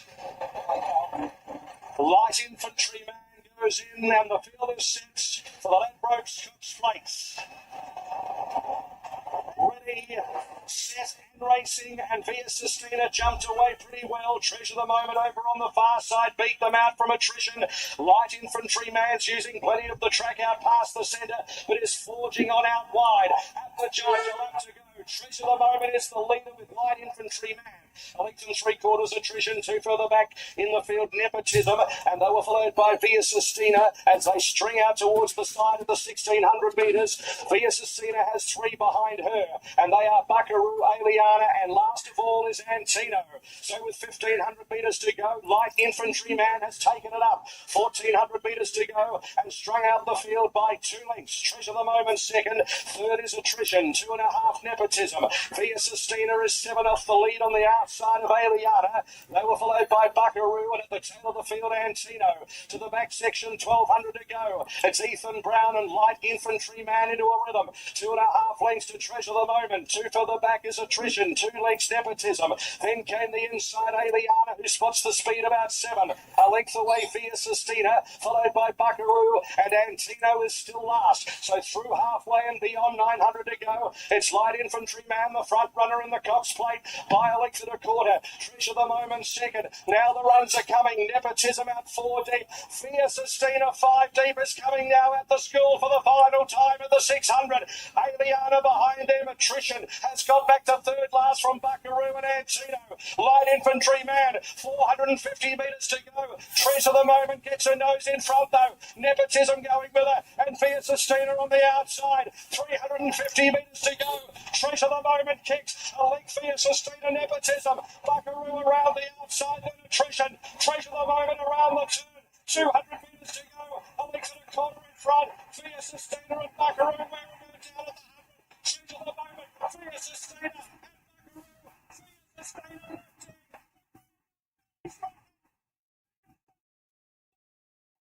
Viva Sistina and Buckaroo. Treasure the Moment. What a race behind those horses. Light Infantryman. Attrition, Antino and Nepotism. Fierce Sistina, James McDonald with 4 in a row. Joins Brett Thompson and has beaten Buckaroo in a... Buckaroo is with low pressure. What a race. Buckaroo is low pressure.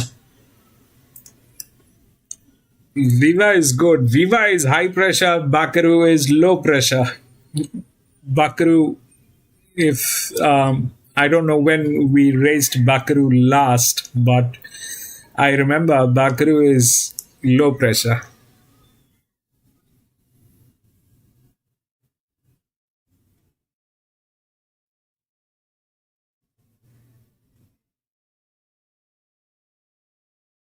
Buckaroo raced where last? Let's check.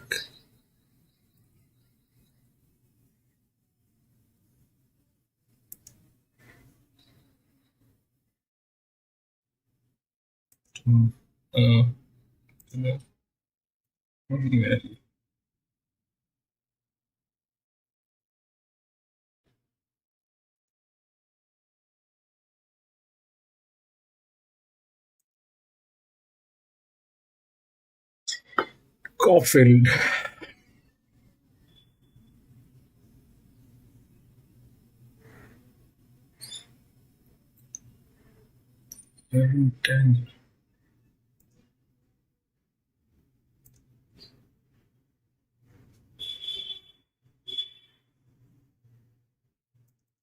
This is Buckaroo. 11:10, race 6. Race 6. Came in third. Race 6. Caulfield.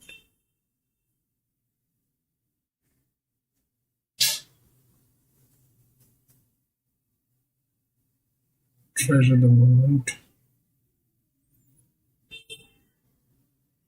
I think 2 or 3. One of them is low pressure. No, this is Aliana. Sorry, this is Viva Sistina, and this is I don't know who. I think this is Buckaroo, 6-year-old gelding, low pressure. I think this is 2. 2 came in third, I think.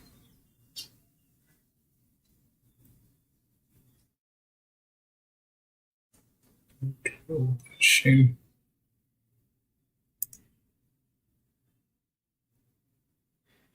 Yeah, two was Buckaroo. This is low pressure. This is low pressure. It came in third in this race at Caulfield. This is low pressure. That's Buckaroo.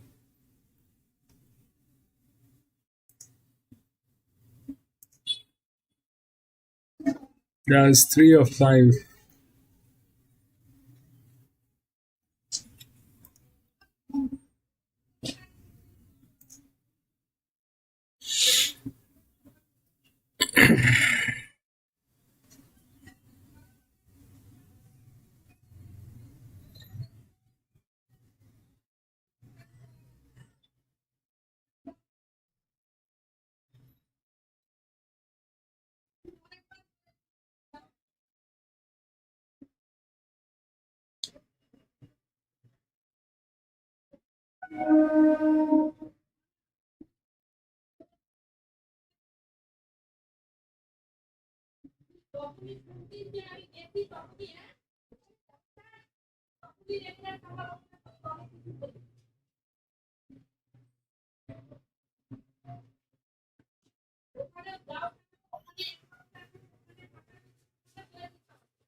12.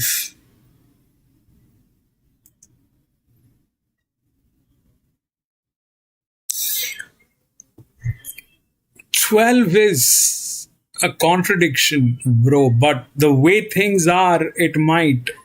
Uh, why 12 is a contradiction is because it is a drift.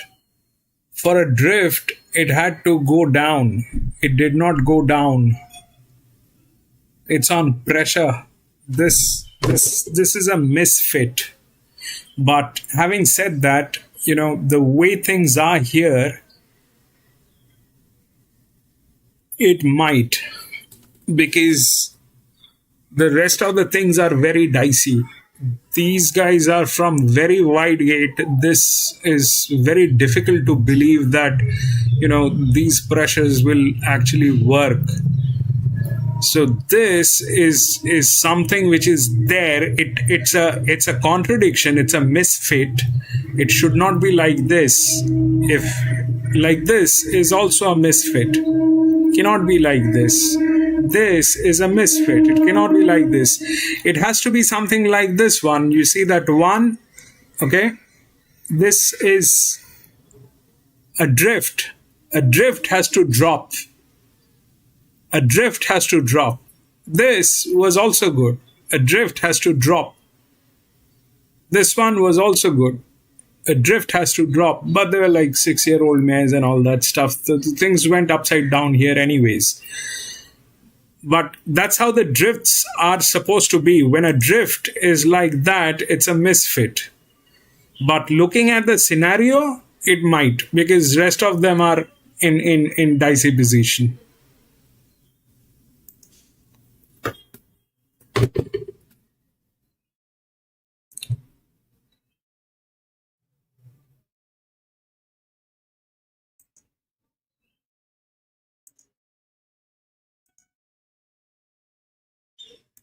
Running home late. The Afflictor, I thought, was a decent rough. He just got too far back last time. He's a hit-and-miss horse, but from gate one he can take up a position, and wouldn't surprise me to see him run a race at odds. And 9 Cafe Millennium, of course, beat the favourite early this prep at Flemington. Just getting back here on a 7-metre rail, they're concerned. But 1, 5, 7 and 9, Transatlantic for me to finish the day.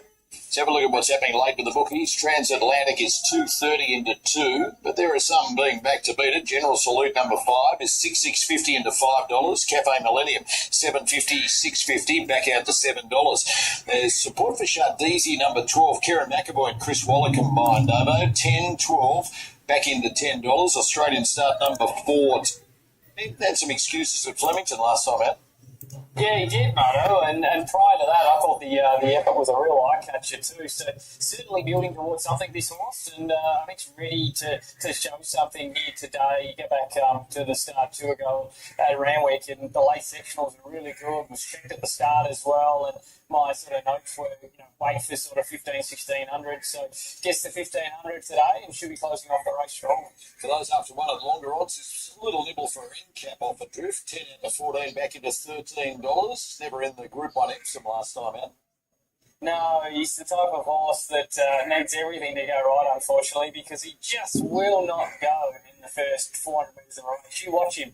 The jockey will be Jason Collett. He'll be pushing along. You might even see the whip early in the first 400 because he's just so lazy and he doesn't get going at all, and you can't keep in contact. Finishes the race off well, but it's that first 400 which is always an issue for him. A little nibble for Slog Jones as well, but you're coming home with Transatlantic. He's come back super well this campaign.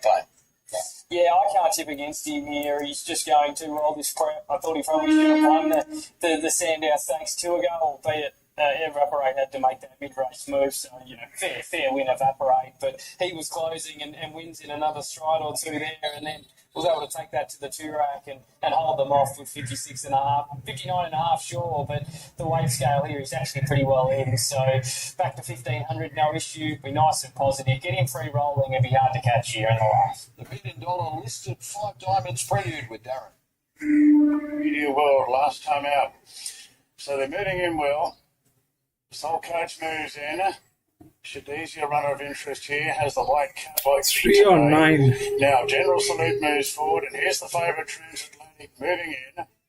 And Mikhail going forward. 3 is better. Third up today, Regan Bayless. Fukabana moves up. So Labon 9 is very wide. The last two to go in. Big win by Steffi Magnetica, getting up late to win the invitation, giving away a B-start turning for home. And a good day for Jason Collin. Labon Pier moves in, and Cafe Millennium. The difficulty is huge on 9. Is the last in, and we're ready to go. The light is on for the 5 Diamonds Prelude. Starter about to release the field, presses the button and away they go now. And the Inflictor left sharply off the inside, together with the favourite Transatlantic. Labon Pier pretty handy, together with Shadishi there in the white cap. General Salute going forward out wide, in advance of Fukabana. Miss Emma taken back. They're followed by N-Cap, a length and a half to Soul Coach from Michaela. And Cafe Millennium has switched off at the rear of the field. The Inflictor shows the way into the first bend, out by a length on the favourite Transatlantic. Shadishi in a very handy third. 3/4 then to Labon Pier, a length and a half to Fukabana is over racing. General Salute got in one off the fence. 2 lengths away then to N-Cap from Miss Emma. Further back to Soul Coast. Now Cafe Millennium is starting a run 3 wide, approaching the bend. And Mikhail is back last of all, approaching the home turn. It's the Inflictor in front, narrowly from Transatlantic. Then came Shadishi on the inside of Labon Pier. Further back to Fukabana, General Salute, and Cafe Millennium still making ground on the outside. Into the straight now, and the Inflictor shows the way from Transatlantic. They're followed by Shadishi, stoked up. Labon Pier keeps it in the pocket. 2 further back to General Salute as Transatlantic just cruised up on the outside and raced past the Inflictor. Shadishi working into the clear. Transatlantic a half length in front, 3/4. Shadishi's running on. The Inflictor still there from Labon Pier and General Salute, but Transatlantic, the last favourite's home. That's a big win. Photo for the miners. General Salute, loving at the Inflictor. Shadishi every hope 4th. 1-5. Labon Pier from N-Cap, Cafe 1-3. Further back to Fukabana running on from Michaela. The gap to Miss Emma. 1-3. And Soul Coach was never in it. And Transatlantic makes a mess of them in the 5 Diamonds Prelude and pays $2 across all of the totes. Looks like 5 will probably get second. General Salute on the outside of the Inflictor. May well nail it right at the stick. I reckon it's 1-5. No, 5. Wait for the judge to confirm the minors. Transatlantic starting to really put it all together now, Davo.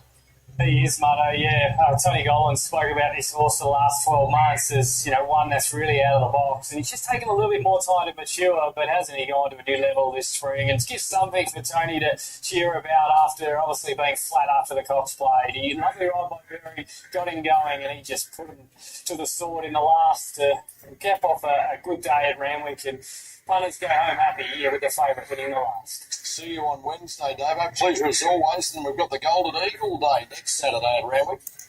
Yeah, looking forward to that. Marty, you might have to get... So that happened, and that thing went through. So I don't know whether it is 1 and 5 or 1 and 3. It looked like either 5 or 3. So probably 5 is the other one.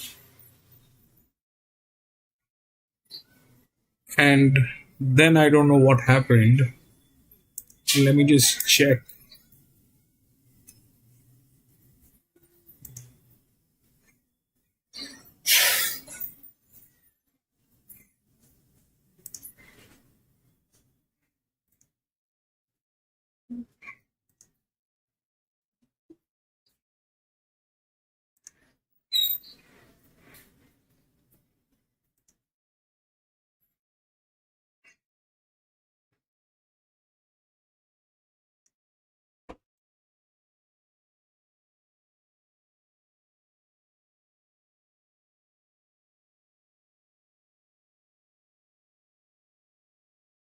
Disciplines for cells and in racing animals. Live along.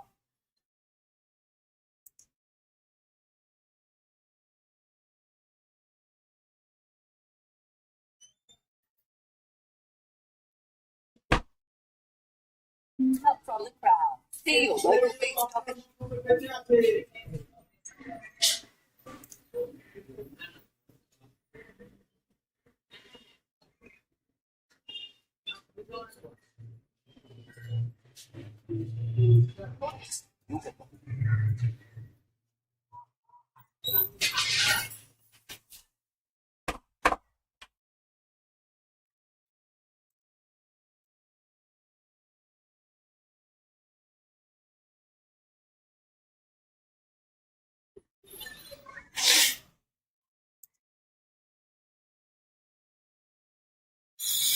One, 5, 7, and 12. 1, 5, 7, and 12. 1, 5, 7, and 12. So, none of these advantages they got in. That's the first thing. And why it is like that is because of, the gate. This is good advantage, but the gate is very wide. From that gate, that advantage doesn't work. 3 also, it was okay, but did not work. 5 worked. And why it worked is because of nothing but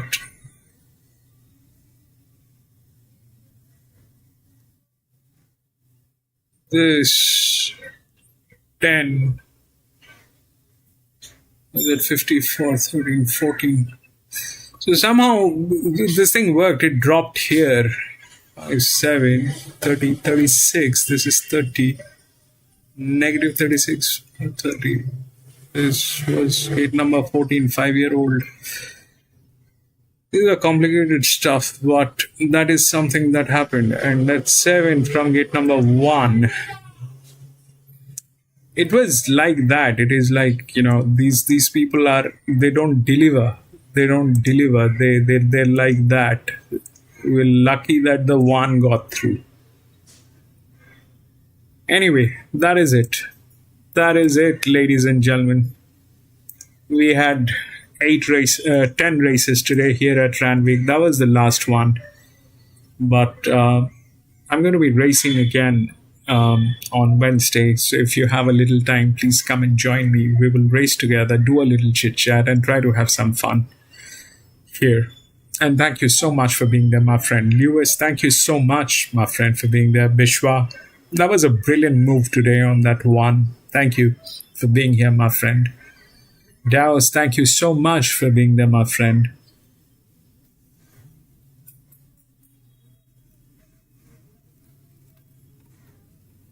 Wallace, my friend, thank you so much for tuning in. Thank you so much for being here, my friend. Arman, thank you so much for being here, my friend. PC, thank you so much for being here, my friend. I'm sorry what happened today.